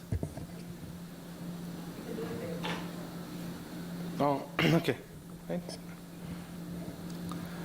Right, so Dr. Oni showed the data for in-range study, and looking at CGMs and time in range has become important both from research perspective as well as in clinical practice. I'm going to take a step back and talk about the need for us to offer insulin to our patients in time, what is the impact of delayed insulin initiation, how does timely initiation with basal insulin benefit, and then moving on to talk about the benefits of generation 2 basal insulin. So Dr. Onish showed some of the benefits in terms of improved time in range profile, similar coefficient of variation, so essentially no difference in variability between the two generation 2 basal insulins. And then some practical considerations for the use of this particular Gen 2 basal insulin. Now let's start with understanding the impact of delayed insulin initiation. Landmark was the first longitudinal real-world evidence study from India, large-scale longitudinal prospective observational real-world study, which looked at the management and complications in type 2 diabetes across India over a period of 3 years. And this study was well represented across the country, as we can see here and appreciate 382 sites. You had good representation from across, 31% from north, 36% from south, 14% from east, and 20% from the west of India. Now, what did this study highlight? That the fact is 4 out of 5 people today in India with type 2 diabetes still remain uncontrolled. And that's what we've seen across the different epidemiological data as well. Patients achieving A1C less than 7%, 19.2, 22.3, so it's pretty much around that figure. Less than 1 in 4 Indians with type 2 diabetes take insulin therapy, and the average A1C when insulin is initiated still remains high at 9.2%. So in spite of advances, in spite of sessions like these, in spite of conferences and educational initiatives, we've not been able to change the practice trends of using insulin earlier on. Now, delayed insulin initiation has its own consequences. So as we can see from this data by Dr. Kamlesh Kunti and all, that whether it is, when you look at the time period when people are using a single oral drug, 2 oral drugs, or 3 oral drugs, the time before which insulin is initiated is on an average 7 years. So there is a lot of inertia for insulin initiation, and that persists across the spectrum of treatment, something which needs to change. Why is this important? Because that initial period that we are losing out on, which is giving rise to bad metabolic memory, has its own consequences. So the initial poor glycemic control, the hyperglycemia, would lead to oxidative stress, which will have its own issues through the nitric oxide pathway. At the same time, hyperglycemia will also lead to generation of advanced glycation end products, which will act onto the receptors for the advanced glycation end products. The neutrophilic factors, again oxidative stress. This is some of the postulated pathways of how hyperglycemia or bad metabolic memory is leading to early complications in individuals with type 2 diabetes. Sometimes our patients ask us this question, is insulin better than oral medications? And we may not yet have the answer for that. In fact, a lot of evidence today may say that a lot of other group of drugs, as we understand today, be it SGLT2 inhibitors or GLP-1 receptor analogs, have shown a lot of other pleiotropic benefits and cardiorenal protection. So is necessarily insulin better than these drugs? Maybe not. But nobody's taking away the fact that glycemic control or metabolic achievement control is extremely important. Whether we go back to DCCT, UKPDS, ADVANCE, and many other studies have shown beyond doubt that though we may talk about other factors today in preventing complications, glycemic management still remains the cornerstone of therapy for diabetes. And which is where insulin, as an agent which is most efficacious to bring down the glucose and improve HbA1c, still remains the cornerstone of therapy even in people with type 2 diabetes, and that's the need that we don't need to shy away or keep waiting forever. If your oral medications are able to achieve control, wonderful. If not, don't keep dragging. The drawbacks of delayed insulin intensification were also seen from the IDEC study. IDEC was the follow-up of the DCCT study, and this looked at and in the DCCT, as you remember, that there were 2 arms, as it always used to be in the older trials. You always had an intensive glucose control arm and a conservative glucose control arm.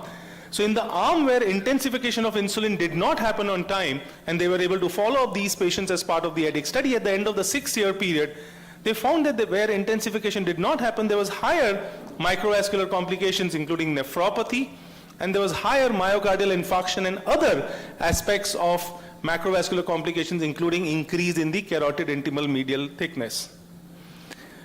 So which is why the need for timely initiation with insulin, there hardly remains a doubt across the globe about when you make that decision of initiating insulin, which is the nature of insulin that you will initiate with. Some of the local guidelines still talk about premix, and in a odd situation you may still use or offer the advantage of premixes, but largely even in India today and globally, it is the basal insulin which has been the norm and the preferred option. The early initiation of insulin improves metabolic control. So this is an offshoot study from the UKPDS where Wright and al. Showed that as compared to conventional approach, in the other arm when insulin was used alone or where insulin was added to the oral drugs, essentially sulfonylureas, they found the early addition of insulin to the oral agent monotherapy maintain glucose levels below the target for another 6-year period. And which is where this sub-study from the UKPDS also drove home the fact that insulin along with orals is going to score far better than just orals itself, or as some have read into it, better than just insulin itself. The combination may be better for patients with type 2 diabetes. So early initiation of insulin significantly improves the patient's chances of reaching the goal. The earlier traditional concept of stepwise treatment, waiting for your therapy to fail, always led to that time period when the patient is losing out on control.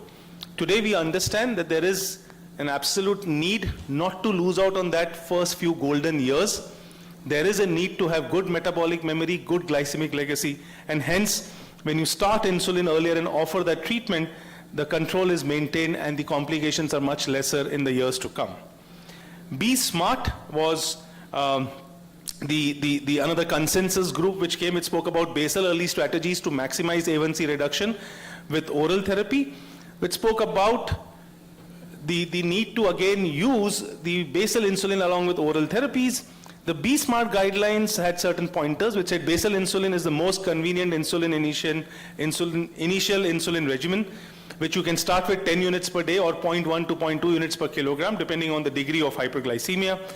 Timely insulin initiation leads to long-term reduction in complications. Basal should be injected at an appropriate time.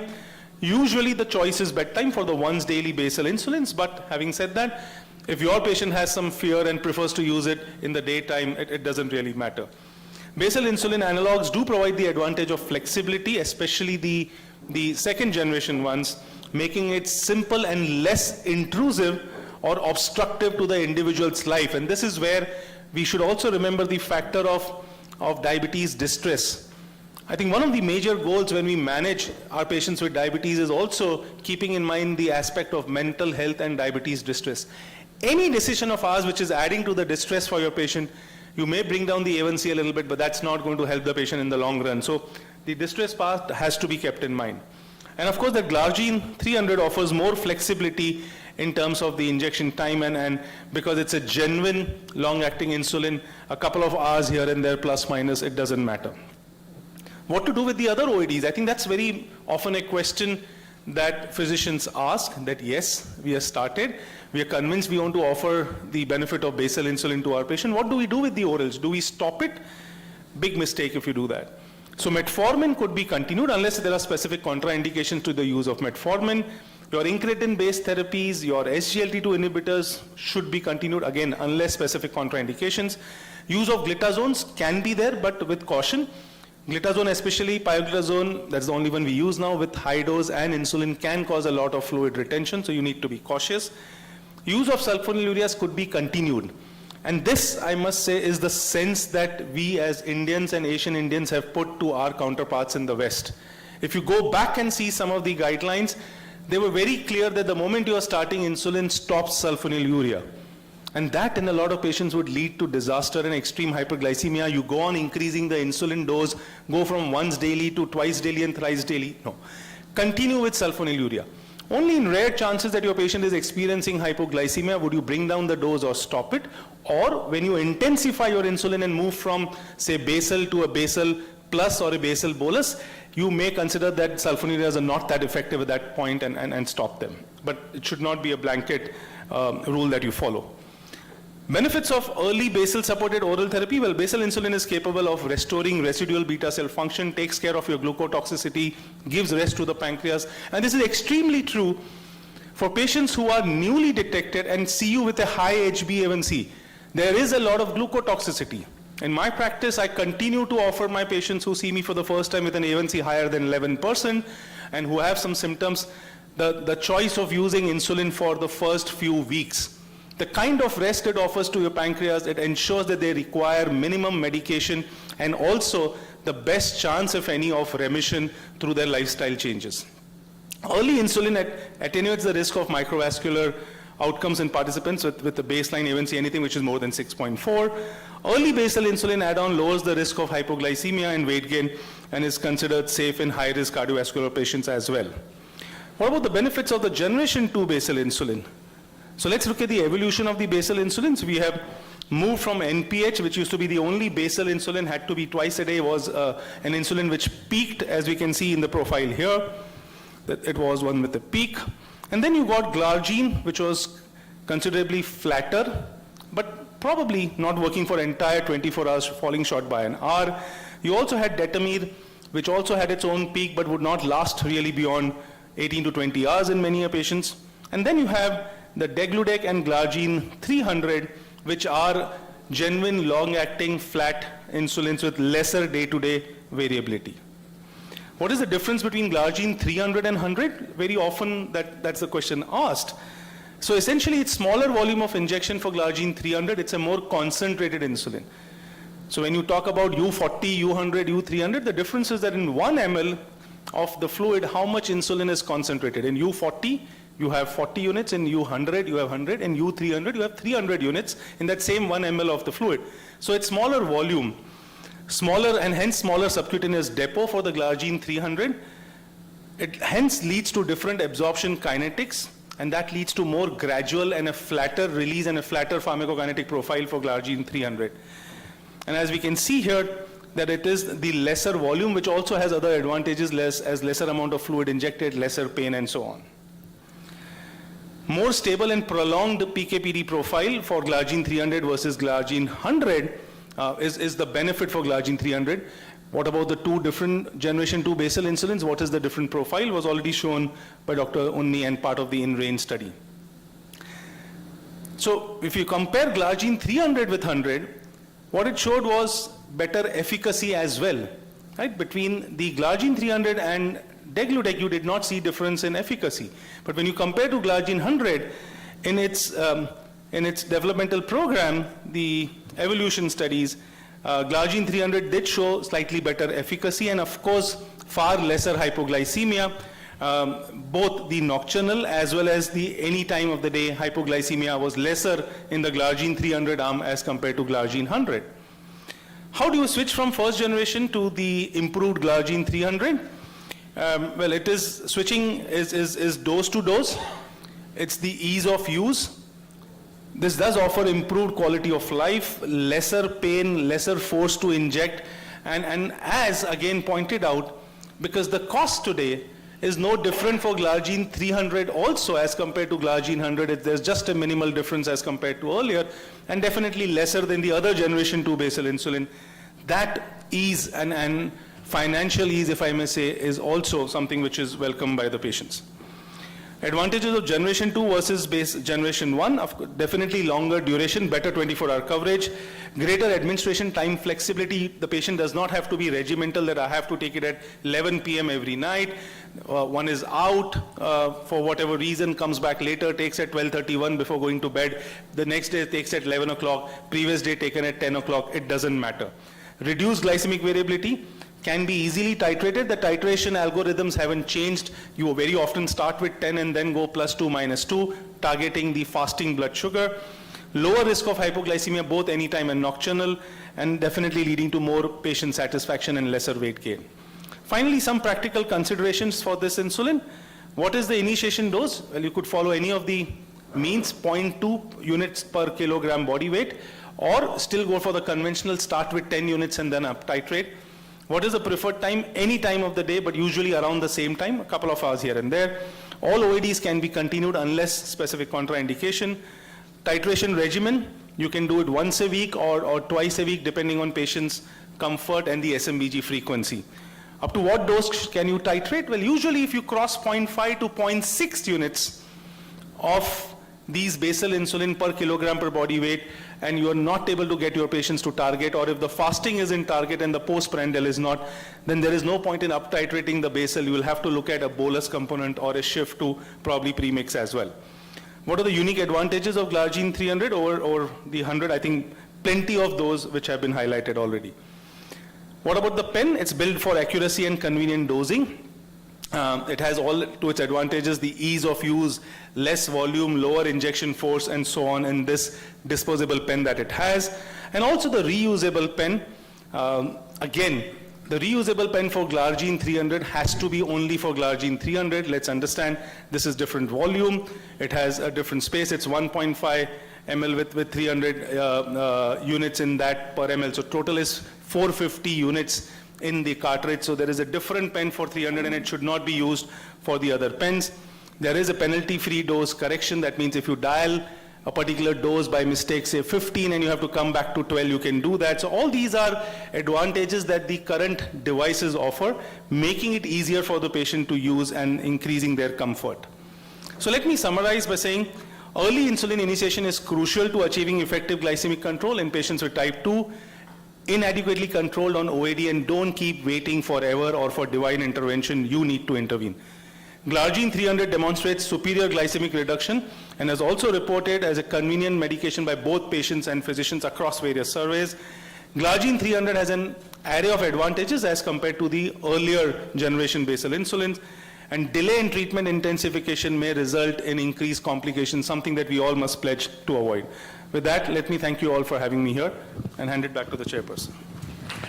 Thank you, Dr. Manoj. Now, for the next lecture, I call upon Dr. Nita Deshpande to talk on flexibility in basal intensification, a stepwise approach.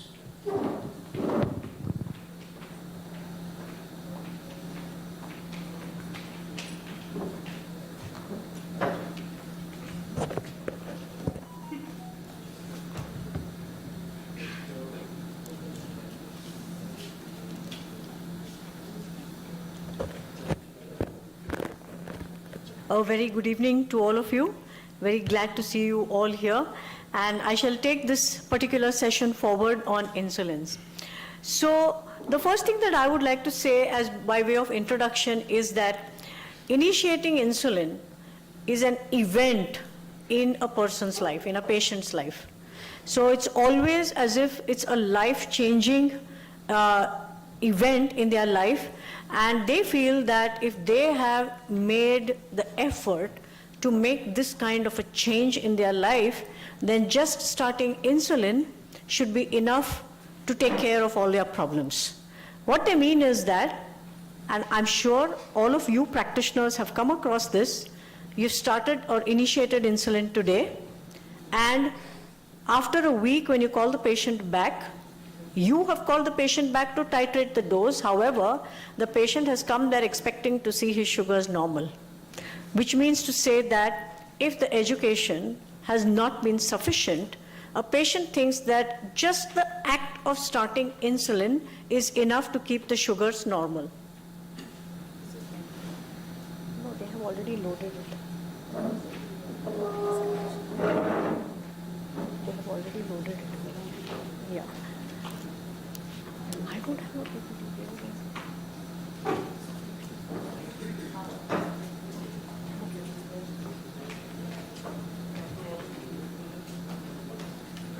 Yeah. So the question is that we need to make the patient understand that just starting insulin is not enough. Titration is the key. Titration is done in such a way that we achieve our targets. And therefore, once you've started insulin, you may need to keep on increasing the dose.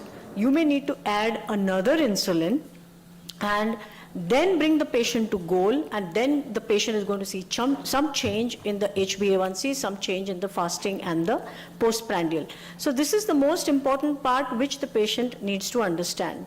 So before the slides come on, let me tell you here that once you have initiated with basal insulin, because that's what all the guidelines say, once you have initiated insulin, when you want to up titrate, you have a choice of continuing to increase the basal insulin, which may do the job and everything may come to normal. That means your fasting comes to normal, the postprandial comes to normal.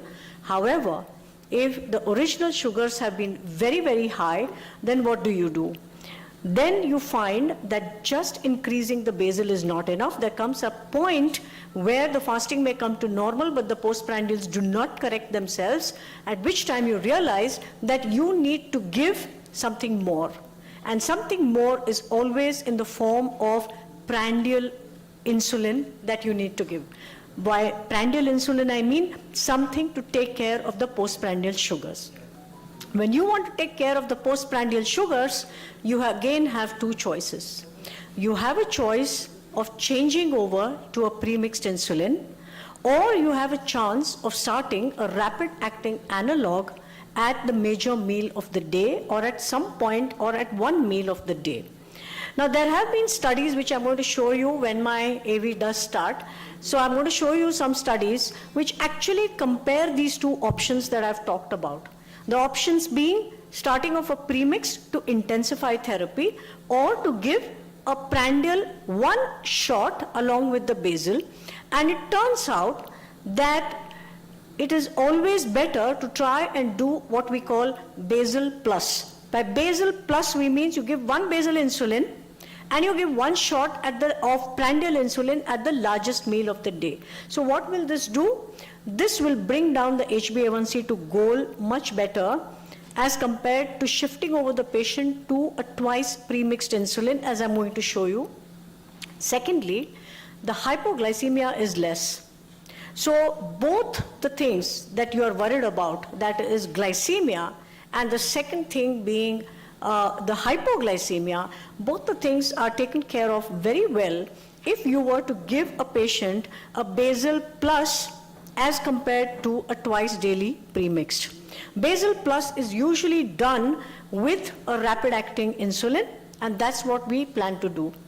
Now, if the basal plus also does not work, then you have the option of going all the way and giving a physiological method of trying and giving insulin, and that is called the basal bolus therapy, which means you have tried basal, you've tried basal plus, and after basal plus you find that you are still not at goal, the postprandial sugars are still not coming to normal, then what do? You give the basal and you give a bolus at each and every meal. And once you have done that, you will find that the HbA1c starts to come down. Now the important thing here is that it gives you a flexibility. You heard from Manoj in the previous lecture about the flexibility of giving the newer ultra-long basal insulins. So that is one part of it. And the second part of it is that if you plan to give insulin at every meal, you again have that flexibility. So it's flexibility, convenience, and physiology which drives the basal bolus or the basal plus therapy. And here we are. So I'm going to skip through some slides because I've already talked to you about that without the slides. So the overview of my talk actually is about the need for intensification, which I've already talked to you about, how you do it, and then the basal prandial insulin regimen that is made easy with the different regimens that you have and what the evidence-based recommendations are. So why do you need insulin intensification? I told you the blood sugars are already high, physiology drives it, there is a decline in the first phase of insulin secretion, and most importantly, that too in India, postprandial hyperglycemia, and this makes a significant contribution to the HbA1c and glycemic exposure overall. So the significance of postprandial glucose is known to all of us.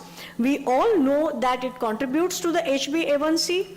We know that when you give a basal, the fasting is controlled, but the postprandial is not. And you know that postprandial hyperglycemia causes oxidative stress.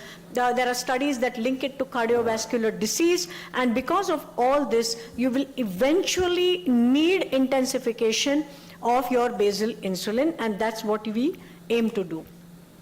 So how do we do this? Why should we consider adding a prandial insulin? So I have given you some of the indications as to when you will start a prandial insulin. As I said, the first and foremost is you've given a basal insulin, but you're not getting your target postprandials. Then the other thing is that if your basal insulin dose keeps on increasing to a point that it exceeds 0.5 units per kg per day, that's probably the time that your patient needs prandial insulin. And if you increase without starting a prandial insulin, if you just keep on increasing the basal insulin, there is a risk of hypoglycemia.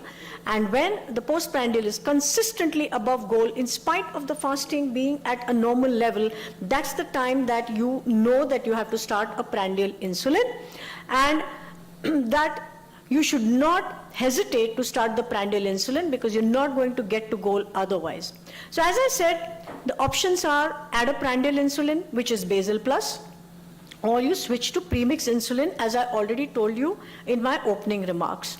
The basal prandial intensification, which we call basal plus, is actually the physiological way of doing it. And it closely mimics a normal pancreatic secretion, which is what we always aim to do. And basal insulin suppress glucose production by the liver between meal times and overnight as well.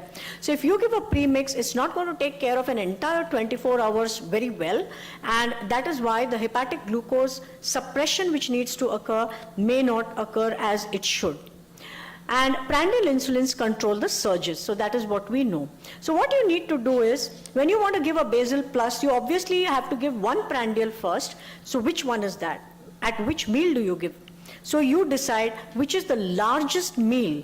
Instead of just giving it ad hoc at breakfast or at lunch, if you try to find out which is the largest meal and give it at that time, you could be getting better results. And this study shows you that rather than giving it at breakfast, just ad hoc in general, if you were to actually identify the main meal and give it at that time, you get a much better A1C reduction, as you can see in this particular slide. So study what is the major meal of the day, what is the major excursion of the day, and institute the prandial insulin at that time, you are likely to get a much better reduction of A1C.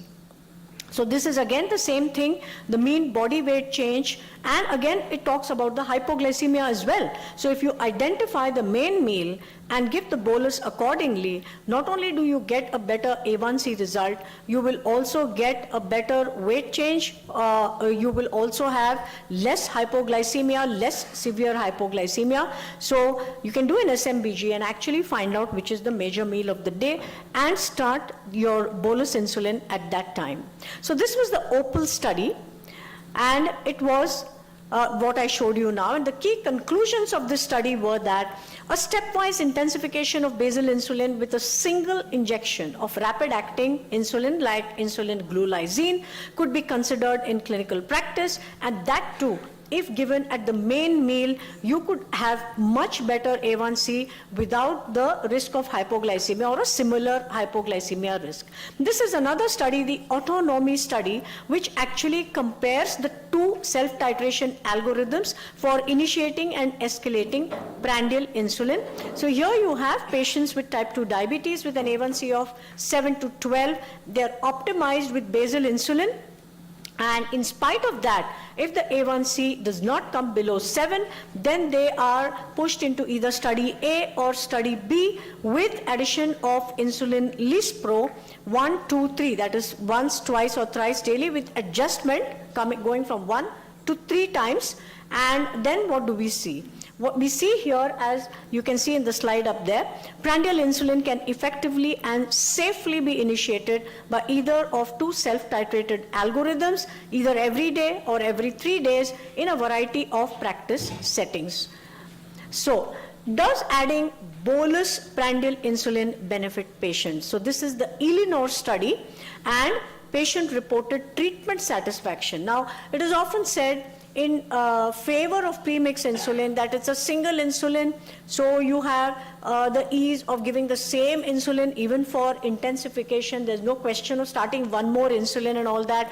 So convenience, quality of life, etc. was studied with the basal bolus regimen, and the patient's DTSQ scores on general health as well as on patient satisfaction was seen. And what was found was that insulin glargine and glulisine, when given as basal bolus, can positively affect the physical and psychological well-being and treatment satisfaction irrespective of the educational support system used. So this is what the study proves. So the basal bolus approach allows individualization of intensification and empowers self-management. So this is what a study showed, that the effectiveness and safety of self-titration of prandial insulin with basal insulin, glargine U100, and oral drugs. It requires no patient training on insulin correction factor or carbohydrate counting. It lowers the requirements of the oral drugs and improves patient satisfaction. And these are the important takeaways from this particular study. So where do we stand today? If you had to compare, because in your practice, I'm sure you come across this. You started basal, not getting enough of your goals are not being reached, what do you do? So do you just suddenly switch to premix, or do you do a basal bolus? So where do we stand with that today? So you have some of the world's best researchers talk to you about it, telling you, some studies tell you that they are equal, some studies say that basal bolus is better, and there is another study which shows you non-inferiority. So nowhere does a basal bolus actually fail, in the sense that it may be non-inferior, or it could even be superior or on par but not inferior. So that is the important takeaway from all the studies that I've shown you, that you are getting a more physiological kind of correction of your blood glucose with less hypoglycemia, good patient satisfaction as you're seeing, and also convenient, and that is the important consideration when you want to up-titrate therapy. So this is again another study which is again a comparison between premix strategy and basal bolus for intensification, and what you find here is that it resulted again in similar percentages of well-controlled patients without hypoglycemia. So as I said, studies have shown that it is equal to or non-inferior or better. So but it is very, very physiological as compared to premix. So that is the important part to understand here. So this is again more evidence in the same vein where there was a comparison of 3 intensified insulin regimens added to oral therapy for type 2 diabetes. So in the first one, you had twice daily premixed, which is what we use very frequently. Then you had glargine plus 1 prandial, so that is basal plus. And then you have a third one which goes all the way, and that is basal bolus. So what you find here is that compared to the premix, both basal plus and basal bolus fared very, very well, especially in terms of glycemia as well as on the occurrence of hypoglycemia. So this is the comparison again which tells you the same thing, that premix may be difficult to implement. It fails to replace the physiological insulin. The ratio cannot be adjusted. It's a pre-mixed insulin. So you could have patients who require more basal, less bolus, and vice versa, which you can do nothing about if it's pre-mixed. But you can do it, tailor it to the patient's needs if you are doing it in basal plus or the basal bolus way, because there is an ease of self-titration, there's a simple algorithm, so patient satisfaction I've already shown you, and long-term adherence may be better. So when you move actually from basal plus, that means basal plus 1 prandial, to all the way to basal bolus, you have to do that in type 1 diabetes. Please remember that type 1 diabetes treatment cannot happen with premix insulin. It has, and it cannot even happen with basal plus. It has to go all the way to basal bolus, and that's the best way of treating your type 1s. Then again, in advanced stages of type 2 diabetes, when insulin deficiency is so bad that every meal needs a prandial insulin, newly diagnosed patients with very severe hyperglycemia, again every meal needs a prandial insulin. And again, patients for whom you have to withdraw oral drugs. For example, nephropathy has occurred, you have to withdraw it. How much time do I have? I think. Right. So basal bolus therapy versus premix, enough has been said about that. Then again, the co-formulations. So co-formulations, though they are not by definition premix, but the ratios are fixed. So that is for sure. So the step-by-step trial actually compared IDEC ASP or glargine 100 plus aspart in a treat-to-target trial to compare efficacy and safety. And what they found was a combination of insulin glargine and prandial insulin, that is basal bolus, achieved similar glycemic control as that of the co-formulation. So that is the important takeaway from that. And let me skip this one. So the advantages of basal prandial intensification are PPG excursions are prevented. There are fewer hypos because you can titrate the dose very well, and that's why you also have lower weight gain. And you can titrate both basal and prandial separately, which is very, very desirable. So that's why it's more user friendly, and it can be done in a stepwise manner. So this is the stepwise approach, basal prandial intensification approach, and all the criteria are fulfilled. It is a patient-centered approach. It takes care of the comorbidities and patient characteristics. Somebody has nephropathy, somebody cannot take a particular drug. Everything is considered, and it is personalized designer therapy, and educating healthcare providers and patients to overcome the fear of the side effects such as weight gain and hypoglycemia with therapy intensification. So this is the stepwise approach, very, very easy. Step 1, step 2, step 3. So you use rapid acting analogs and not regular insulin, so you have less postprandial hyperglycemia. It can be taken up to 15 to 20 minutes even after the start of the meal. Start with 1 shot at the largest meal, keep checking, and then you could add a second and a third. So there is enough evidence now for all that. You have all the different steps which I won't go into the detail. The ADA, the ACE, our very own RSSDI, it tells you very clearly how to intensify basal insulin therapy, and we have to look at all these recommendations which endorse this view that basal bolus or basal plus at least is physiological, very doable and patient friendly. So the key messages from my talk are timely basal intensification. It's critical for sustained glycemic control and mitigating metabolic legacy effects. Addition of prandial to basal insulin is more physiological, more patient-friendly, and this is an effective alternative to the premixed intensification approach, which we've been using for a very, very long time. Thank you very much, and sorry for that glitch initially when we did not have the slides. Thank you. Thank you, Nita, for that excellent presentation. Any questions on this generation 2 basal insulin? Yes. Be brief. Oh, yes. Three sessions is a wonderful. So everybody, I should be given at least 10 minutes because we are the Indian economics, okay? Ours is the poor country. But be brief. Yeah. Specific to the point, yes. Equal opportunity. Speakers funded by the industry, poor patients, physicians, and diabetologists representing poor people should be given. Glargine is a wonderful drug, okay? No true diabetologist can live without glargine. The truth behind these patient-friendly lectures is that the patent expired. They couldn't revive the patent even when the patent expired in 2015. Still the price is the same. So in the US, there are biosimilars. In India, if you really want to be a patient-friendly but long-acting insulin, either like US, we have to cut down the cost. Nobody talked about the cost. If you talk about the cost, no patient will be friendly to you. Okay?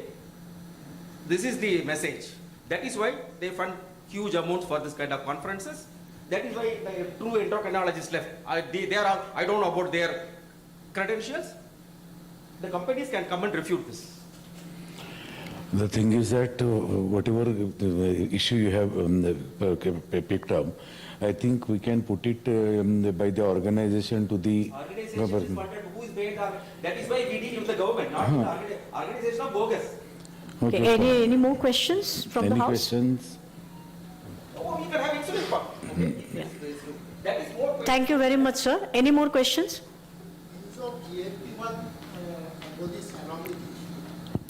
Yes, that's a great idea, actually. GLP-1 agonists do have a role as another injectable, and in some cases as the first injectable, in fact. And it may help actually to reduce the insulin dosage as well. So in selected patients where the obesity is a huge problem also, one can easily actually combine insulin, and there are a lot of studies which tell us that this combination works very well, and hypoglycemia is less, insulin dosage is less, the blood glycemic control is also very good. So yes, that combination can be thought of. If solo star is priced less after patency, everybody will use, they will make huge profit. It is a greed, okay? The profit is always the bottom of the pyramid. If at all somebody is good, tell them to cut down the price of. Yes, ma'am, there is a question from you. Please tell me. Yeah. Yeah, if it is U100, sometimes it makes sense. Each individual patient's pharmacokinetics may be a little different, but yes, many times we have benefited from actually dividing the U100. But I've never had to actually divide the U300 as such, because even at very high doses, you do get the same effect. But U100, yes, it may fall short of 24 hours, and that's the time that you may have to divide it. That's a good question. Thank you. Any other? Okay, thank you. Oh, yes, go ahead. When we're stepping up from basal plus to basal bolus completely, what kind of monitoring will you do? Yes. So the question was that while stepping up or intensifying from basal plus to basal bolus, what kind of monitoring? Yes, this kind of intensification, or actually any kind of intensification of insulin, would require a good self-monitoring of blood glucose, and at different times of the day, especially if you're doing a basal bolus, because you want to know what happens after breakfast, lunch and dinner. The excursions are not the same, and to intensify the treatment you may require it like that. Of course, you can always also use a CGM and try to titrate the dose. So that is the other thing that one can do. You need not do it in the midnight, unlike the conventional one. If you use the basal, you can do it early, in the early month. That is the advantage.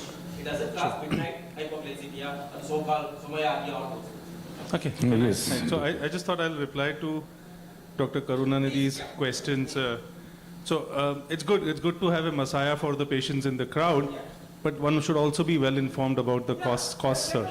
Allow me to speak. Sir, allow me to speak and let's have some rational. I have not spoken. When you were speaking, I did not speak. Please let me speak. Have a decent way of investing. Okay, please sit there and listen. If you want to listen, otherwise move out. Did I speak when you were speaking? Did I speak when you were speaking? Please sit there and listen to what I have to say. I never spoke in front of when you were speaking. Please sit there. You be quiet. Okay? Now you spoke about the cost. What is the cost of insulin in the US? What is the cost of insulin in the US that you compared insulin prices to India? I'm glad that you know the basics of insulin and glargine is better than NPH. You appreciated that. I'm thankful that you have taken that knowledge home. You should also be able to appreciate in terms of cost, where is the cost dynamics between U300 and U100? Where is the patent now? What is the price? Why is that large? Is there a difference? Is U300 under patent? Yes, the whole thing is... Is U300 under patent? Sir, answer the question. Don't just keep rabbling. I think U300. You need to know your facts. It's very easy for somebody to come into every lecture and keep screaming, okay, and be a nuisance factor. You are not adding any science, sir. You're not even aware about your facts. Just coming and screaming doesn't help the cause. I want to inform the House how misinformed you are about the cost and the cost economics. So you are a wrong messiah. You are a wrong messiah. Okay. We all care for our patients and probably much more than you. Okay. Then you should have the-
There have been medical breakthroughs and discovery and use of A1C, as we can see here. How HbA1c was discovered, there have been many researchers which have contributed to our knowledge, finding out that HbA1c is elevated in patients with diabetes. Also speaking about the fact that total HbA1c was introduced in the clinical laboratories as a tool for looking at diabetes. DCCT established HbA1c as a clinical endpoint. In 2010, HbA1c was validated as a diagnostic tool, and that was the final thing in terms of the advances of HbA1c. But let's get back to the basic and understand what is glycation. So glycation is a non-enzymatic reaction between reducing sugars and protein-bound amines. All proteins in the body, including hemoglobin, are subject to glycation. Attachment of a molecule of glucose to the amino acid chain of the protein. As per the IFCC working group, glycated hemoglobin is defined as hemoglobin that is irreversibly glycated at one or both N-terminal valine. This process is called the Maillard reaction. Initial phase of the Maillard reaction is still reversible, where it forms a Schiff base, and this is later on followed by a stable keto-amine linkage where it undergoes a Amadori rearrangement to form an irreversible bond. HbA1c is believed to be convenient and a reproducible marker of glycemia. WHO did recommend that A1c more than 6.5 can be used for the diagnosis of type 2 diabetes, and we'll come to that a little later, why this 6.5 and what was the strength behind that. It did include the caveat though, that this was only if stringent quality assurance tests are in place. Assays are standardized to criteria aligned to international reference values, and there are no conditions present that preclude its accurate measurement. And I must assure you that this was with the earnest principles of looking at HbA1c. Again, hopefully there has been no controversy, as some may claim that HbA1c was used as a tool, for somebody to make money in the industry. However, what determines HbA1c? The routine peripheral blood A1c is based on 3 factors. The HbA1c in the reticulocytes when they are released from the bone marrow, the synthetic rate of HbA1c as RBCs become older, the function of the glucose concentration is getting attached to the protein in the hemoglobin. And finally, the mean age of RBCs in the circulation. So these are the 3 factors that your HbA1c depends on. Let's also understand the earlier old term glycated hemoglobin. Largely, we don't see that, but still some of the laboratories and centers in different parts of the world will still be measuring what is called as glycated hemoglobin. In glycated hemoglobin, you have the other sugars also as a part of it. The HbA1c, which is glucose specific, is about 60 to 80% of the glycated hemoglobin component. And then you have the other sugars attached to the non-N-terminal sites like the fructose 1,6-diphosphate, glucose 6-phosphate, and so on. So if you remember the old values where glycated hemoglobin used to be given, you used to have 6 to 8% as the normal range. And anything more than 8 would be considered abnormal, but today you know that the normal range is less than 5.7, 5.7 to 6.4 as pre-diabetes, and 6.5 more than, which is for HbA1c and not the glycated hemoglobin as in the past. It's been proven beyond doubt in trials again like DCCT that there is a clear link between HbA1c and microvascular complications. With each increase in percentage in HbA1c, you have higher risk of retinopathy, nephropathy, and neuropathy. Now, conditions leading to falsely elevated, and this is important, all of us still consider HbA1c as the gold standard and use it on a routine basis.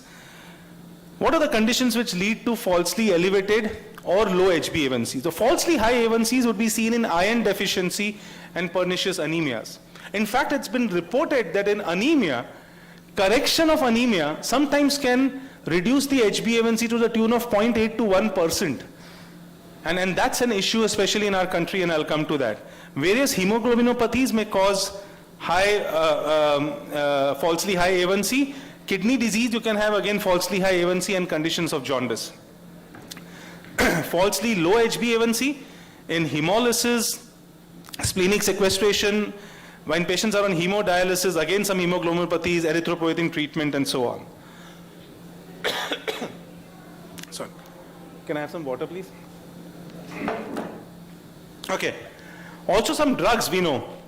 So aspirin at high doses can cause falsely high A1c and chronic opioid use. Thank you. You can also have falsely low A1C again. Chronic alcohol use, aspirin at low dose. So understand this, aspirin at low dose makes it low. Aspirin at high dose, which is not used much, may push it up. Vitamin C and E. Now you've seen in a lot of prescription, and this brings some thought. At least in the past, I used to see that a lot of senior colleagues using a high dose of vitamin E and C in all anti-diabetic prescriptions as antioxidants. Now we really don't know, patients on such high antioxidants, were they having a falsely low HbA1c than what it would have been? And it would be interesting today to see that difference by doing CGM and amongst these different group of patients. How do we really interpret A1C in the presence of severe deficiency anemias? So HbA1c does depend on blood glucose and the RBC lifespan. I told you the initial 3 factors. RBC's lifespan does vary with anemia, leading to a consequent alteration in the A1C value. So what essentially happens in iron deficiency anemia, there is more glycation. The lifespan of the red blood cell increases in presence of anemia. They are prone to more glycation. There is also presence of more malonaldehyde, which increases their glycation. So in such aspects of severe iron deficiency anemia, the lifespans increase, more glycation, and you get falsely high HbA1c. And as per the WHO definition, what is anemia? Hb less than 12 in females and less than 13 in males. And if you actually go back and see the data of your own clinics and hospital OPDs, significant number of your population with diabetes will fall into the anemia segment. There has been studies done by Bhargav et al. On the other hand, which have looked at the interference of anemia. At one point I spoke about how anemia may actually impact, but then they've gone on to say in the studies that though it may affect, actually till an HB level of 5, it doesn't really have a clinical significance. So which again raises the question of how much is anemia really affecting the new assays of HbA1c. What about in presence of chronic kidney disease? Again, in chronic kidney disease, anemia is frequently observed. The etiology of anemia may be multifactorial. It could be by low erythropoietin production, chronic illness, and vitamin and iron deficiency. And hence, in patients with CKD, you may have altered HbA1c values. The third point I said was the RBC lifespan. So there is a wide belief that the RBC lifespan is stable for 120 days. When we speak about it, we remember our earlier training, and RBC lifespan is 120 days. The assumption has been made that only hemolytic disease alters the RBC lifespan, but that's not true. The mean age of RBC, which can take account of different survival or in different subpopulations within an individual person's RBC, is actually a better determinant of the RBC lifespan. And contrary to the conventional wisdom, it may be a more common source of clinically important variation. So in a lot of conditions, the RBC lifespan will change, affecting the HbA1c value in that individual. What about race and ethnicity?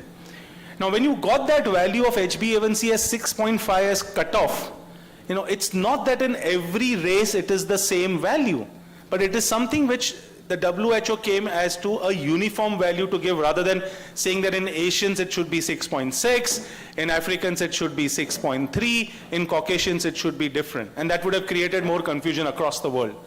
But evidence does suggest that due to genetic differences in the erythrocyte metabolism, A1C levels may actually be higher in African Americans, Hispanics, and Asian population when compared to the white Caucasian population. Now these differences, again, although small, have found to contribute to the alterations in HbA1c. And the case here is of an African American male with A1C values in the pre-diabetes segment. The A1C was actually found to be overestimating the dysglycemia based on the normal glucose values. And it would be postulated that the patient who was predisposed to elevated A1C potentially because of the race and age, and both these factors will bring about and show false high A1C. So remember that an aging individual, and if an aging African American, you have an A1C of 6.7, you may not want to jump to conclusion and watch this patient more closely and monitor. Underestimation of dysglycemia. What may cause underestimation besides the earlier factors? Well, again, patients having HIV or having some lipodystrophies, you may see this false low HbA1c. Type 2 diabetes also may result from the HIV-related insulin resistance. However, in such an individual who was HIV positive and they detected diabetes, the argument was that the A1C the false low A1C could have been also associated with the use of antiretroviral drugs, the reverse nucleoside transcriptase inhibitors. And then finally, an aspect of glycation gap. The entire concept of glycated protein is based on the principle of glycation. And there are many confounders in the human body where there could be glycation gaps either ways. You could be having negative glycation gap, or you could be having a positive glycation gap, again impacting the HbA1c. So though HbA1c is the gold standard and largely sacrosanct, it has its own limitations which we should be aware of on a scientific platform. Now what really does HbA1c represent, sir? The HbA1c also should be kept in mind that it represents a flux between the fasting and postprandial. And as Monnier showed in his earlier paper and has been then looked upon by various other Asian studies as well, when the HbA1c is higher, closer to 10%, it is the fasting plasma glucose which is contributing almost 70 to 80% to that HbA1c value. As the HbA1c starts coming closer to what may be considered as target, closer to 8, 7.57, it's predominantly the postprandial sugar which contributes to the HbA1c. So it's not something which is uniform. Also, a lot of individuals may think that HbA1c represents the sugar over last 3 months. No. HbA1c is a weighted measure. So your last 30 days contribute almost 50 to 55% to that value. And the remaining 2 months contribute 50-55. Within that also there is data that the second month contributes almost 30%, the last month contributes 15 to 20%. So in a lot of clinical scenarios, when a clinician decides to do HbA1c for a patient in a 6-week period, if the patient can afford it, it's fine, because it is going to give you a value. If it's going to change, it's going to be significant time to pick up that change, whether positive or negative. Of course, it's also important in today's times to remember that patients with different HbA1c, patients with same HbA1cs may have completely different profiles. So HbA1c does have its own limitation, and I will speak about that at the end. Quickly touching upon the point of the IDEC study, which was the A1C derived average glucose. And this is important because we all use HbA1c, and you tell your patients that your 7% means about 154, 155. Right? You have to, because our patients understand values as 130, 140, 160. So the first time that a patient does HbA1c, you need to tell them what that correlates in your sugar. And you get those values. But how did you get those values? Were they similar earlier? No, they were not. So when Nathan and all looked at the IDEC study, they looked at 507 subjects, 268 with type 1, 159 with type 2, and some non-diabetics. They looked at the A1C at 3 months, and they did multiple SMBG and some 2-day CGMs. And this was early days, 2008. So you did have the Medtronic CGM available, but they could use it only for 2 days. So they did multiple CGMs in these individuals to get to this equation, which gave them the value that average glucose, the A1C derived average glucose is 28.7 into your HbA1c percentage, 7, 7.5, 8, 8.2, whatever, minus 46.7. And that gives you the value. This is the representational difference. When you talk about mean blood glucose, the earlier HbA1c correlative values were mean blood glucose. And you can understand here from the diagram that how the mean blood glucose was derived, as compared to the average A1C derived average glucose based on the formula. And that's what gave you these current values. If you see in the past, your 7% A1C even at the time of DCCT would have been much higher, above 170. But today your 7% is 154. So we got these values after Nathan's effort as what was the IDEC study. Now moving on to methods of measuring HbA1c, there are many methods. The ion exchange chromatography is both low pressure and high pressure. The electrophoretic methods, chemical methods, mass spectroscopy, reverse phase HPLC, and so on. What do we currently use HbA1c for? To monitor the long-term glycemic control for therapeutic decisions. Today, is it possible for many of us to make therapeutic changes just based on a single fasting post-lunch, or even at times just based on some SMBG? I think most of us would find it difficult without an HbA1c to make changes. Having said that, today many of us would find it difficult to make changes even without looking at a CGM beyond HbA1c and SMBG, and I'll come to that. What about HbA1c for diagnosis of diabetes? Was this always there? No, this has been more in the recent years. They did realize that HbA1c correlates strongly with microvascular complications, especially retinopathy.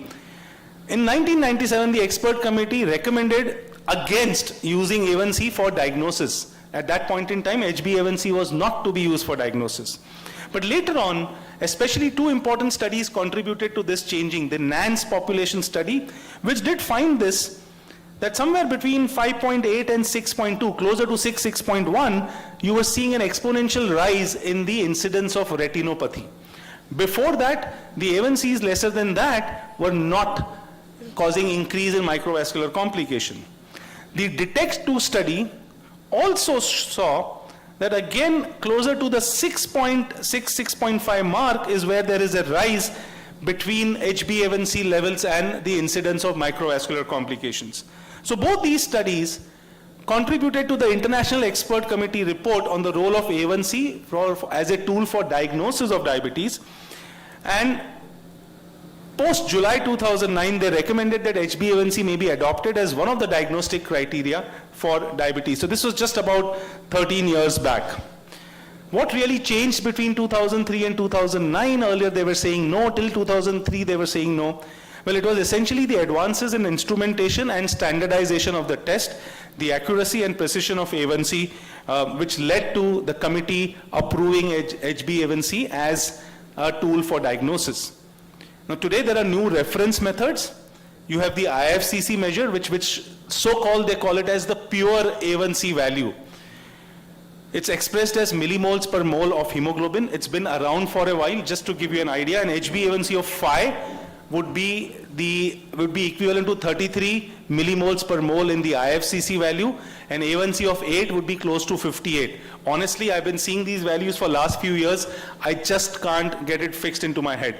It has to be the percentage for me. If somebody gives me an IFCC value, I can't translate it. But in certain parts of the world, they are using this more regularly as the reference value.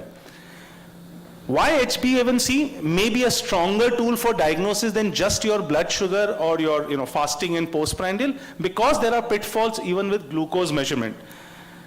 The measurement of glucose itself at times can be less accurate.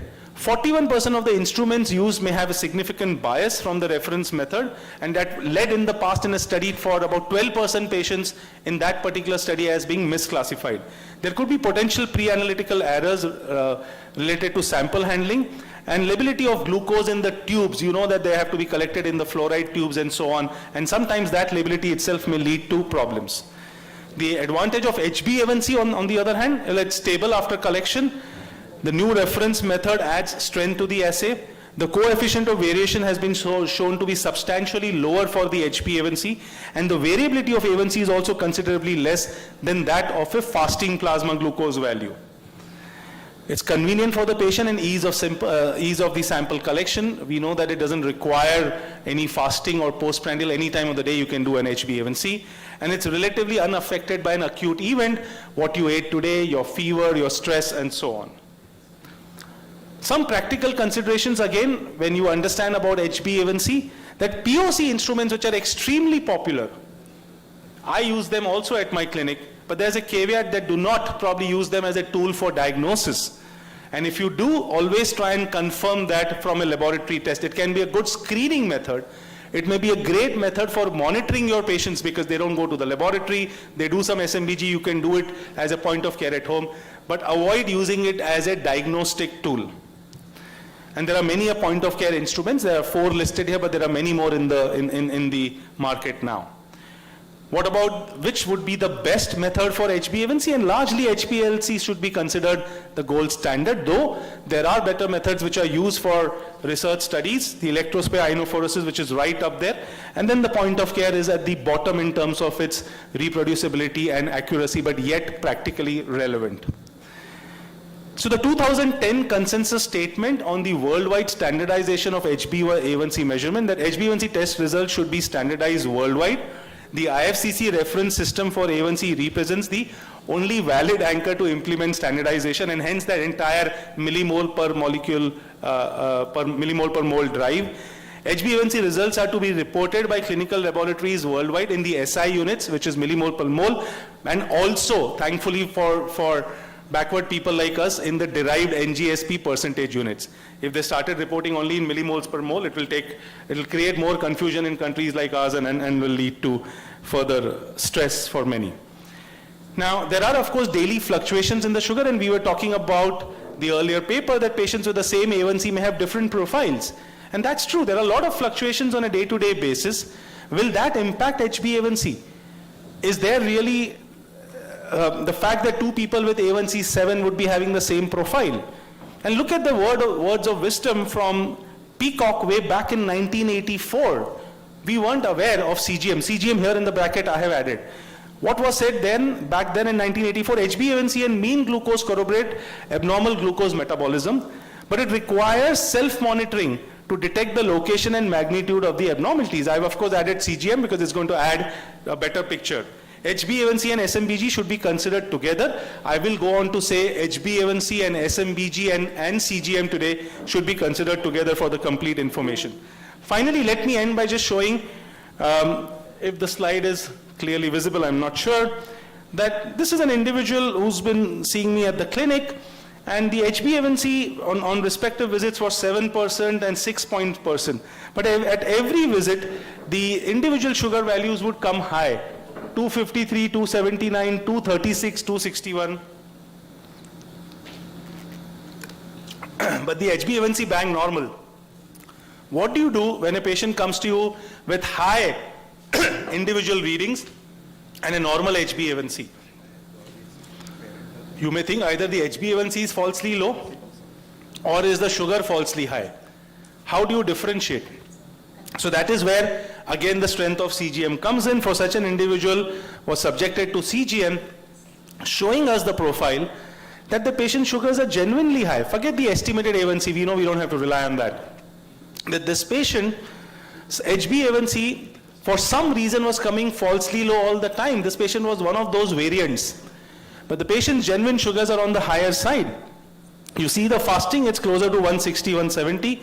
You see the post-lunch, it is closer to 200, 220. So there would be times where the HbA1c and your individual readings would vary.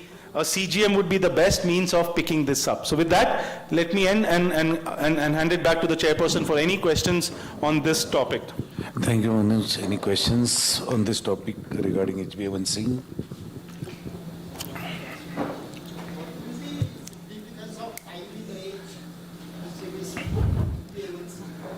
So, I think great question, and so when we say I think there is some still confusion on what is time in range, sir.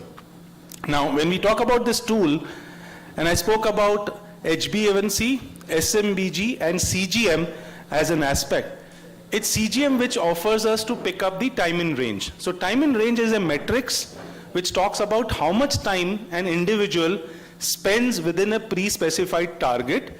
Largely for most people with diabetes today, it is between 70 to 180. So how much time is the individual spending in that target? The recommendation is to spend at least 70% and more in target, less than 25, 30 above and less than 5 below. How do you pick up time in range? You can pick up time in range most aptly by doing a CGM. And when we say CGM, it is any of the continuous glucose monitoring system. The word FGM, which is used, flash glucose monitoring, is just one company product of CGM. So you can have different companies providing CGM. FGM is just one company's product. By using any CGM, you are able to pick up time in range. Having said that, a well done SMBG, if you do a 7-point or a 9-point SMBG, that also gives you today a time in range, or what is also now referred to as point in range, which means essentially the same thing, how much time an individual is spending within a pre-specified target. Right? Application and validation, that is the main problem. For time in range or HbA1c? For all HbA1c, now thanks to Supreme Court intervention that every laboratory should have a qualified monitor. Because here, just like diabetes, anybody can do a laboratory. Sure, right. Any other question or comment? Yes. Okay. Of the systems which are available in the market, do you find any difference between they take the venous blood, and there are a lot of point of care systems which give over a minute or so and they give HB. So Dr. and Kulkarni, I think you entered now, and that was part of the presentation, but I'll clarify. Yes, so I spoke about point of cares also, and point of cares are great tools because they are convenient and we all use it. But point of cares by far show 0.3 to 0.5% lesser than the laboratory value. So do keep doing a cross check, and I have done that enough with all the machines that I have used.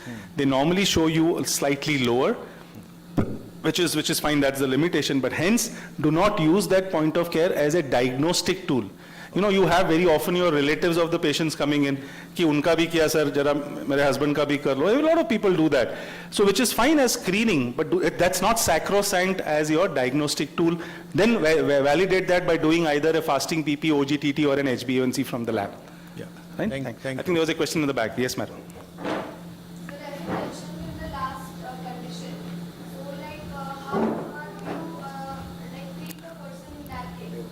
Go with the HbA1c? No, you don't. So which is where, yes, good question, where you see any difference between your SMBG value and HbA1c. I gave you an example where the SMBG or the fasting PP was high and the A1C was normal. You may have a patient whose fasting PP is normal and the A1C is higher. And not on one instance, but multiple instances. So wherever you find some disparity, do a CGM. And the CGM, then rely on what the CGM is showing you, because that is giving you the larger picture of how the sugar is moving, and then base your treatment on that. Right? Sure. How to interpret HbA1c in pregnancy? Again, great question, and I should have probably included it in the pitfall. So HbA1c will have issues, and it will again show you a false, it will show you a false reading.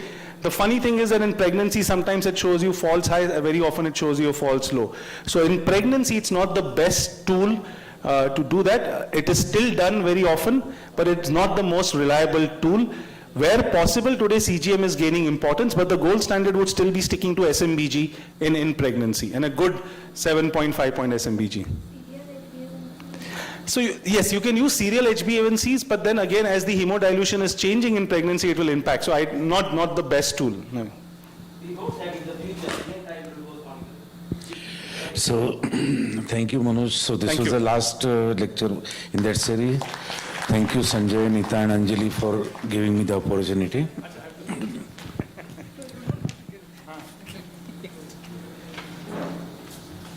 I think you deserve a big answer. Yes.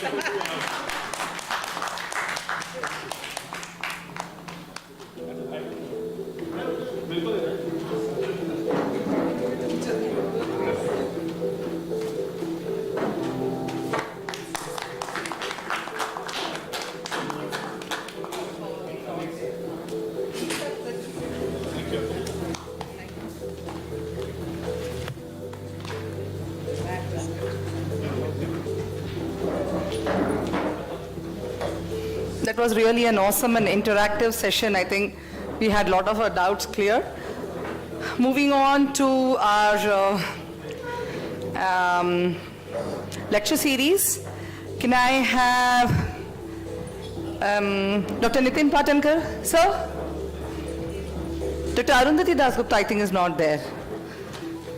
Mr. Praveen Raj, chairperson, chairing dialogues in diabetes and the people in discussion, Dr. Mangesh Tivaskar, Archana Sarda, and Dr. S.V. Kulkarni. Just give us 2 minutes to organize the chairs. Yeah.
So, welcome all the eminent opinion makers in diabetes.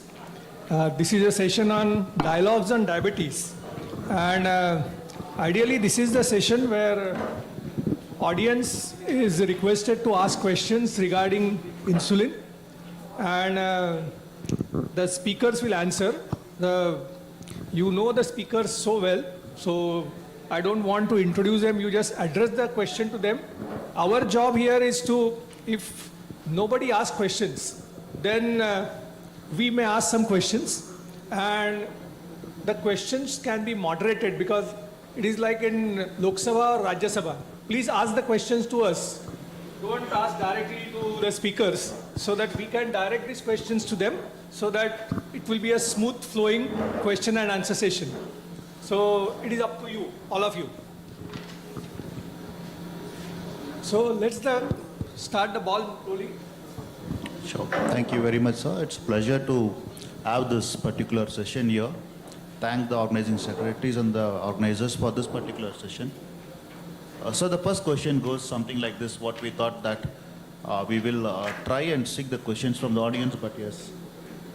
What is your opinion of starting an insulin in the diabetes patients when they walk into your clinic? And how do you see the criticality of it? And what is the importance, possibly acute or the long-term effects? I would leave it to the Dr. Makesh Jivaskar to answer that, if you're okay on this. And possibly if I could remind once again that if you could able to put across the question, that will be easier for us to take the flow of this program. Thank you, and over to you, sir. Thank you, and good evening, everybody. Thank you for sparing your evening times with us. And I really appreciate Dr. Neeta, Dr. Sanjay, Dr. Anjali, and the entire IDEC team, of course. And of course, Team Biocon here for this wonderful session that they have organized. Simple question that you asked, what is your opinion? Of course, there is not my opinion, it's everybody's opinion, and we are all on the same page that, ideally, there has to be an apt time to most of, even though not all, but at least most of the type 2 diabetic patients.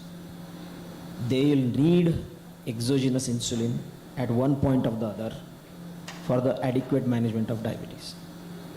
So the first message that I want to give it to everybody is this, that there is going to be majority of the chunk of the patients who are going to require support of the exogenous insulin for the adequate management of type 2 diabetes at one point or the time, depending on their glycemic profiles, depending on their associated comorbidities. All these parameters taken together, majority of the patients will require one day or the other the support of exogenous insulin for management of diabetes adequately. So the next question is, how early you will start insulin? Because there is always a debate on too early insulin addition versus when there is a secondary failure of drugs or OHA failures. So what is your opinion? All the three speakers, they can opine on this. Yeah, so how early and you will start insulin? Okay, so I'll hand it over to Archana, please. I think as early as the patient needs. So if a person comes in with glucotoxicity and a HbA1c which is high, for example, with the great weight loss and all osmotic symptoms, even if the person has type 2 diabetes, we would be very happy to start insulin immediately, and we have to convince the patient that you need this. The other side is that we can always tell our patient that it could be tapered off over time in such patients. So from that spectrum to a person with secondary OHA failure, where the person is not being controlled. But the point being is, how long do you wait for a patient to remain uncontrolled before you initiate insulin? So that inertia is something we have to define, be very careful about, and not let our patient remain hyperglycemic for a long time. So, Kulkarni sir, I will have one question regarding this. When I meant early insulin addition, I want to say it's like a drug naive patient. He has been detected diabetes for the first time, and say at the age of 40. And there is a thought that you give insulin for say few months or a year, and then you can taper off the insulin. So do you agree with that? Yeah, I 100% believe in this strategy. Because I got a question for everybody. If you are a class teacher and if you have got a spoiled brat in the class, are you going to slap him? Are you going to pamper him, or are you going to ignore him? My answer is I'm going to slap him. And everybody should slap. Everybody should slap the glucotoxicity, the lipotoxicity. And there are very high chances that with that 2 months or 3 months of insulin therapy, many of the patients, they reverse. And you can maintain their reversal with proper education. The biggest time factor is the myths and the time of the clinician. So if you take care of the first 100 days after the diagnosis of diabetes, you can achieve a remission, and insulin is the drug of choice. Everybody might have seen Satya Pe Satta. The 6 brothers are on one side and single Amitabh is on one side.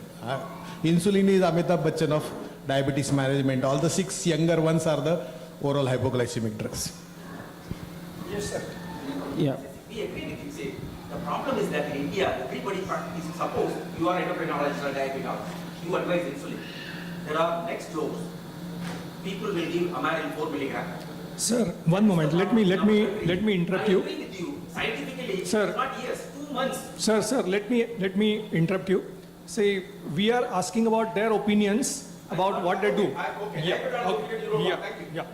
So, Mangesh. Yeah, so to continue with what Dr. Shriram said, of course, there are very clearly laid guidelines which have been there by the Insulin Indian Consensus Group, which was there, which were published. RSSDI had done a pivotal work, Endocrine Society has done a pivotal work, and they have very clearly laid the criteria as when to start insulin. But now a new idea of looking at type 2 diabetes as a cluster has started coming up. So now, I had an opportunity to be as a co-author with Dr. Mohan and the team, and we looked at the different clusters of type 2 diabetes, especially in the Indian subclass of the patients. The idea is not new. In the Western or Caucasian population, there are around 6 to 7 clusters described. But in India, there are 4 different clusters of diabetes. Now, why it is important to identify these clusters is a place where you can really decide on which are the patients, those who are likely to require insulin at very early stage. Now, let me elaborate those 4 clusters to you. First is regular mild adult onset diabetes, that is called as MARD. Right? This is a majority chunk, around 33 to 36% of the type 2 diabetics, they are like that. But then the second largest number in the Indian population, which unfortunately we ignore, are what is called as SIDD, severe insulin deficient type 2 diabetes. Now these are the young patients, those who will present to you with extreme hyperglycemia at a very young age, presentation like type 2 diabetes, but they are not actually, they are the severe insulin deficient where they have lost the beta cell functions very significantly. These are the patients, those who will have a very low HOMA-IR, the glucose clearance, insulin dependent glucose clearance is very, very, very poor in them, and these patients have a high chance of developing diabetic nephropathy very early. If you identify this cluster, these are the patients who are going to require insulin very early. The third one, which is called as a classical severe obesity related diabetes, which you all see, this is the third type of cluster. And the fourth one is the combination of both insulin deficiency along with obesity related. So insulin resistance and deficiency coming up together. So gone are long those days where we used to only talk about Indian class of the patients being vulnerable people because of we have very high severe insulin resistance. No, we are also insulin deficient. Even though we know that the beta cell function is at nearly 50% down at the time of most of the type 2 diabetes with a decline rate of around 5% every passing year. But let us understand the fact that this second cluster that I mentioned are the type of the patients where we will require insulin initiation very, very early. And hence, it is very true, and we need to understand that we also need to have Indian specific diabetes management guidances depending on these parameters rather than blindly following the Western or the Caucasian guidelines released by the various associations. I will ask Dr. Sarada one question. Sir was asking that the next door neighbor starts on Amaryl 4 milligram. So do you think that all the diabetologists, when they consider of starting insulin early, will they mention this, that this can be stopped or this can be reduced because that's what patient may be looking at, that I don't want insulin, or whether if you give me some hope that insulin can be stopped. So do you think that diabetologists utter this sentence? They may, but I don't think that is the right approach. So between patient and patient, there would be definitely few people where insulin is a short-term therapy, where we expect that at some stage it may discontinue, where you can tell the patient. What I feel is that patients are very sensible. If you explain the basics to them of insulin resistance and insulin deficiency, patients understand it so well. I'll just... Yes. So patients understand this difference so well that the compliance is really not a problem. I mean, we initiate insulin in so many patients. I'm a very fond user of insulin myself, early initiation. And I work in the rural areas. 70% of my patients come from farming and labor class background. And they are actually happy to be on insulin once they understand what it is. I often tell them the fear is not of insulin, it is of the prick. So once they realize that the medicine that is coming in, it is a replacement therapy, and that is good for them, and what are they worried about is just the injection part, not the actual medicine part. I often tell them that if you are going to take an insulin pill, would you have objected? They said no. So the objection is not to the molecule, the objection is just to pricking themselves. And once you talk about the whole injection part of it, the compliance is absolutely fine. And as we were talking about all kind of insulin therapies, people who are, for example, laborers, people who are doing truck driving all day. For example, basal insulin, we had a discussion on glargine. Some of my factory shift workers, they're the people who do best on such a molecule because they have less hypoglycemia. And ultimately it's cost effective because they have, working days are not lost and things like that. So it's a lot about how you approach the patient and consider them sensible and explain to them, they understand. Yeah. And beautifully, as Dr. Archana was talking about, is this, let me have a show of hands of all of you guys. How many of you have tried dummy insulin pricks? How many of course. Yes, no, dummy, just a dummy prick. Why I asked this question is primarily because she was talking about that insulin needle phobia. Ask your patient to have 4 shots. Tell him or her that, 5th shot you get a pain, because of that I'll stop the insulin, and none of my patients have ever reverted back to me. It is very important for all of us to understand. So it's not probably the patient related barrier that we face, it is mostly the physician or the endocrinologist related barrier or a diabetologist related barrier as an inhibition to initiate insulin at the right time. So that's right. One of the key point what Dr. Archana ma'am spoke about is about the prick, and you alluded to that. What are other key strategies that you would really put across? Possibly I would look up to Dr. Kulkarni sir on this. That what are the key strategies that you would really make the patient, the moment you say you need to have insulin? Now from there, you may or you may not say yes, but what are the successful rate that you would say that I would like to put these points to make him sure that he understands it and take it up the insulin as he move on? First of Apart all, from the prick, what Dr. Makesh, first of all, that physician's inertia and the delay from the physician's side, we all the attendees of this event, we should take it out from our mind. And what Mangesh asked is the injection prick. Actually, the prick of the blood sugar testing is 10 times bigger and more painful than the injection prick. So that needle phobia should be totally out. And you have to tell them that you are giving them the most potent anti-diabetic drug. Means it is like somebody to call for a dinner, and rather than giving food, a medicine suppressing appetite, we are doing a perfect job by giving what is the deficiency in your body, and we are correcting it. And people have got very odd ideas that it is a habit forming, it will go for lifelong, I will be dependent upon it, it is a medicine of the last stage. You have to clarify all these myths in only one sitting. You don't get a second chance to make the first good impression. So you make a first impression, you make the case of insulin so strong and tell them that a person should feel that this is the best choice is available for him in the world. Archana, please. I would just add to that in our own practices, if when a patient is ours, patient is following with us, in the first instance also when they are on OHAs, that is a time also we explain to them the choices and do not use insulin as a threat. One of the major factors what happens in clinic is if you don't exercise, if you don't diet, your sugar is not controlled, I'll put you on insulin. As if insulin is the villain of the story. And that is what stays in their mind, that we don't want to be on insulin. So it really helps when the first time they come and we tell them about what are the options of medications after lifestyle medicine, after exercise and weight loss, etc., nutrition. Then these are OHs, these are insulin. At some stage, so if they have a sort of a clear view about the flow of what is available, when the insulin comes, they're not shocked. They're quite receptive. So this is something that we can build an environment with posters. We may not have time to talk about it all the time, but we can have posters in our clinic, we can have videos in our clinic with good insulin acceptance.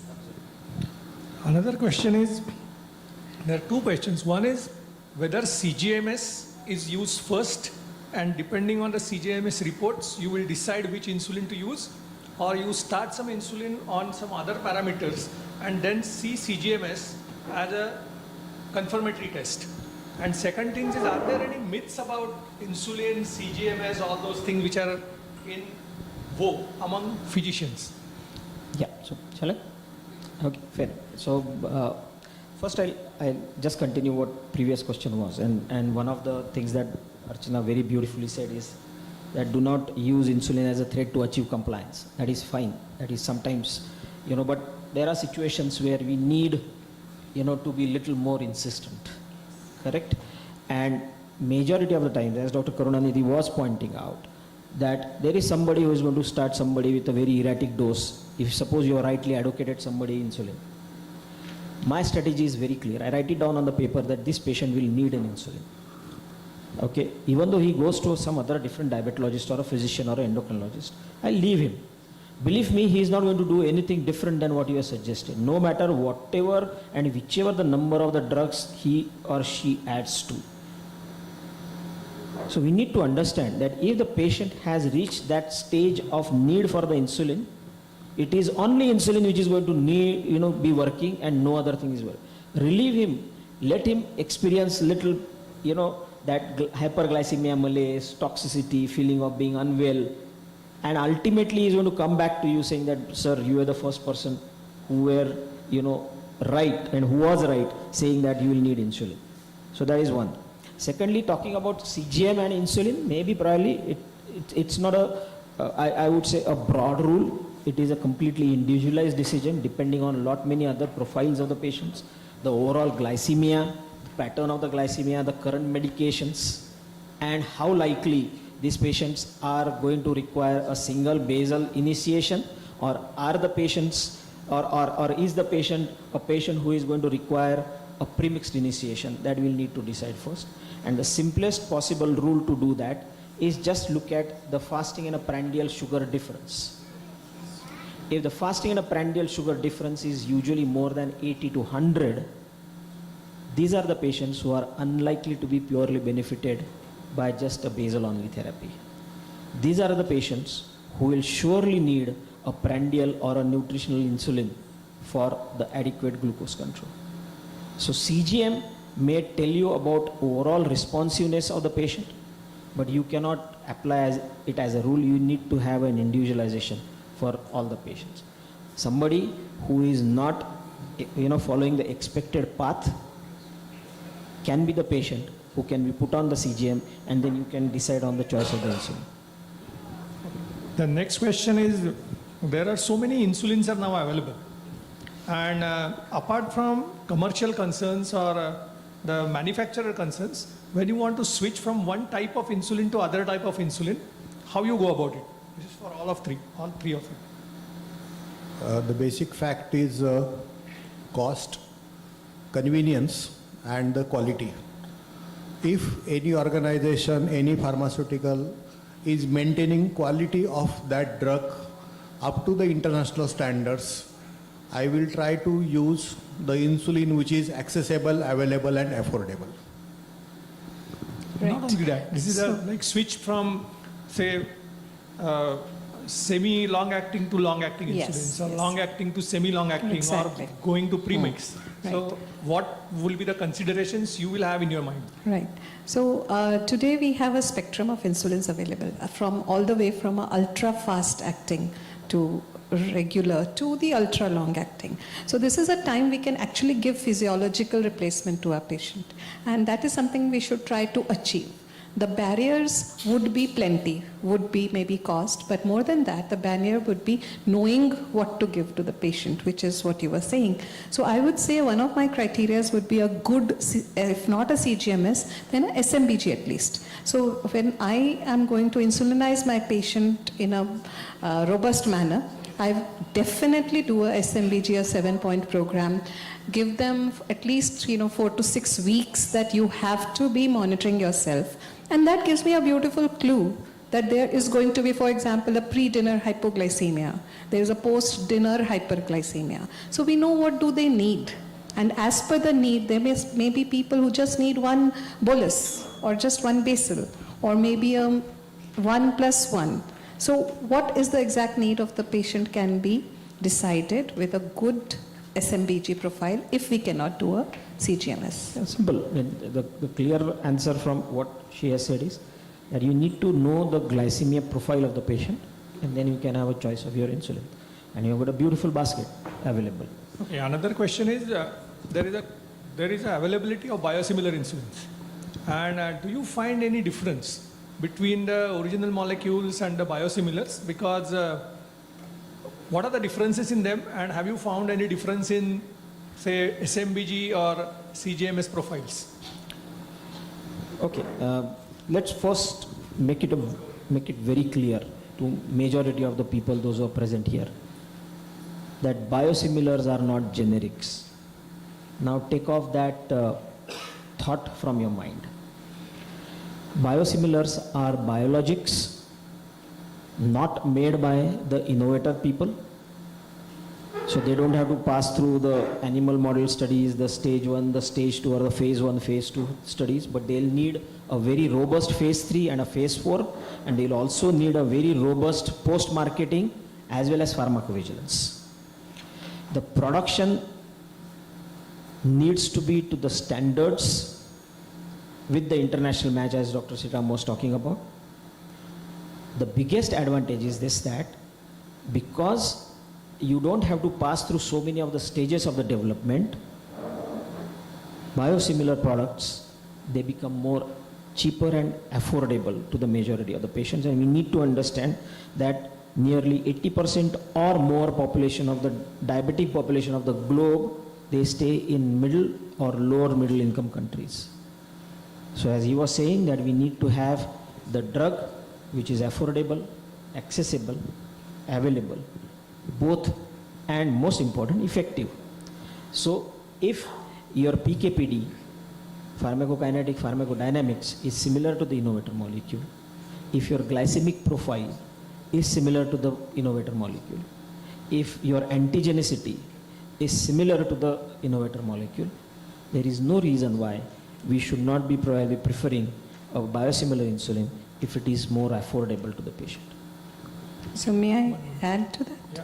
So I take care of a lot of children with type 1 diabetes, so more than 1,000 kids. And for me, it is extremely important, the safety of the insulin, the pharmacokinetics, the antigenicity.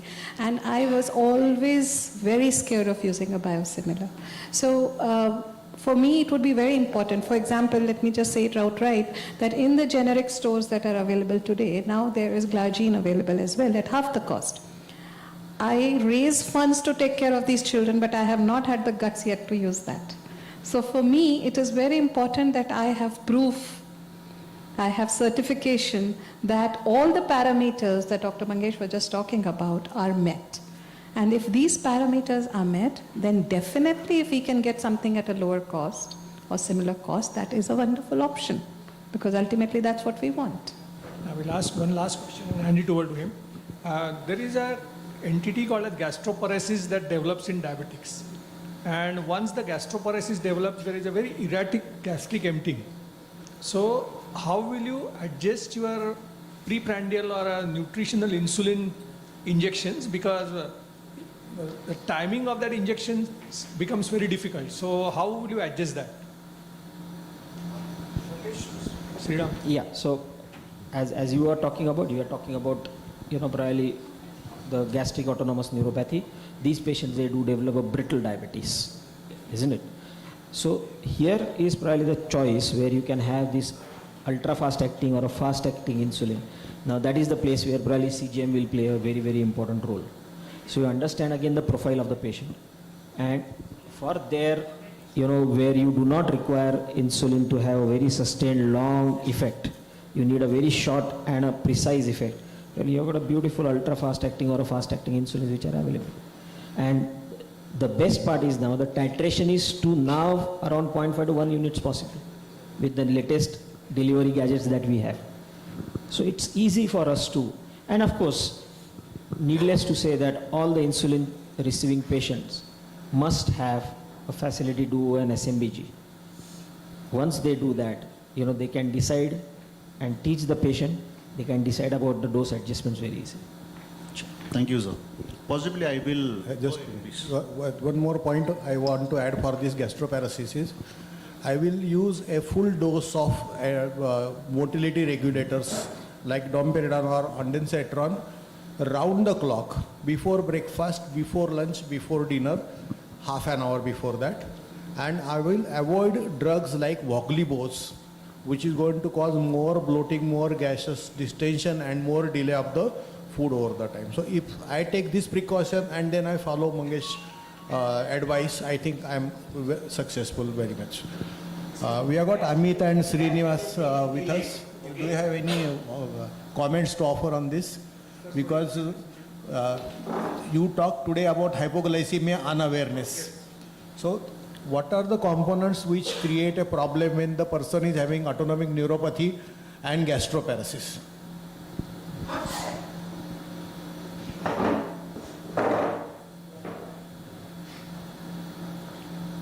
Sir, if somebody is having autonomic neuropathy, then chances of hypoglycemic unawareness may be increased. This is one thing. Also, again, gastroparesis can lead to delay in absorption of the food also. And this can actually lead to changes in balance between insulin therapy and the diet. So this can lead to both hyperglycemia as well as hypoglycemia. Both way it can go, sir. So you give small amount of foods frequently, even whether to give ultra short acting or regular insulin is because sometimes it is delayed.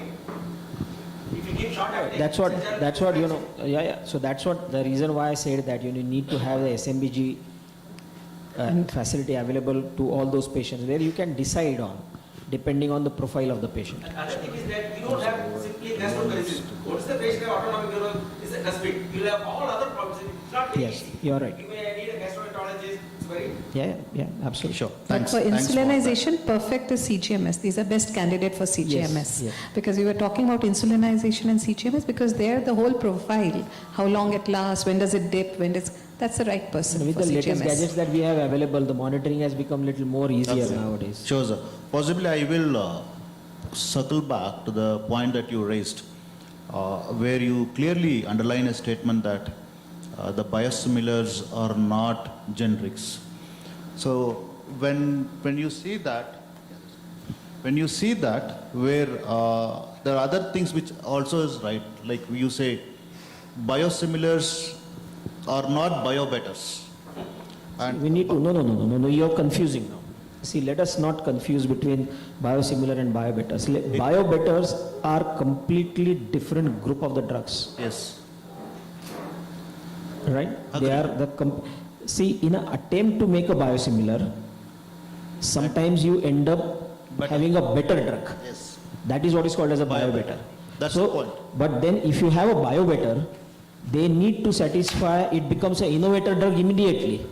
And they need to satisfy right from the animal model studies to the human studies completely. So that becomes a completely new drug and it's a completely new innovation. Agree.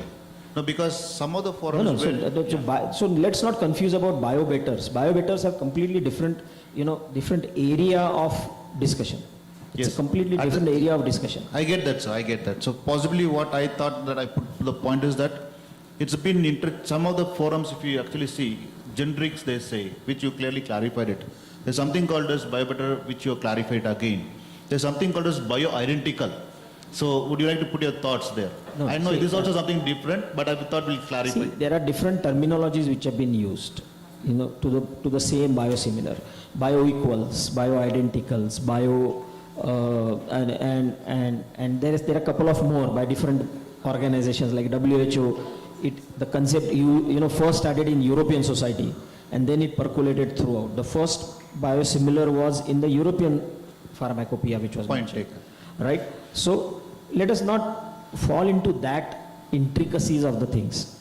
They are, as a whole, when you talk about a biosimilar, they are like similar.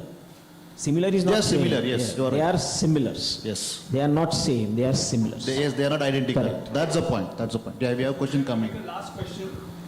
Yeah, in GDM, whether insulin versus metformin, that is, so many endocrinologists are more in favor of insulin, but patients are sometimes rather reluctant, and it is a short 2 to 3 months, or diabetes in pregnancy. So I think as we had a talk with Dr. Usha Sriram today, it is insulin and insulin till a situation comes in where you say that the patient is absolutely not willing. Then metformin was up till now considered safe, but there are some issues that have been seen. So unless we cannot convince a person for insulin, then metformin, otherwise insulin. In fact, sir, pregnancy is one such a physiological condition where patient will agree to whatever you say. In fact, these are the patients who are easiest to initiate on insulin. So don't even give an option to the patient also. Don't give option to the patient. Patient will come. People will Google. They will find it out. Somebody sitting in US will say something to them. They'll come out with all those ideas. But let us, understand the fact that, that these are the patients who are most labile and malleable. And then some insulins are not still cleared for pregnancy and all. Yes. Now that is altogether a different area. Surely, currently the only long-acting basal that has got a label permission is your Detimir. Glargine not has passed through. None of the other, and of course rest of the other short-acting and the intermediate-acting insulins are through for the pregnancy use. The last question from our side that I wanted to put across is that, what is the concept of this interchangeability? And that's something which has been seen. And Yes, now that is a beautiful question. In fact, that is a challenge which is not only here in India, but majority now internationally also. In fact, Obamacare got the highest criticism and the problem primarily because of the lack of transparency between the interchangeability. See, we need to have, and if you really read the consensus statement that we have come out in as a CEPHIS group, Dr. Sanjay Kalra, and I was also one of the authors in that paper, and we have very clearly laid down the criteria of interchangeability and where it has to be informed to the patient, and it has to only happen from the doctor's desk, not at the chemist counter. Right. It is very important for us to understand that. So your chemist, your dispensing guy should be very clearly instructed on that, and you need to understand that if at all the interchangeability is considered, it is very clearly discussed with the patients and the caregivers. It is recorded, and then only you are going to do it. Without informing, exchanging the drugs without any, solid reason is not ethical and legal. Point taken. That is what Archana ma'am spoke about, that you should spend good amount of time when you initiate with that. Yes. And then the counseling comes in, then you need to document that. It's absolutely with you on that. Is there anything on the benefit that you would see, ma'am, on this piece when you change the insulin from innovator insulin into a reference or the biosimilar insulin? What is the benefit that you would see to your patients? I think if we were always looking for efficacy, we are always looking for safety. If those two criteria are the same, then availability, accessibility and affordability are the three things that would be an advantage. But again, with the other two criteria being equal, that is very important. And hence it's not all the available molecules, as I shared my concern. So if there are 10 biosimilars available, then it's very important to understand that which one has the right efficacy and safety. Absolutely. And what Dr. Archana has said is that is the reason why there is a beautiful international nomination nomenclature which has been laid down, INN number. So this INN number actually needs to be understood well, and all the doctors or the prescribers should be trained along with the chemists to find out the differences, because even though the molecule may be glargine or any other insulin, but the INN cannot be same for the different makes of the glargine. So if there are 10 biosimilar glargines which are available, all will have a different international naming nomenclature. So the 4 suffix which has to be completely nonsense. There should be any letter between it, X, Y, Z and all that. So that this cannot be repeated to the same otherwise. So this international naming nomenclature will play a very important role in differentiating. So if there are no other questions, we will stop here. I have one or two questions, sir. Previously, there was one theory that oral anti-diabetics act at various different defects, and so it is better to give, say, multiple oral drugs so that they will correct. So is insulin definitely superior to that, or because weight gain is a problem? Satya pe satta story. Che brothers on one side, Amitabh on other side. Don't worry. For all the audience, I have got one very practical suggestion, that is about education of the patient, caregiver and the doctor about hypoglycemia. Please give such type of card to the patient stating that he has got diabetes, and if he is having sweating, confused, talking irrelevant, unable to talk, behaving abnormally, unconscious or having fits, he may be hypoglycemic, take him to the nearest medical facility. On the back side of it, give an identity card to the patient with the number of his closest caregiver, a relative and the doctor. As a side effect, you can have your visiting card on the back side of it. That is important. Now this is a Shravan month. Shravan Masi Harsha Manasi, Indradhanusya Dista. So I got 7 wonderful words for the betterment of a diabetic patient. That one is called as a quality of life, QOL. And the second and very important is SOWB, that is sense of well-being. Early initiation of insulin, intensification, adequate glycemic control will give good quality of life and a fantastic sense of well-being. That is the essence of the whole discussion. Thank you. Thank you so much. Thank you all the panelists. Thank you so much.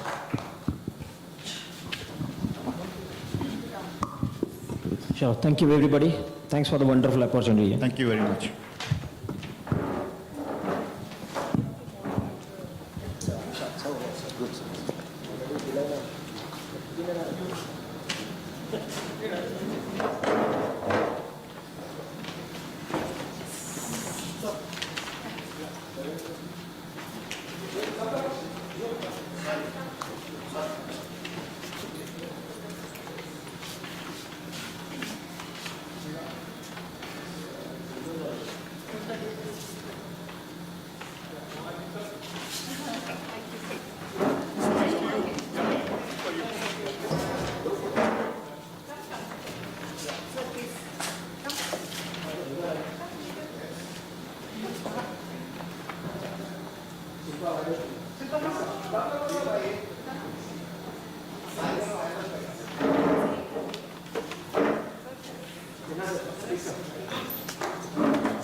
So, welcome all the eminent opinion makers in diabetes. This is a session on dialogues on diabetes.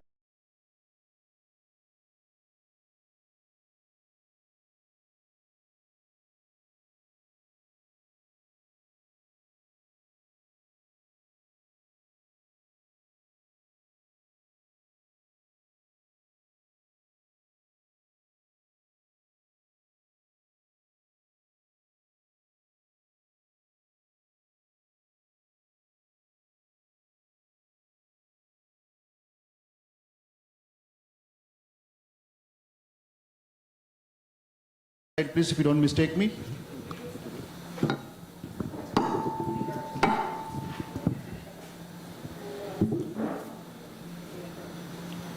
Sorry to keep you on hold, sir. Oh, not a problem. So we are moving to the next session where we have Dr. Binayak sir over here to talk about the role of sitagliptins in T2DM patients, a case-based approach. So we know Dr. Binayak sir, and it is MBBS, MRCP and FRCP. He is a consultant diabetes and endocrinology. He works for AMRI and Fortis Hospital, Kolkata. He has been also the past consultant at diabetes and endocrinology at University Hospital, Birmingham. He has been a membership of the Royal College of Physicians in UK in the year 1995. And he has done research in PCOS, GD, gestational diabetes, fetched him high impact in journals of international repute, along with the Young Investigators Award at the International Conference of Endocrinology in 2002. He has got an extensive high impact publication in the field of diabetes, cardiovascular outcome trials, meta-analysis of treatment of modalities and hormonal disorders, and is sought after speaker at various conferences at the national and international stature, and has been honored with the oration of PCS by Indian Medical Association. He is co-author of few books in diabetes and endocrinology. He teaches on various courses all over the country. Over to you for the talk, so we're looking forward for it. Thank you. Thank you very much for your kind words of introduction. We'll be talking about the role of sitagliptin in type 2 diabetes patient, and we will take you through a case to help you understand how this works out. So,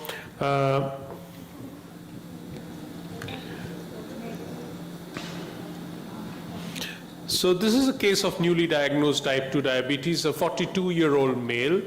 By 42-year-old, he's obviously not at a particularly high risk of heart disease at the moment. Newly diagnosed with diabetes during an annual health checkup. He has a sales job. He's traveling all the time. He has an irregular lifestyle, so might find drinking a lot of fluids or taking care of genital hygiene very difficult. He's not a hypertensive, smoker or alcoholic, which makes him fairly low risk of cardiovascular disease.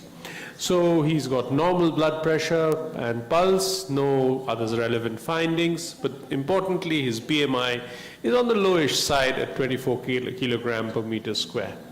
His lab reports fasting plasma glucose of 186, postprandial of 254 with the HbA1c of 8.1%. Now remember this 8.1% because this is the commonest range, 7.5 to 8.5 is the commonest range of HbA1c at diagnosis that we see not only in India but across the world. So what do we do next? We try and get his blood sugar controlled quickly and optimally and make sure he can stay on the same medication for a long period of time and yet prevent all the long-term diabetes complications. Now to come into a little bit more of theory, this is known as the egregious 11, and this is how diabetes is supposed to be evolving. There is a failure of beta cell function, there is hyperglycemia, there is incretin alpha cell defect. In addition, there are problems with insulin resistance in the liver, the muscle, and adipose tissue. More and more, we are finding that there are problems with the colon, with problems with the gut biome. There is immune dysregulation, there is problems with the stomach and small intestine, and also problems in the brain. So all these things are conspiring together to lead to diabetes. So naturally, for any kind of disease, what do? We try and address the pathophysiology. Whatever is causing the disease, we try and address that defect to try and get the best results of treatment for that condition. And if you look at this, if you look at the various parameters that we can treat, beginning from the pancreatic beta cell failure, to the incretin or alpha cell defect, to the problems with the stomach, small intestine, and the immune dysregulation, and in the colon, one thing that figures prominently is DPP-4 inhibitors, and this actually influences the way the disease is modified. So DPP-4 inhibitors in general and sitagliptin in particular is a molecule which would address the various pathophysiological defects of diabetes. And now when you're trying to manage any chronic condition, what you are trying to do is address the pathophysiology. So if you look at the 11 egregious defects of diabetes, most of them are addressed by DPP-4 and a combination of metformin, which will of course be looking at the insulin resistance side of things. So not only that, we need other ways of looking at diabetes as well. In a sense, we need to look at specific factors like A1C targets, like weight, blood pressure, lipids. We need to think of other coexisting diseases. We need to look at conditions which can be prevented. Kidney disease, liver disease, all these things are taken into consideration when we manage diabetes.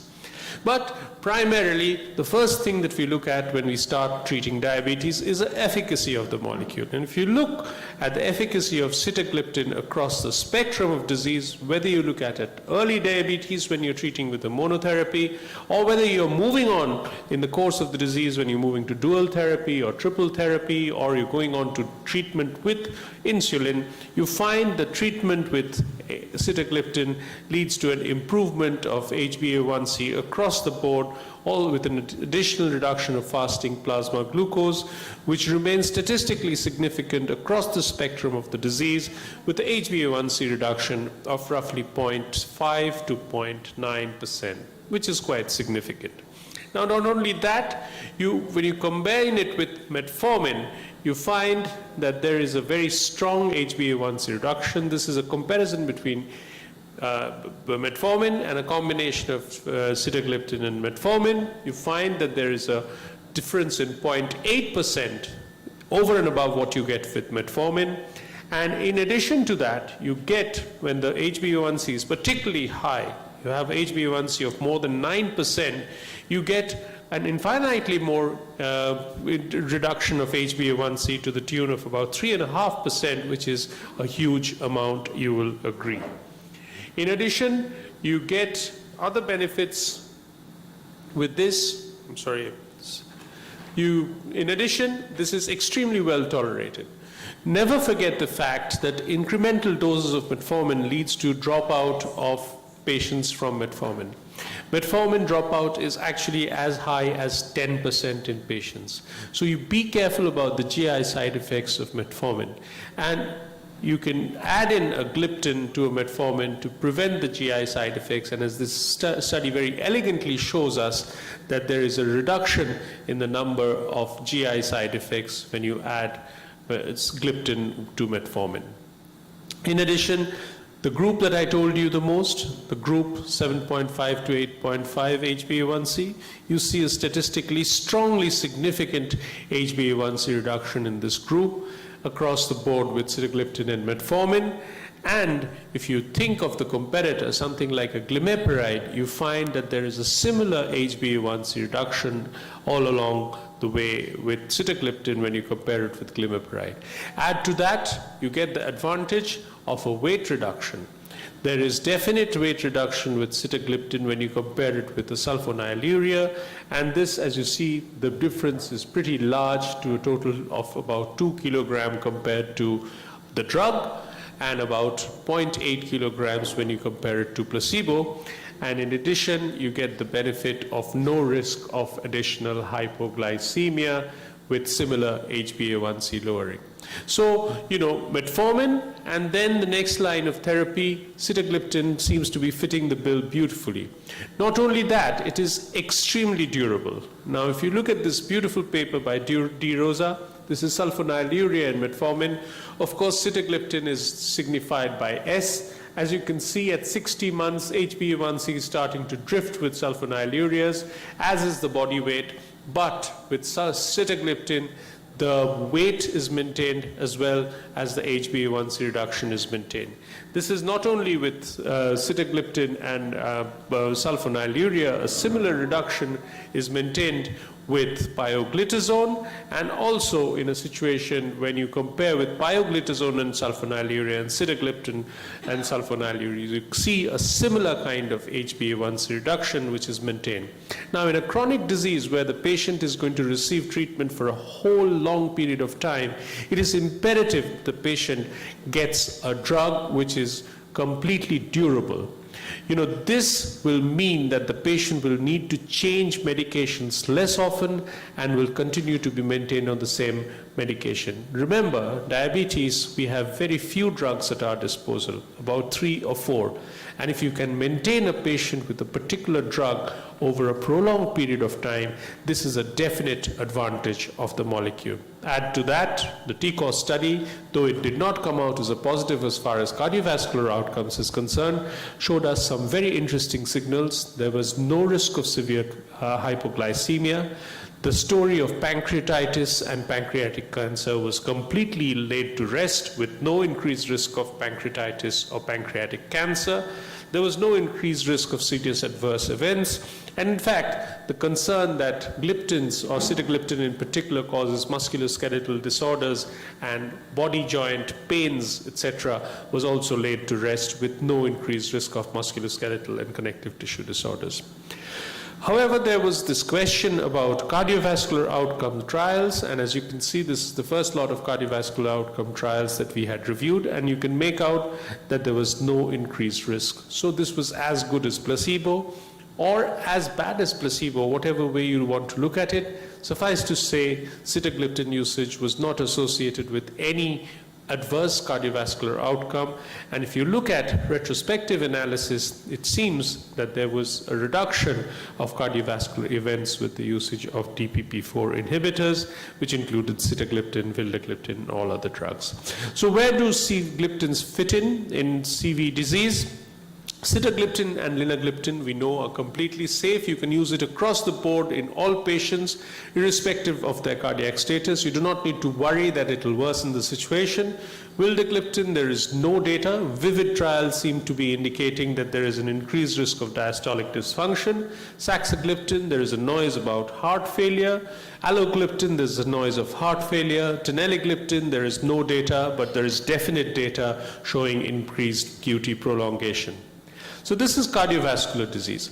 Now we come to renal disease, which is something that afflicts a large portion of our patients with diabetes. And as you can see in patients with severe renal disease, it is comparable to glipizide in reducing HbA1c. But not only is it comparable to glipizide, a sulfonylurea, which has traditionally been felt to be a very strong anti-hyperglycemic molecule, what it also does is it comes to the table without an increased risk of hypoglycemia. So sitagliptin in a dose of 50 milligrams in moderate to severe renal impairment is as good, or in fact superior, I would say, because it does not cause any hypoglycemia. In patients with end-stage dialysis, even then you get to see a marked reduction of HbA1c maintained across the board over a prolonged period of time with no increased risk of hypoglycemia, which is again a superiority which you see compared to sulfonylurea. The TCOS study, in fact, showed no extended benefit in as much of reduction of doubling of serum creatinine, but it definitely showed an improvement in albuminuria. Now, I think there's a lot of noise about the Carmelina and Carolina studies showing some degree of improvement of albuminuria, but a similar result was seen with the TCOS study, but it was not an adjudicated endpoint, and therefore it is not mentioned very strongly. However, suffice to say that it is one of the most simply used, one of the drugs with the strongest evidence for use, particularly in patients with renal disease. The idea that linagliptin is the only renal gliptin is probably wrong. Linagliptin is the drug which doesn't need dose adjustment, but with dose adjustment, all the gliptins are safe, and sitagliptin in a dose of 50 milligrams can be used across the board in diabetic nephropathy with extremely positive benefits. So we come back to the patient. This patient was started on gliptin and metformin and was followed up. And when the patient comes back for follow-up, blood sugars are coming down, 7.4. He's maintained on the same medication. Now look at the durability of the treatment, 6.3%, blood sugars under control. And again, he comes back after 2 years. Again, the blood sugars have remained well under control.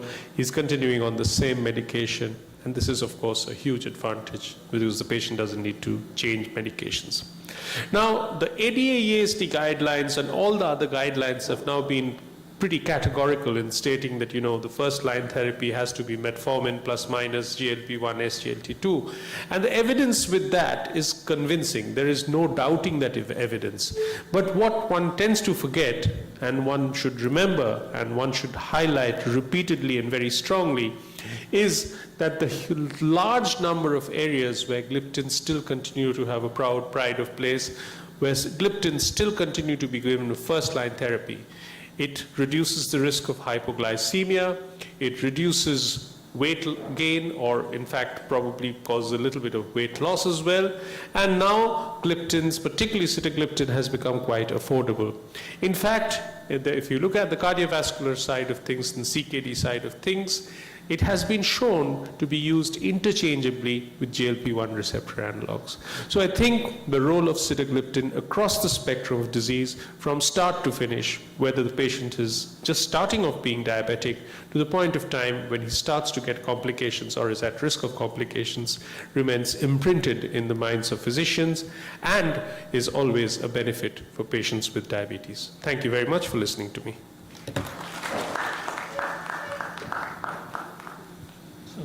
Sir, excellent presentation. Thank you. Are there any questions? Yeah. Nice. Sitagliptin, the price has come down. What is the impact of sitagliptin in your diabetic population? I mean, sense of well-being. Whether do they report? Yes. Are good? Any overall incidence in the emergency, don't we get much hypoglycemia because of sitagliptin? The compliance is good.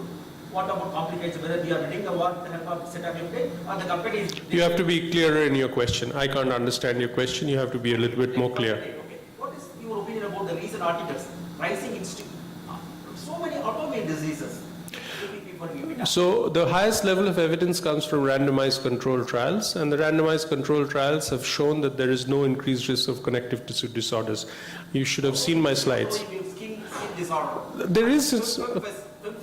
No. But it's not being, I think maybe academically this we have to be watchful. There's always a place for pharmacovigilance. There is never a place for non-pharmacovigilance. There is always a place for pharmacovigilance. No complications will be reported. No pancreatitis. So possibly, sir, Wait a minute. See, whatever sir has presented is about sitagliptin. So let us stop here. And thank you, sir. Thank you so much. No. But the price has come down, we agree. After a long time. So what is your point? The price has come down. Great. Good. Very good. That's it. Sir. Yes, as simple as that.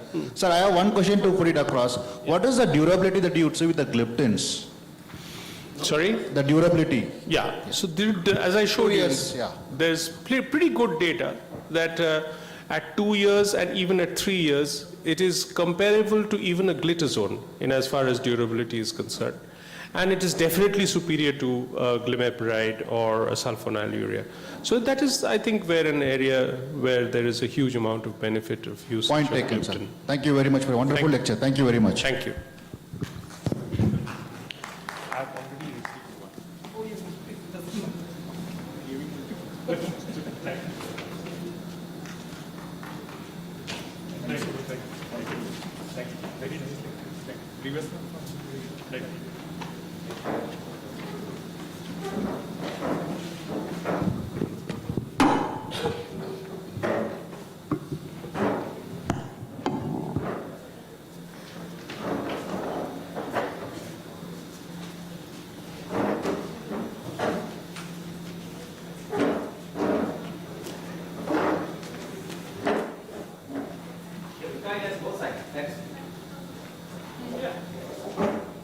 So you appreciate that it has lots of positives. But that's all right. Aggressive marketing, that is the problem. No. So you appreciate it has good points. Whoever has got good things and the bad things is usually exposed. Worry them. It's our duty. Pharmacology, they teach no.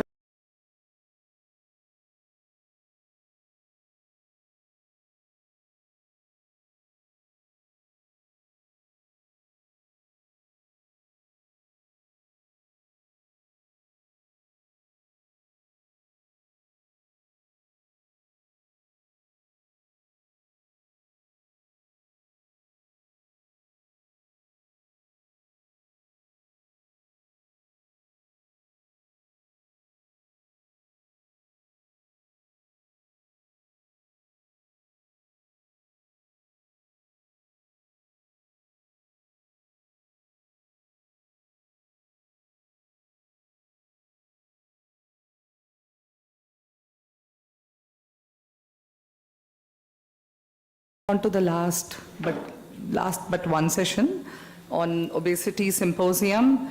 We have Dr. Nitin Kapoor with us. Welcome, Dr. Nitin. Thank you. And so there's a small swap here. We are going to talk about the science of obesity first, and then we are going to talk about the other effects of obesity beyond just the numbers and weight. And I'm going to take you through this topic of science behind obesity and how I've labeled this from bench to bedside as to what we learn from literature, what is available, and how we use that in clinical practice. So I think I'll cover this topic by covering three broad headings. I'll talk about the physiology of weight regulation, and believe me, over the last 10 years or so, a lot has changed in understanding of obesity, and we'll look into that. We'll talk about the etiopathogenesis of obesity, and the important point to remember here is that every patient that we see who has obesity has a different story, and we really need to understand why that particular patient has the problem of weight. It's just not that one size fits all and we give a prescription of a diet chart or say that you eat less and walk more and that will work wonders for all patients with obesity. That doesn't work like that. So we look into how we assess the etiopathogenesis for that one particular patient who's actually sitting in front of you. And then I would talk about the benefits of weight loss that we all are well aware of, but also how important it is not only to lose weight, but also to maintain that lost weight and the concept of weight regain. So starting straight with the physiology of weight gain, I think all of us are well aware that it's just not the simple equation of energy in and energy out. It is much more complex than that. I'm sure all of us in our clinical practice have patients coming and telling us, doctor, I have so-and-so person who eats 4 chapatis, eats a burger, pizza every alternate day, and is like this. And for me, even if I drink water, doctor, mujhe to pani bhi ghee jaise lag jata hai. So we have those kind of patients, and that's why it's important to understand the physiology behind it. And when you look at this energy intake and energy expenditure in a little bit more detail, we see that energy intake is fairly simple. It's predominantly because of food, and there isn't really any other source of energy intake. But energy expenditure is a little bit more complex. There is always a resting metabolic rate. I often tell my patients, even if you decide not to get out of your bed for 24 hours a day, you are going to burn some amount of calories because of your RMR. Yes, there is also thermogenesis, predominantly diet-induced, and this is where sometimes when you say to have normal amount of protein that you should have, because when we know when you digest protein, you burn more calories, so this is somewhere where weight management can play a role. And within physical activity, there could be physical activity which is not exercise dependent. We can't really do much about it. That's about our posture, our muscles that are working all the time. But what is something that's doable is within the exercise domain. So you see very clearly in this graph that you have a lot to change in food because that's the only energy intake kind of what you get in. But for energy expenditure, there is a small component of exercise and a little bit of DIT, but overall there is a lot of it that you cannot change. So looking that food is a big thing. So let's understand why we eat food or what are what is the physiology behind it. And there are three important things to remember.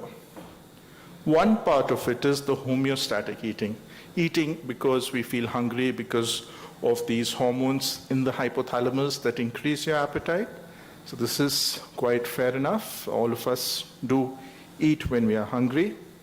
But then there is also eating for pleasure. We may like to eat certain things, and because we get kind of a pleasure, a kind of kick if we see something that we really like, and we may eat something for that, and that's not for hunger. We may not be hungry at that time, but we may eat something just for pleasure, and this is also regulated up in the brain. But the good thing is there is a third component, and that third component is voluntary. When we tell our patients with diabetes not to eat sweets, and even if there are sweets on the table, a good dedicated patient may decide by his or her executive function not to take that particular food item. So it is not that always food is only for eating. It can be for pleasure. It can be for executive function. Well, all of this is modulated in the hypothalamus by complex mechanisms. There are hormones that increase our appetite. There are hormones that decrease our appetite. And why, as a physician, we need to understand all these hormones are, because more and more drug targets are being developed to target these particular hormones. So these hormones are also modulated by the gut, by the adipocytokines, by behavioral, environmental, and several metabolic cues that come back to the hypothalamus. So in short, cutting a long story short, we are speaking of obesity just not as a simple equation of energy in and energy out. It's much more complex. Today we recognize it as a disease because we understand this is because of the change in these neurotransmitters, change in these biochemical parameters within the hypothalamus, modulated by adipocytokines, modulated by gut peptides, and ultimately by environmental factors as well.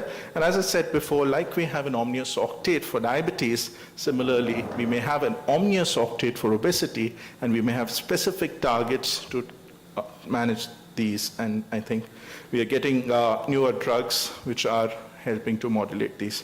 And so with this, I move on to the second aspect of my talk, and this is on the etiopathogenesis of obesity. And as I said before, it is very important for us to find out why a particular patient who comes to visit you for obesity management has obesity. It's not always eating more, it's not always walking less. It could be because of hormones, could be because of genetics, could be because of psychological problems, could be because of depression, could be because of reduced physical activity. Many times it could be because of lack of knowledge of calories. Patient might be saying, "Doctor, I'm eating only healthy." They're getting this healthy Nutri-Choice, some kind of a cookie which they think is really healthy. They've never really realized that it is so calorie rich. So I think it is important to find out for each and every patient what is the root cause of obesity for that patient. And unless you do that, you really cannot treat your patient with obesity. If the depression is the primary problem, unless you address that, you're not going to get that weight moving down. Yes, there are environmental factors, socio-cultural factors, food and environment, but a lot of emphasis these days is also coming up from the genetic side. I think all of us today stay in a very obesogenic environment. But then why is it that some patients are morbidly obese, some are obese, some are very thin? Everybody is exposed to that kind of environment. So there is a genetic role, and what we've learned from different twin studies that weight is essentially one of the most inheritable trait in the human body. When we looked at a study, and this is in the community, in 300 mothers, these are old postmenopausal women, and their daughters who are married and settled elsewhere, and trying to look at their visceral adiposity, there's a very strong correlation. Even though the environment today is different for these daughters who are married and settled elsewhere, there's a very strong correlation about the visceral adiposity in daughters as compared to their mothers. Several genes have been described. There are several SNPs that talk about appetite, that talk about fat distribution. But I think there is also an emerging role, especially in younger children with obesity, and especially in some parts of the country, especially the place where I work, in Tamil Nadu, in Andhra Pradesh. We have still a lot of consanguinity that happens there. And then there is also the need to identify certain monogenic causes of obesity in these young children, which can go missed. This is a paper from Pakistan, where they found that about 30% of young onset morbidly obese children may have an underlying genetic defect. When we looked at data from Velo, we found that about 16% of our young onset morbidly obese children actually have a gene defect. Why is it important for us to know about it? Today we can do these genetic tests for a much less cost with the help of next generation sequencing, but more importantly, today we have specific treatment. So if we find out somebody who has, they're just very obese, young onset obesity, obese children. So when you ask for a genetic test in a young child, when somebody who has obesity which is less than 10 years of age of onset, somebody who has severe obesity or a family history of obesity, somebody who has hypophagia, and if they have developmental delay or telltale signs of any of these syndromic causes, then you ask for obesity and these tests. So that's about pathophysiology of obesity. And the third aspect, which talks about the benefits of weight loss, which is there, but what is also more important is to prevent weight regain. And when we talk about weight loss, yes, we've all learned in medical school that about 5 to 10% of weight loss is good. It prevents development of diabetes, improves the CV risk, all these benefits that we know. But today we crave for more. We talk about 5%, but if you talk of 10 to 15% weight loss, we talk of reversal or remission of diabetes. We talk of better benefits in the lipids, in the fatty liver, in the blood pressure, and the CV risk. So overall, yes, weight loss has its benefits, and we want to crave for more. We don't want to stop at 5%. Well, we can achieve 5 to 10% weight loss with lifestyle, with dietary changes. This is a meta-analysis of different lifestyle studies for weight loss, including the Look Ahead study. But the problem is that even if we lose a lot of weight, the average duration of follow-up for these studies is about 5 years. And even if we lose about 15 kgs is the maximum weight loss. When we talk weight maintenance, that doesn't stand for it. So even though the maximum weight loss with lifestyle has been about 15 kgs, the kind of weight maintenance is only about 4 kgs. And this is true even for if I use meal replacements, if I use intensive behavioral therapy. And therefore, there is a very important concept of metabolic set point, and that's why we need medical management of obesity, which largely helps to reset this set point. So what is the set point theory? If any one of us tries to lose weight, if we lose weight, we do it by calorie restriction, we do it by more exercise, but at the same time, our homeostatic signals work in the opposite direction.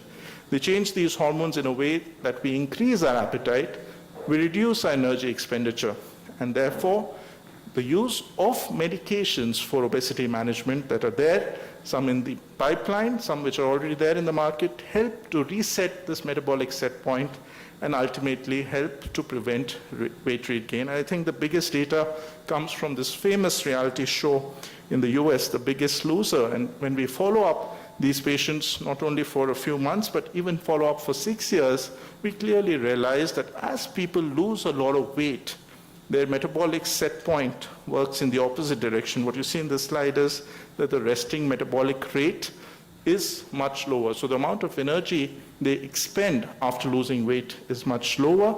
And there are several ways in which you can tackle this set point to prevent weight regain. So I think I'll stop here.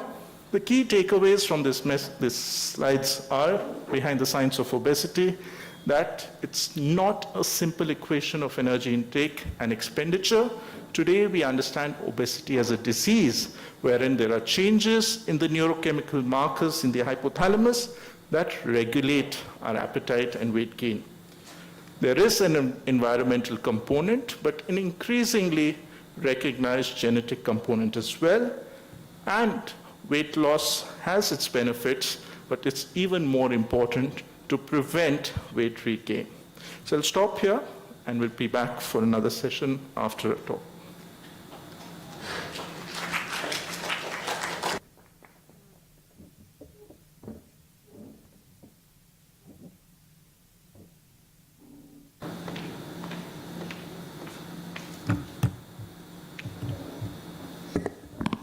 Good evening again. Today seems to be a day of, for me to speak without slides. The same thing happened even in the previous talk. My slides are a little delayed in coming.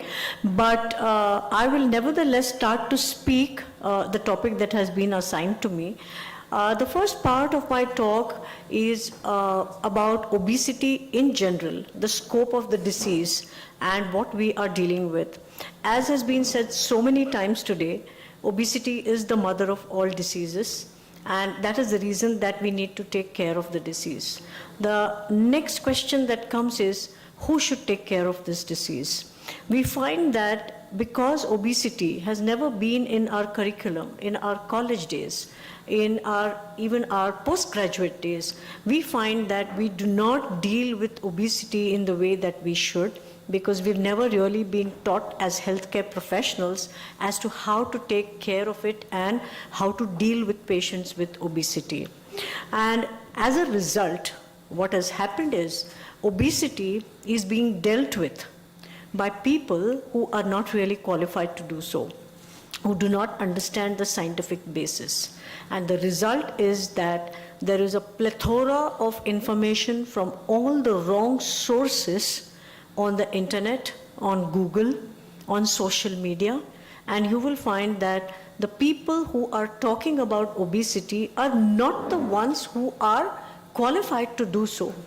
And we now understand as healthcare professionals that we need to take care of obesity, but the problem is that we are competing with all those forces, and it is becoming very difficult to wipe out those kind of forces and bring the scientific realm into the consciousness of the people. It's becoming that difficult. So the first thing that we need to understand, so this is the second part of my talk. I'll just finish what I'm saying. So the important aspect for us to understand is that we need to make people understand that obesity is a disease. Now that obesity is a disease is recognized by some of the developed countries all over the world. And because they recognize it as a disease, there is insurance, they get help, and everything is paid for, and people actually follow up with a doctor. But in our country and in many other countries, obesity is regarded as a cosmetic issue, not really being regarded as a disease, and people think that they can lose weight and gain weight at will by themselves by just eating less and walking more. They think that that is all there is to weight loss. Just eat less, walk more, and then we are fine. And that is the reason that people do not take obesity seriously, and it is not being recognized as a disease, and it is for the policy makers now in the country to recognize this as a disease so that it gets its due importance, and all the other diseases that follow will not follow if obesity is treated or prevented in the first place. So that is the importance of obesity, and I'm glad we are discussing all this in current times, and I'm hoping that there will be a turn for the better in times to come, where more and more people will take up obesity, because it's not a very easy science. The human body is not that easy to understand, especially when it comes to weight gain. So now, after having understood from Nitin about the pathophysiology and the science of obesity, let me take you through how you actually assess obesity. So if I ask a question to this audience, how you assess obesity, I'm sure I'll get the answer. We do the height, we do the weight, and you get a body mass index, and you have a table which tells you, is this person normal weight, underweight, overweight, obese category 1, 2, 3. That's the answer I'm going to get. So why am I dedicating a lecture to assessment of obesity if BMI is all that we need to know? Well, the answer is that it is not so simple, because not only do you need to know what grade of obesity a person is at, you need to know what obesity has caused in that patient and whether that is relevant enough to warrant treatment. So that is what you need to know, and that is why there is a new concept called staging of obesity. And the staging depends upon the mental, the mechanical, and the comorbid conditions, the metabolic. So mental, mechanical, and metabolic, these are the 3 M's with which you stage obesity, and I'm going to take you through this and show you how it can be done. So, well, this is not really true. This is just been put up there. I have not been commercially supported for this lecture. So, the objectives is BMI approach to assess the classification, which I have talked to you about. And the second is what I talked about, the EOSS. It is the Edmonton Obesity Staging System. So this was brought about to stage obesity. So please remember, BMI tells you the grade of obesity. EOSS will tell you the stage of obesity based on the 3 M's that I'm going to talk about. And then maybe if there is time, we'll take up some practical case studies. So initiating obesity management, you have 3 steps. One is diagnose. By diagnose, I mean grading and staging. Then you discuss the treatment options, and then you actually treat the patient. So this is the diagnosis part, that is the actual diagnosing and staging. We talked about BMI, so I'm not going to go into the details. And this is the chart that I was talking about, which tells you whether a person is overweight, obese, 1, 2, or 3 category. So that is what you do. But if you do that, what you find here is that there are certain unrecognized things which will creep up if you go only by the BMI. If you look at that small sliver of brown which you see, which is called normal weight obesity, and this paper has again been published by Nitin Kapoor sitting right here. We're very privileged to have a person with all his references being put up over there. So now what is normal weight obesity? Normal weight obesity are those people who by way of BMI are normal. They are not obese, but they have a lot of visceral fat, abdominal fat, generally higher percentage of fat, which you all know is not good for a person. So though the BMI is normal, the fat is so high that it will still lead to all the bad complications of obesity. So that's what we call normal weight obesity. And that's why the staging is important. So staging is done for obese people. Here I'm talking about a category which is not obese, but still you probably need to stage such people. Of course, this is not there in the Edmonton obesity staging system because these are by BMI normal, so you don't really stage people who are normal, but you should be aware that there is this percentage of people.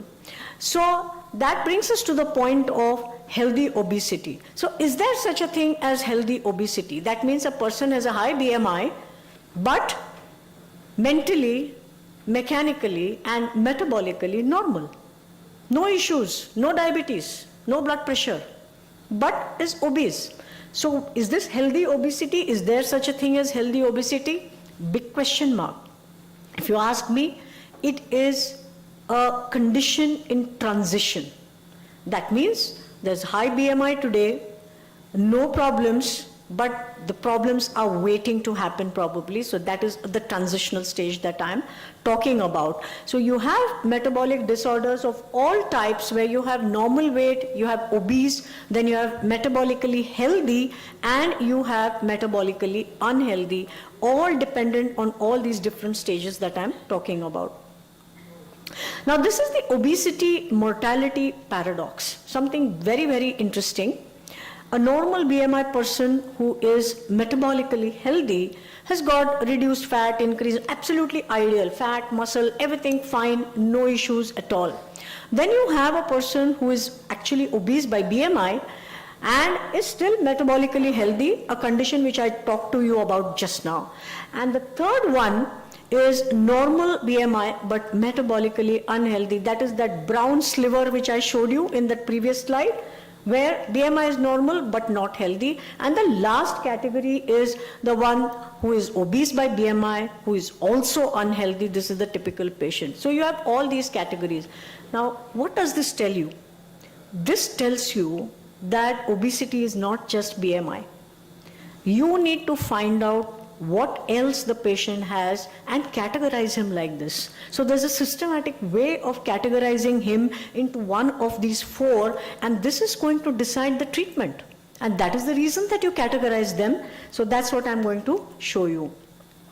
So these are limitations of BMI, which I'm not going to go into the details of it. I already told you the limitations of BMI are that you don't assess fat, you don't know if there's more fat, you don't know where that fat is located, whether it's visceral, subcutaneous, nothing. So that's the limitation of BMI. It's just a scale, a number, and an index. That's it. But that doesn't tell you anything.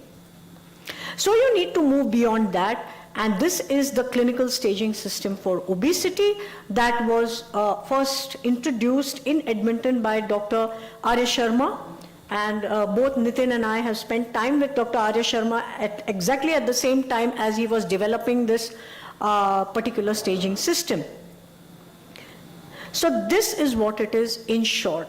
If you look at the bottom there, what I told you was medical, mental, and functional. By functional, you can substitute it by calling it mechanical. So that's how you get the 3 M's that you have: medical, mental, and mechanical. And as you go from stage 0 to stage 4, what do you find? You find that in stage 0, medically, mentally, and mechanically, there are no issues, and then the patient starts to get obstructive sleep apnea, or the patient starts to get osteoarthritis of the knees, or starts to get a chronic backache, or starts to get diabetes, or hypertension, or fatty liver disease, NASH, whatever. So those go into these stages. And that is how you stage it from stage 0, 1, 2, or 3 or 4. So the staging happens when, for example, functional status is end stage. That means a person can't move, completely incapacitated because of obesity. Then that goes straight away to stage 4. You need more aggressive treatment, maybe rehab treatment for these. So this is the advantage of actually staging a patient. Going retrospectively, they applied this Edmonton obesity staging system to the enhanced group. You know, that's a very nurses health study, which is a very big group of patients, and they applied it. They have all the data. They applied the staging system and saw what happened to these people, and they found that if this was applied, if this staging system was applied to those patients, then it predicted mortality. So it means that if an obese person goes to stage 2 or 3 or a higher stage, that much more the mortality is going to increase. So the importance of knowing staging is that it can predict mortality, and that's why you need to be more aggressive. So this is the same thing that tells you that class 1, class 2, and class 3 obesity, that means the grades according to the BMI, if you applied the Edmonton staging system, this is what you would get: stage 0, stage 1, and stage 2 across the BMI levels, which is the important part of it. So this is the suggested treatment based on the staging. Supposing now you have a stage 3, for example. If you have a stage 3 of Edmonton staging system, that means that the complications are there and they are significantly severe enough to have a level of prevention that is tertiary, and you may need medical or surgical intervention in terms of obesity treatment. So you need to go that much more aggressive is what it means based on the staging. So you stage the patient, and that actually tells you the level of prevention that you should be at while treating this particular patient. So these are some case discussions. I think Nitin is going to take, do we have the time actually? We do. Okay. So do you want to take this case or? Okay. So should I take this one then? Okay. So let's take this case. Actually, I think these are to stage the patient, these cases. Oops, what happened?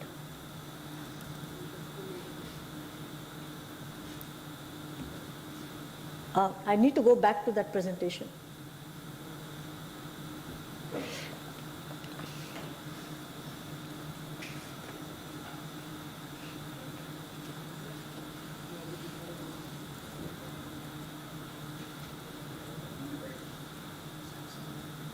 Yeah.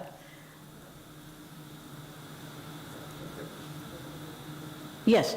So this is just to give you a small little overview of the case discussions. So this is a 24-year-old physically active female with a body mass index of 32. Now look at this. This line is important. She has no risk factors.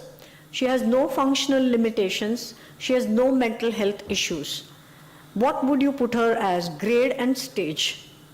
What is the grade of obesity, first of all, according to Indian guidelines? She is a BMI of 32. So anything above 30 is grade 3, is basically grade 3 obesity, right? So she's at grade 3 obesity. But what is the staging of her obesity? She's at stage 0. She has no risk factors. No, so if you remember the mental, the mechanical, and the metabolic, there's nothing. So she's at stage 0. So will you be very aggressive? No, you may not be very aggressive, but you will start to prevent everything. You of course tell weight loss, you start to try and prevent diabetes and so on and so forth. So it's not class 1, here it is a higher class, the reason being that Indian guidelines are different, but it is a stage 0 obesity. So here you have to focus on the fact that the further weight gain should not happen, and the health benefits of more aggressive obesity treatment are likely marginal, because if you look at the enhanced data, the mortality is not very high if you're at stage 0. So you may not be that aggressive. Let's go to case number 2. This is a 32-year-old male, BMI of 36. So obviously it is grade 3 obesity, but there's hypertension, there's sleep apnea, and there's depression. So hypertension is metabolic, sleep apnea is mechanical, and depression is mental. But it is not at a very severe stage. So this will fall somewhere between maybe like stage 2 or stage 3 at the most.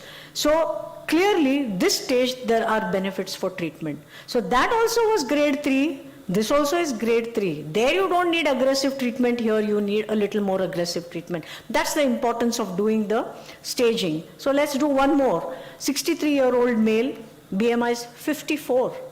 So absolutely morbid obesity by way of BMI. Disabling osteoarthritis, the patient is in a wheelchair, which means he is in the end stage of the functional staging. Severe hypoventilation, that means sleep apnea has gone to the upper limit. Fibromyalgia, generalized anxiety disorder. So where would you put this person? So it is grade 3, stage 3 or stage 4 for that matter. So stage 4 obesity. So do you understand the grading and the staging, the difference? If I have accomplished that much today, my work is done. That you understand the difference between grading and staging and how that helps you to formulate treatment. So that is the key here. So to summarize, assessment of obesity with BMI classification alone is not sufficient to optimize treatment. So the Edmonton obesity staging system is a single disease-related and functional staging system that provides additional clinical information to guide and evaluate treatment. And the treatment of obesity should be person-centric, that means based on staging, instead of just an algorithmic approach. So it is customized. So you customize it based on the staging of that particular patient. So thank you all for a patient hearing, and I'm thankful that you all are still here this evening. Thank you very much.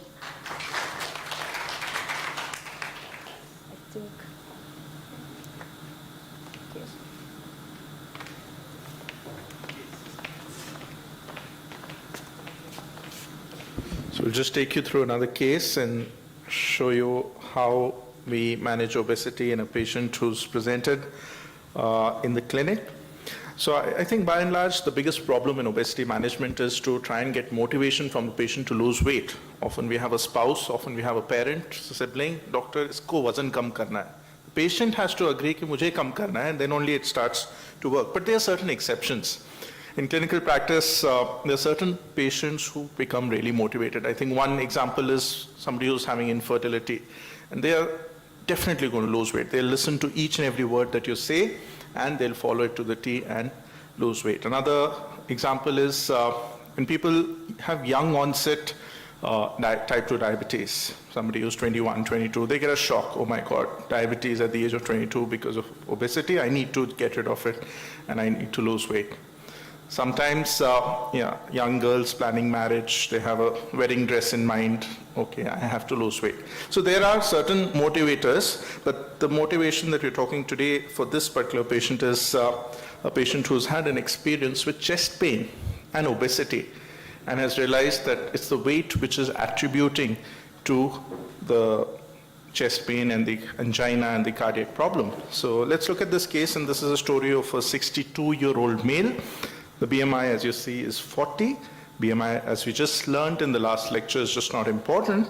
We need to look at the comorbidities, and this gentleman already has pre-diabetes, has hypertension, has ischemic heart disease.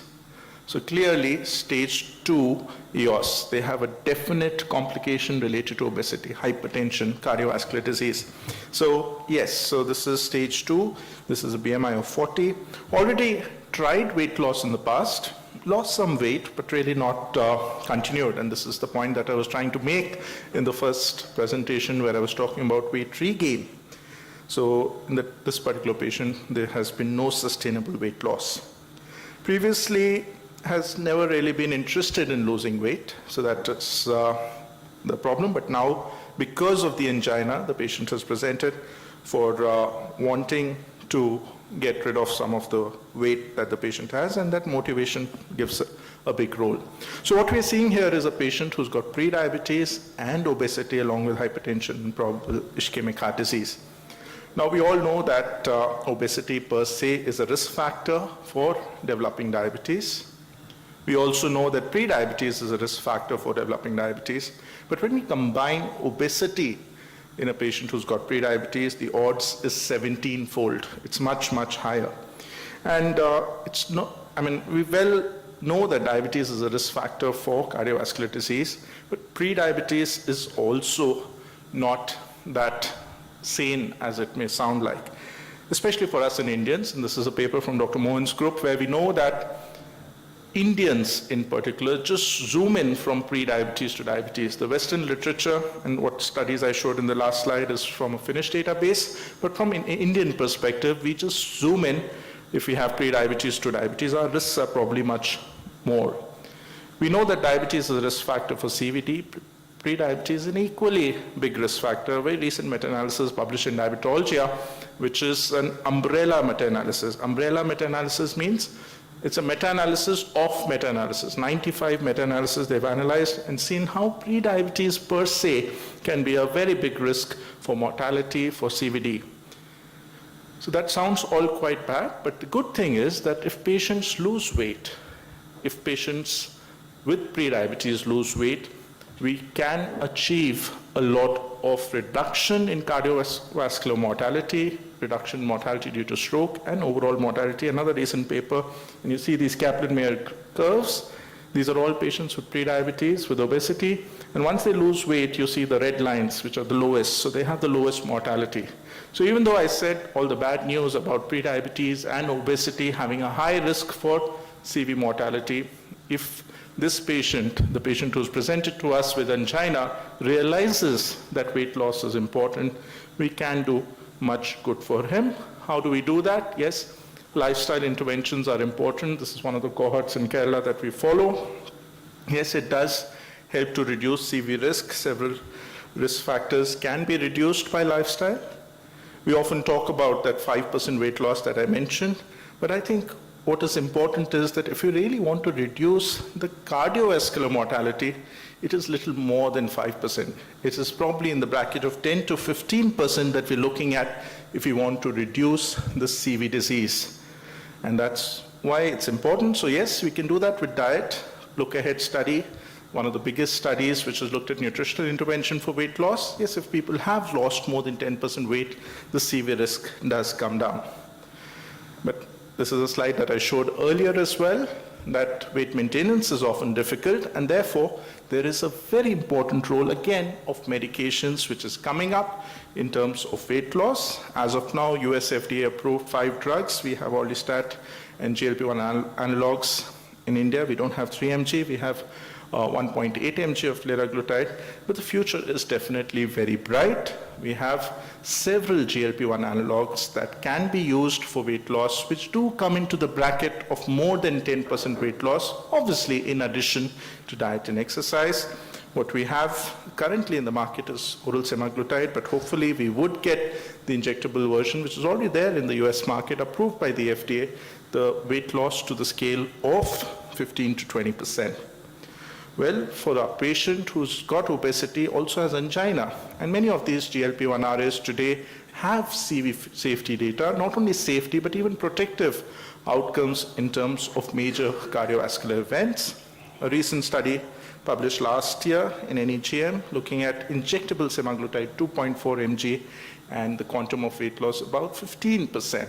So these are the kind of drugs that do push weight loss more than 10% and can help promote good amount of weight loss. Again, when we look at the CV risk factors, all of that improves, and newer molecules are there in the pipeline being tested, not only globally, but even in India. This is another such molecule, a combination of an amylin analog with semaglutide. Again, the kind of results that we've seen with the phase 2 data are equivalent, almost equivalent to bariatric surgery. And you see this long list, so there are drugs coming up. So the main message that I wanted to leave you with this particular case is, yes, at times you have to take that opportunity when the patient comes to you motivated to lose weight. Never lose that opportunity. No matter what is the inciting factor, it is very helpful to educate the patient in the right way as to how they're going to lose weight. And especially when we're talking of CV disease, cardiovascular disease, it is helpful to do diet and exercise, but we need to get that bracket of weight loss to the 10 to 15%, where medical management can also help. So I'll stop here, but we'd be happy to take any questions. I think there is another case, if you'd like to present, or we can take questions. Yeah. Nice to have a good academician. Okay, I have seen your predecessor. Good, welcome. You said about 5 groups of drugs. What proportion of your obese individuals in your endocrine department receive medication? Right, so we run probably one of the country's largest obesity clinic at CMC Vellore. The 5 US FDA approved drugs, 3 are not available in India. The 2 which are available are orlistat and liraglutide. I would say about 20% of my patients go on these drugs.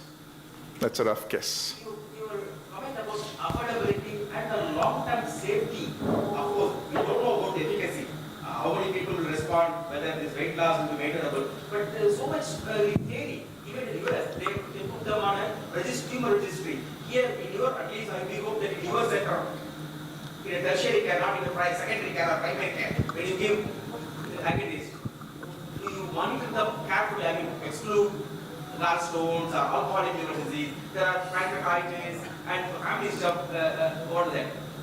Malignancy, those things. Would you please highlight as a professor, as an academician, not as a We have a database of about 4,000 people with morbid obesity. We follow all of them. We have a strong database.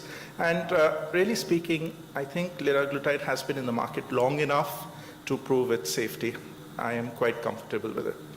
We've been using it for almost 10 years. The FDA recommends 10 years tumor registry. Why then? If you are happy, why do you find fault with the FDA? No, it's been more than 10 years. I'm quite sure. It's been more than 10 years.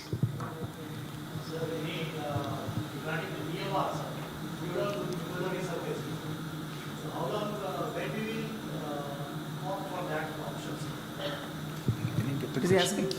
Can we have you here near the mic?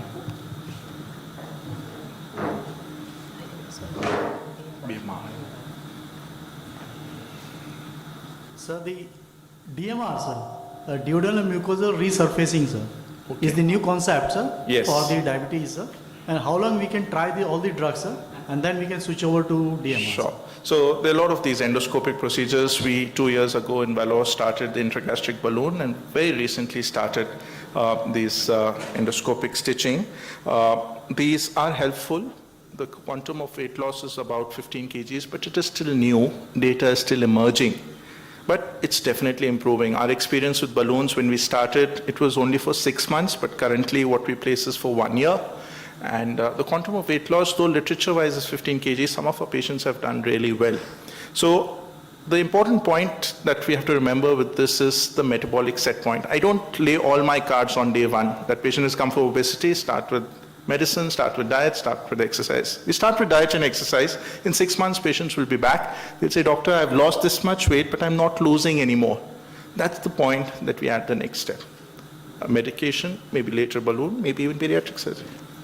So when do we move from like morbid obesity, I think grade 3 and then stage 4 with already comorbidities already existing, a 52-year-old woman, postmenopausal, mild osteoarthritis, a BMI of 41. We cannot wait for medical management anymore, and I think that is where we need to move towards bariatrics. But if we can still give them a good trial of all these newer OHAs and the medical management, yes. But when is that cutoff that we said, okay, right, enough and let's move on to, because I really don't think the balloons being temporary, the minute you remove the balloons, there's always a good chance of their regaining weight. So is the same for bariatric also, 100%.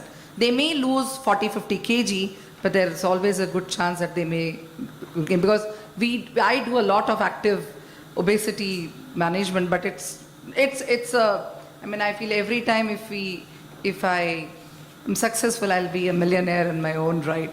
But I mean, where do we stop this? I mean, where do we stop the medical management and advise bariatric, even in a 35 BMI patient who has comorbidities? That is where the staging comes into play. If you realize that the staging is taking the person more towards mortality and morbidity, so there's no cutoff point, it's a continuum. So in that continuum, if you find that the lifestyle modification, the pharmacotherapy is going to take too long, and by that time the person's stage is going to go from stage 2 to stage 4 or something like that, then you've lost the battle. So that is the time then you decide to go in for bariatric surgery, because not doing bariatric surgery will have more harm in that person instead of thinking of the relapse rates. Yes, there is relapse, there is regain, but you are giving that much quality of life to that patient for that much period of time at a time when the patient is already at a higher stage. So as I said, it's a continuum. There is no one cutoff point at which you will say, okay, now I stop here and I'm going to start bariatric surgery. I'm going to give bariatric surgery. So it's a continuum. It all depends on the pros and cons. Patient not able to walk, very severe osteoarthritis. What are you going to try? So that's how it is. Just 2 small points to add. One, it's like insulin. I want to start insulin, but I need to start counseling much earlier. I know that, after 1 year. So I do start talking about bariatric surgery earlier not that we have to do it. And the second point is that we have to select the patient very carefully. A wrong bariatric surgery can be a miserable life for that patient. So if the patient is not going to accept that very low amount of eating, if the psyche is not fine, I wouldn't recommend. So that needs 3 to 6 months for me as a physician, for my psychiatrist to make sure that that patient is okay for bariatric surgery. So that 6 months time is anyhow there for them to follow. Yeah. Is the treatment staging and grading same applies for even childhood obesity? Childhood obesity is a different ball game. As he has already shown, you have to really assess the child really very well, and treating childhood obesity is quite different from treating adult obesity. And then again, the question of using pharmacotherapy for children, that again is a big question mark. So different assessments, different ways of managing behaviors have to be done for childhood obesity. So if you want to answer that. It's very difficult. It's a very different ball game, as Dr. Neeta said. Medications, the US FDA says 14 years for liraglutide for diabetes and 12 years for children. I've used some for syndromic obesity, but it's much difficult, much more number of sessions. In my experience, I would say intensive behavioral therapy works best for the child and for the parent. And having a good psychiatrist on team is very important. I think in the morning there was one young lady who asked about obesity and body shaming. Yeah. Would you like to answer that? Because that is the burning question. I mean, how do you approach a teenager or a early 20, definitely morbid obese child or a girl or a boy, without putting down their need to look? I mean, there's no question about their looking good. It's all about their health, because there's a huge conflict there already. They know it is not possible, and how do we approach that subject? It's a very, very sensitive topic. Yeah, I think two papers we recently published, one Dr. Neeta and I together, on what, as a physician, first we need to understand what words we are using, what kind of an atmosphere we've created in our clinic. We don't have those very small chairs, those fragile chairs. The way we are talking, we're not saying words fatness, we're talking about excess weight. So very nice article, I think it's come up 2 months ago. And yeah, very recently we also looked at stigma associated with obesity. Definitely very important. Depression, suicidal rates even are much higher. And I think, again, having a psychiatrist on board is very important. So behavioral therapy and having a psychiatrist is mandatory, because they have many other issues, plus their hormones at that age if they are at puberty or adolescence. So all this has to be taken together, but still it's not easy. So there's a question from that side, yeah.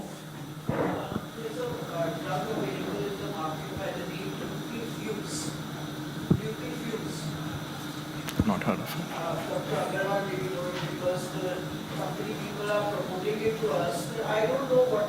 it. Can you just say the name again? LUPI? We can check it. Is it like an Ayurvedic drug or something? No. Okay. Oh. I would need to know the molecule, then we'd be able to tell you what exactly is the thing. So if you can get the name of the molecule, then yes, we'll be able to tell what it is. Yeah. Metformin. Yeah, so for metformin, yeah, so people with pre-diabetes, definitely yes. Alone for weight loss and normal weight, no. The maximum amount of weight loss by literature, though some people lose more weight, is about maximum 3 to 5 kgs. So if my patient has pre-diabetes and has obesity, I would be able to start metformin legally, correct? And yes, it does benefit overall in reducing the insulin resistance and other things. This is that drug. Dose, yeah, 500 So milligrams you twice found a day. your drug. Okay.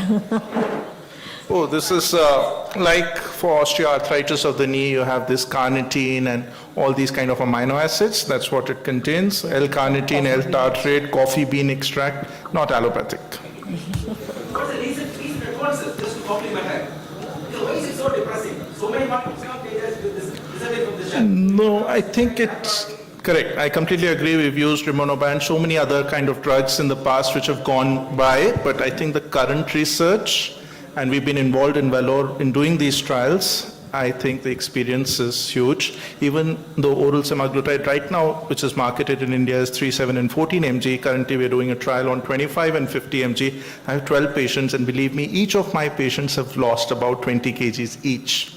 So it's... Yeah, Dr. Gauri had a question.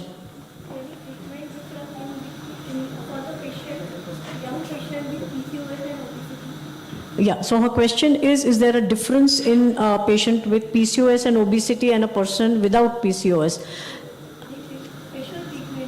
Any special treatment?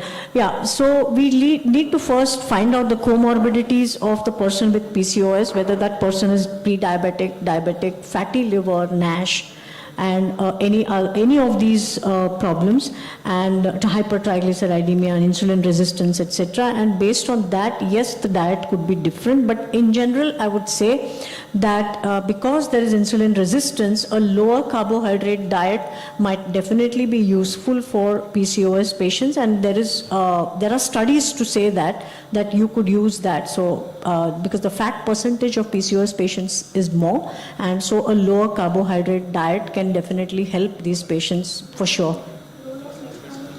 Role of metformin is there. It is becoming a little controversial, but yes, role of metformin is there both from the hormonal point of view, and to answer his question about metformin, you said about metformin in selected patients.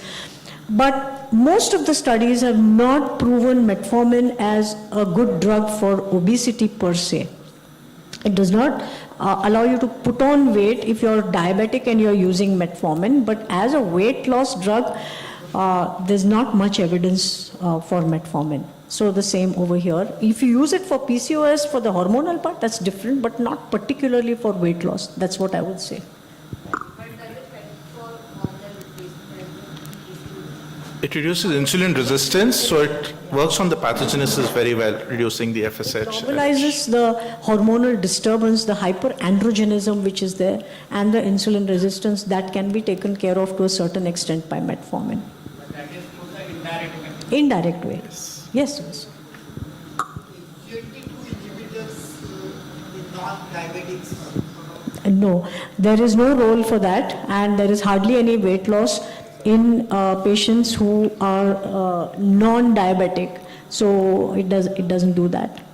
Because the mechanism of action of SGLT2 is very different, because you know, the calorie loss is because of the glucose loss, which does not happen in a non-diabetic patient. So where is the weight loss? I think we should have a big round of applause for the audience. It's heartening to see so many people so interactive in the last session. Not the last session. There's one more. Sorry, I'm so sorry about that. No. Sanjay is waiting to. Neeta, why don't you hand over the token to your co-speaker? Student. Oh, I didn't know that.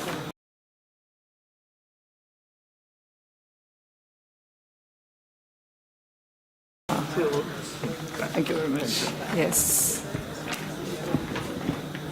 Yeah. So last topic of the day, day one, a successful day. Dr. Sanjay Agrawal, please.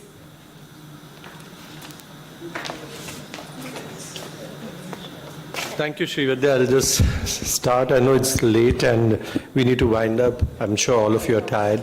So I'll just quickly go through my talk, and I'll keep it brief because I know this has been discussed earlier. But I just want to run over with you some new aspects of what I'm going to speak on value of structured SMBG and significance of connected meters. As a disclaimer, I want to say that this talk is industry talk by Roche. Is my slides up there?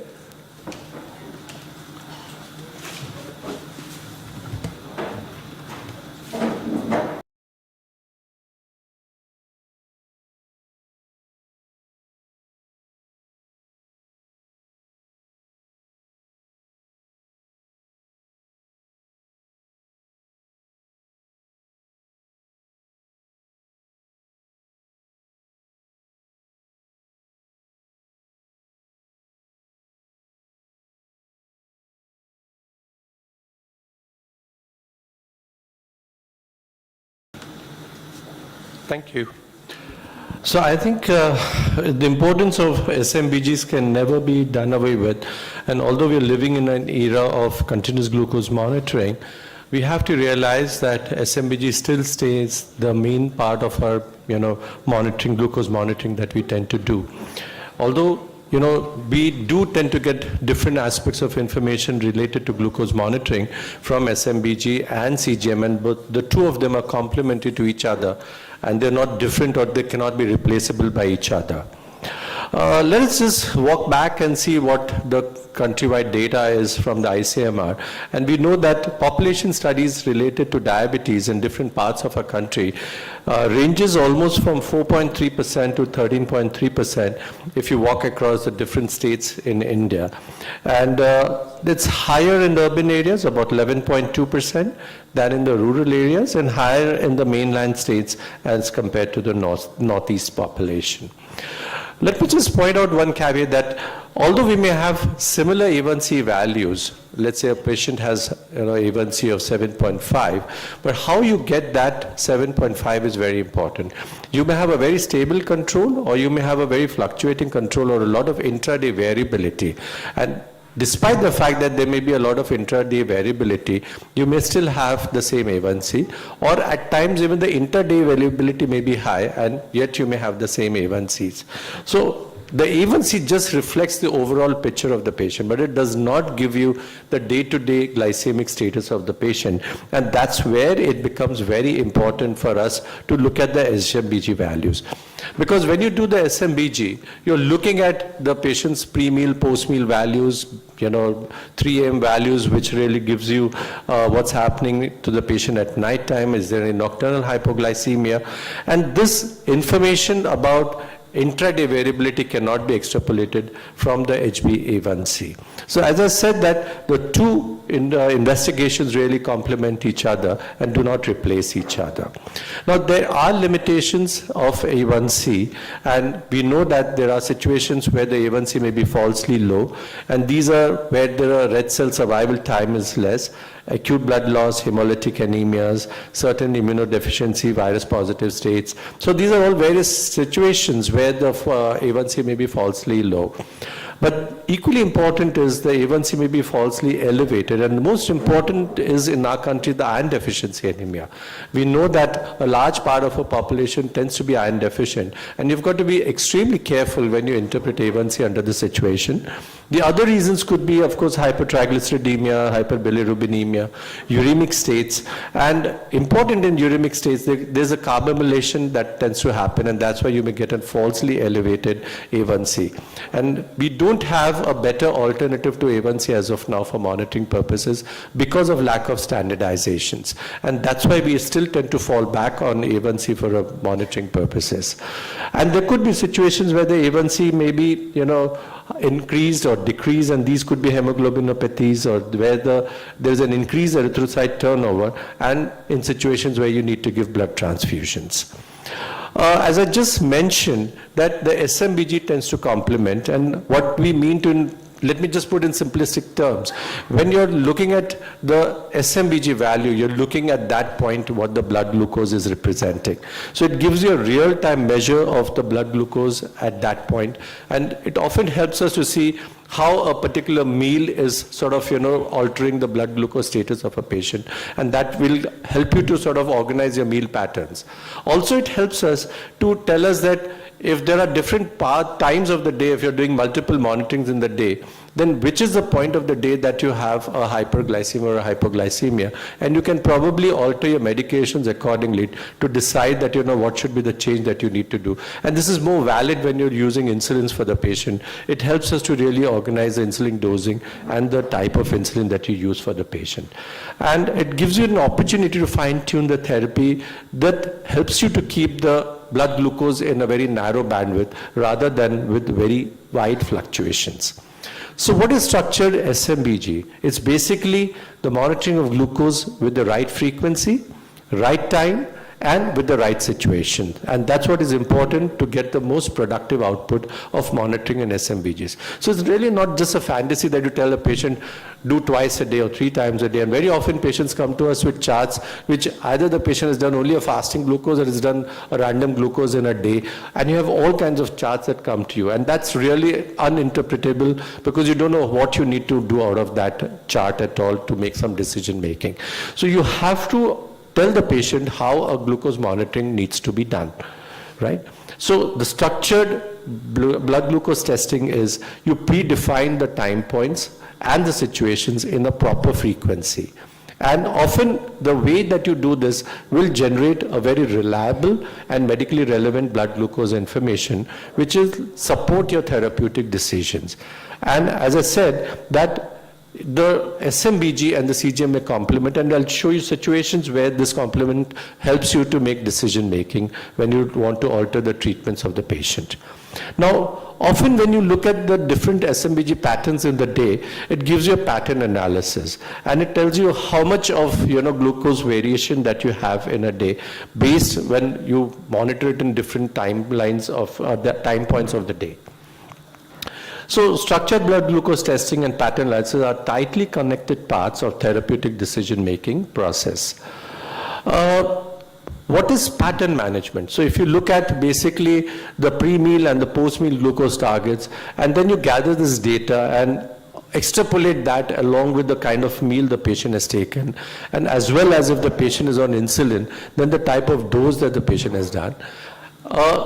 Combine it with, of course, looking at the activity levels of the patient, the schedule, the emotional stresses. And when you look at all these patterns that emerge, when you look at, putting on one side the meal patterns, the exercise patterns, the way the dosing of the drugs have been done, and you look at the output and you look at the pattern analysis of the SMBG, you are able to make a correlation out of it and say that, is the patient well in target? Or what needs to be altered in the pattern so that you can get the appropriate A1Cs. So as Manoj in his earlier talk had pointed out, there could be situations where you have high A1C and your point of care testing may be bang normal. And there could be situations where your A1C may be normal and your point of care testings may be very high and you don't know what is going wrong. And unless you do a CGM, you will not be able to make out that is the patient well in control or badly controlled? And the only way to do that is either you do a CGM or you do multiple point analysis of SMBG and you do it in a structured manner to get a more constructive output where you can see the fluctuations happening for the patient. Then you obviously look at what are the influencing factors and then you take the appropriate action. And then of course you re-evaluate and see that whatever action you have taken, has it made an impact to see that, whatever the action is, has it translated into better control in any kind of a way. So we know that when we treat patients with diabetes, you start, of course, with diet, exercise, oral agents, and obviously, at some point of time, you need to think of intensification of therapies, and this may be with injectable therapies or escalation of the oral therapies. Either you do a dual therapy, triple therapy, and at some point of time, of course, you move the patient onto insulin, and there could be various ways that insulin deliveries can happen, and you, of course, have to look at the patient and decide the pattern of insulin delivery that you need to give the patient. Now, where is the situation in India? If you look at the SMBG International Working Group, and they conducted a survey to study the SMBG testing in 13 countries, including India. The lowest testing rate for SMBG was found in India, 0.2%. In a study in Delhi, in the middle and high income groups, only 28% had a home blood glucose monitoring device, leave alone testing. And a survey conducted in Chennai found that only 24% of the survey participants had a knowledge process of SMBG. I'll tell you our own, experience. Last year we did the Defeat Diabetes campaign. And when we looked at how many patients actually tested blood glucose, there's hardly less than about 20% that we found across the country tested the blood glucose levels. And that was a really eye-opener for us, because when we look at these kind of, obviously our patients either are undetected, uncontrolled, or heading for problems in some sort of a way or another. So first and foremost is the awareness of testing blood glucose has to be made very high, leave alone doing anything else. And once you bring the awareness of testing, then comes the question of, deciding the therapy and how you need to alter your therapy decisions. And this helped us to, the Defeat Diabetes campaign was a big campaign for us because we brought awareness in 100 days to 128 million people. And we sort of, as a part of the campaign, tested 1 million people in one day, which brought us into the Asia Book of Records. The exercise was not to get into the Book of Records, but the exercise was how can we make awareness about blood glucose testing much better in the wider population so that, people do recognize the need for testing their blood glucose. Very often patients are undiagnosed and they may be harboring diabetes. It's only on a casual examination for some reason that they find that they have diabetes, and then, the necessary action starts. And from various studies, we've seen the importance of early testing, diagnosis, and starting therapy so that you can prevent future complications from happening.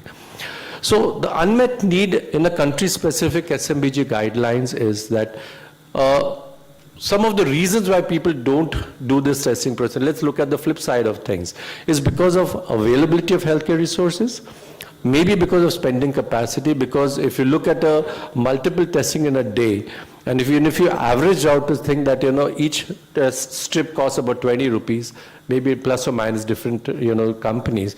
And if you say, I want to test 5 times a day, that's almost about 100 rupees a day that somebody has to spend on only glucose testing. So you have to optimize your resources and then decide what should be the frequency and how often you need to do the testing so that you can get meaningful information about the SMBG to take the necessary action.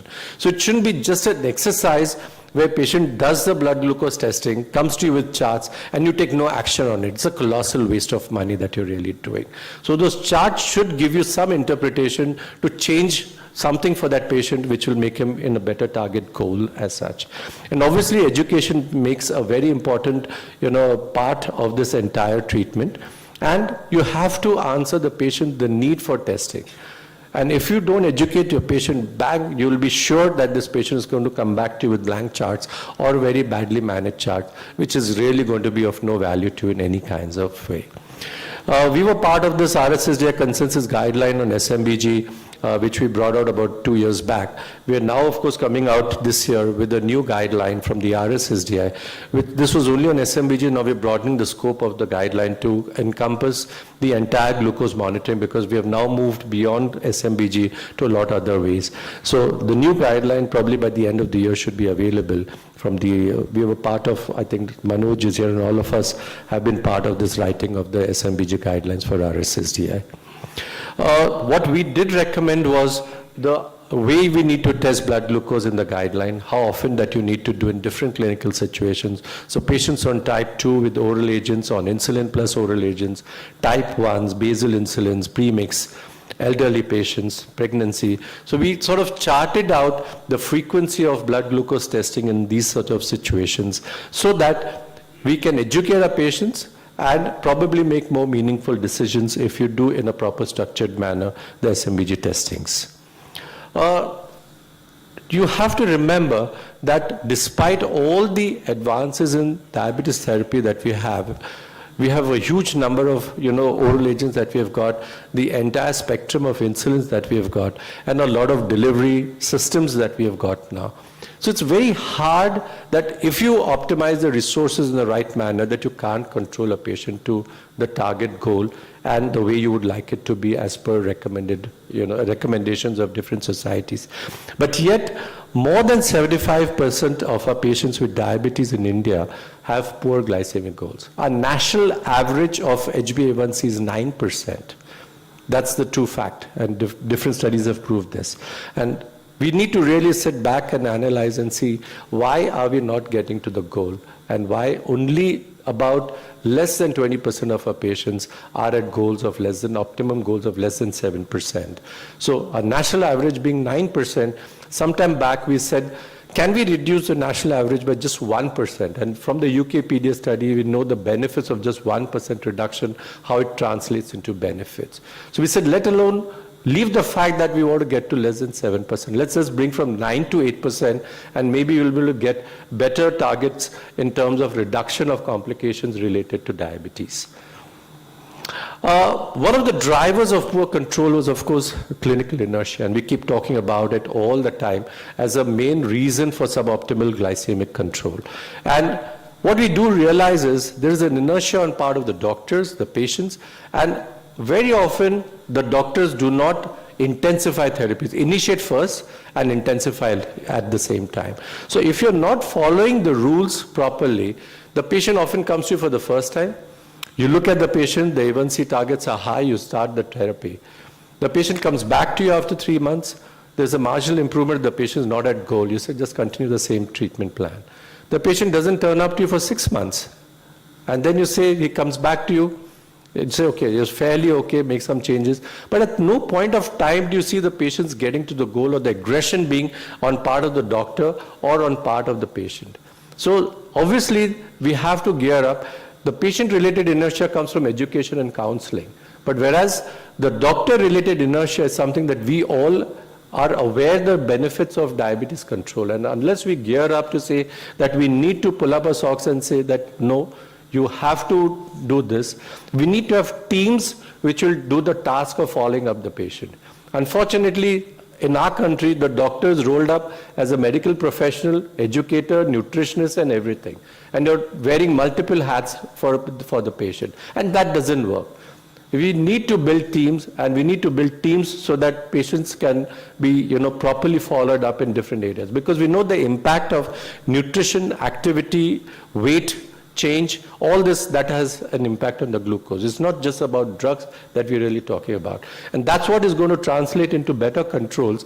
So the inertia, a large part of it comes from our own lack of resources or lack of knowledge, or just the fact that we're not motivated enough to see that, are we doing for the right. The inertia at times comes from the fact that we're not ready to escalate the patient from oral therapies to insulin therapy. And that's very sad, because we know the need that is required, that if the patient is getting 3 or more oral drugs, this patient is not going to be at goal. It's time that you start the patient on insulin therapy, and yet we don't want to lose the patient, and we keep the patient suboptimally controlled. So, as I said, that 50% of our healthcare reasons professionals tend to be inertia. Approximately 30% are due to patient-related inertia factors, and probably 20% are process or system-related inertias that we really talk about.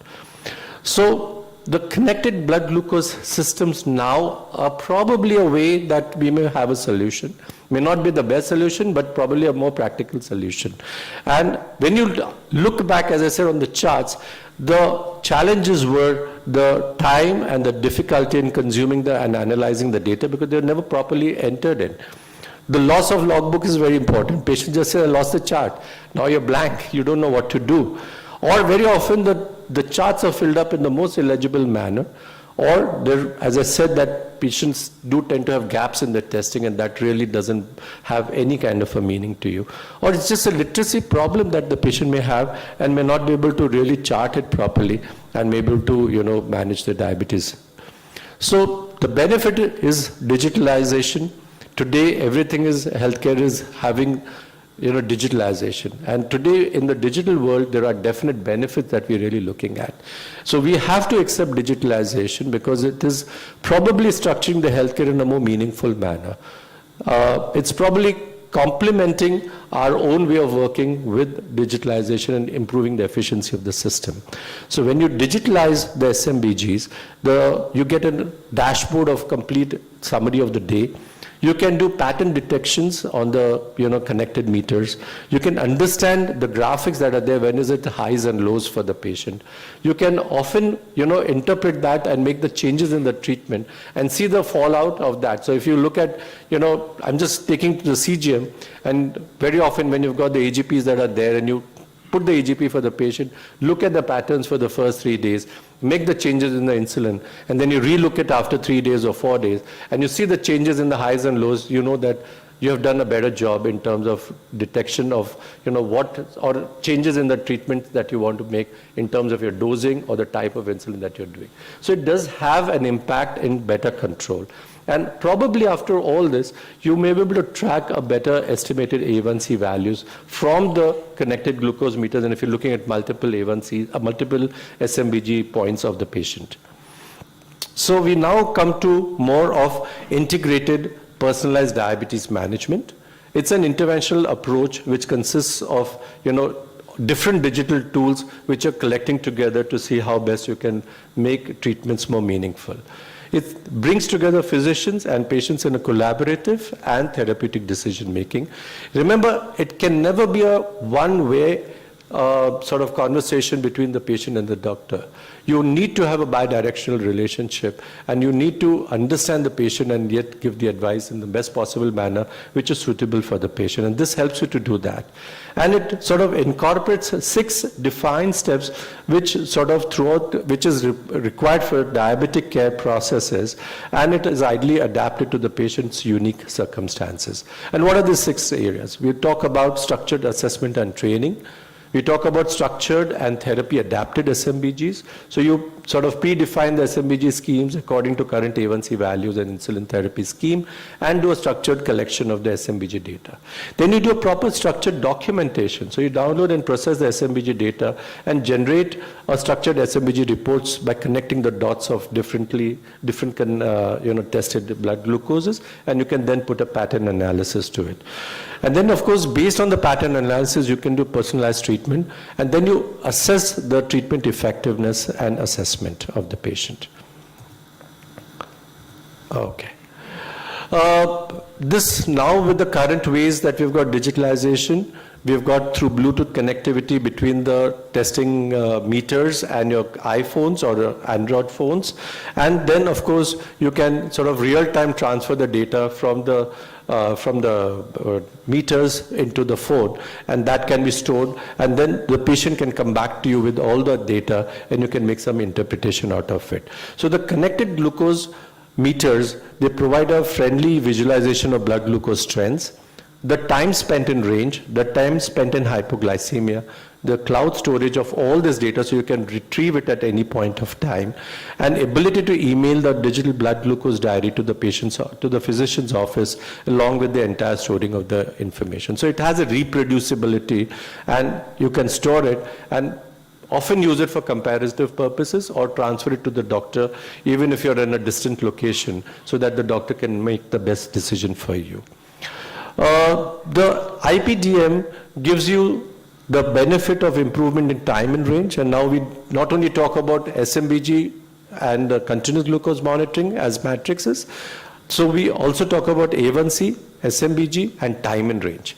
So all these three now complement each other because we know that need to have more than 70% of the time in a day when somebody should be in time and range to have a better effective control.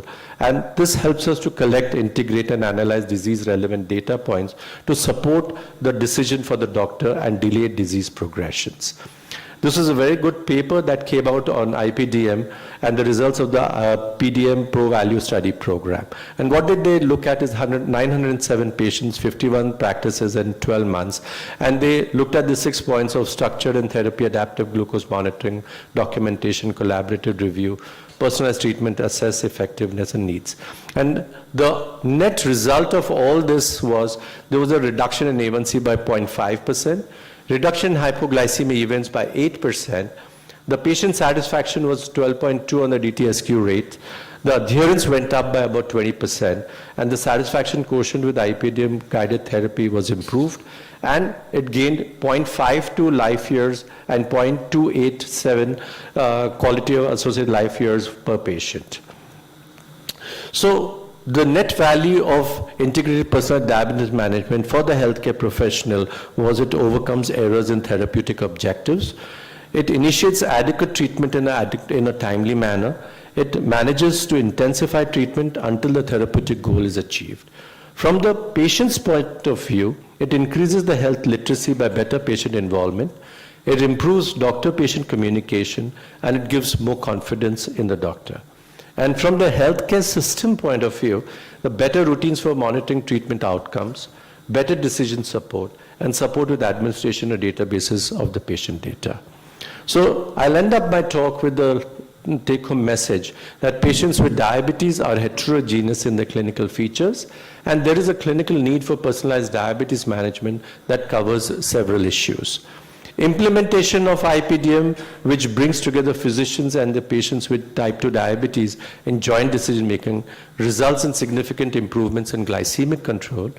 By providing a more systematic overview regarding diabetes data for physicians and patients, the IPDM triggers timely therapeutic actions, and the combination of an easy-to-implement approach with connected meters, structured SMBG, and integration of a software solution shows the potential of IPDM to improve clinical outcomes for a large and growing group of patients with type 2 diabetes treated with insulin and may help to overcome clinical inertia.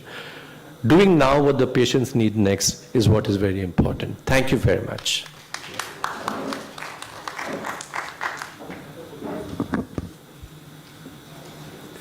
So I think if there are no questions. The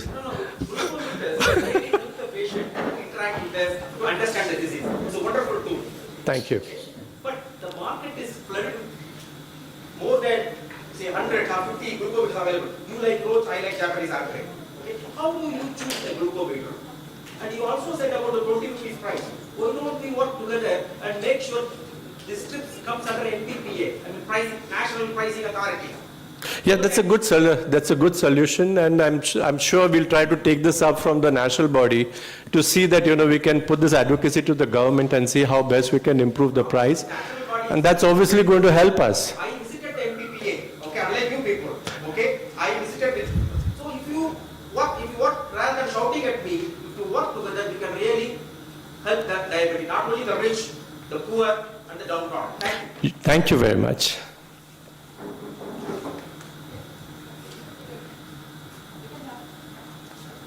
Okay.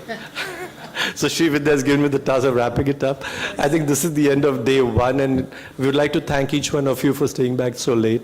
It's been an excellent day, lots of good lectures. The faculty has done a great job of delivering these wonderful talks, and we've had some great patient delegate interactions. So thank you very much. Enjoy your night. There's a dinner arranged upstairs, so please join us for dinner, and we'll definitely meet up here tomorrow morning at 8 o'clock. 8 o'clock for the workshops. So please be here on time so that we can start the workshops. So have a great day. Thank you very much.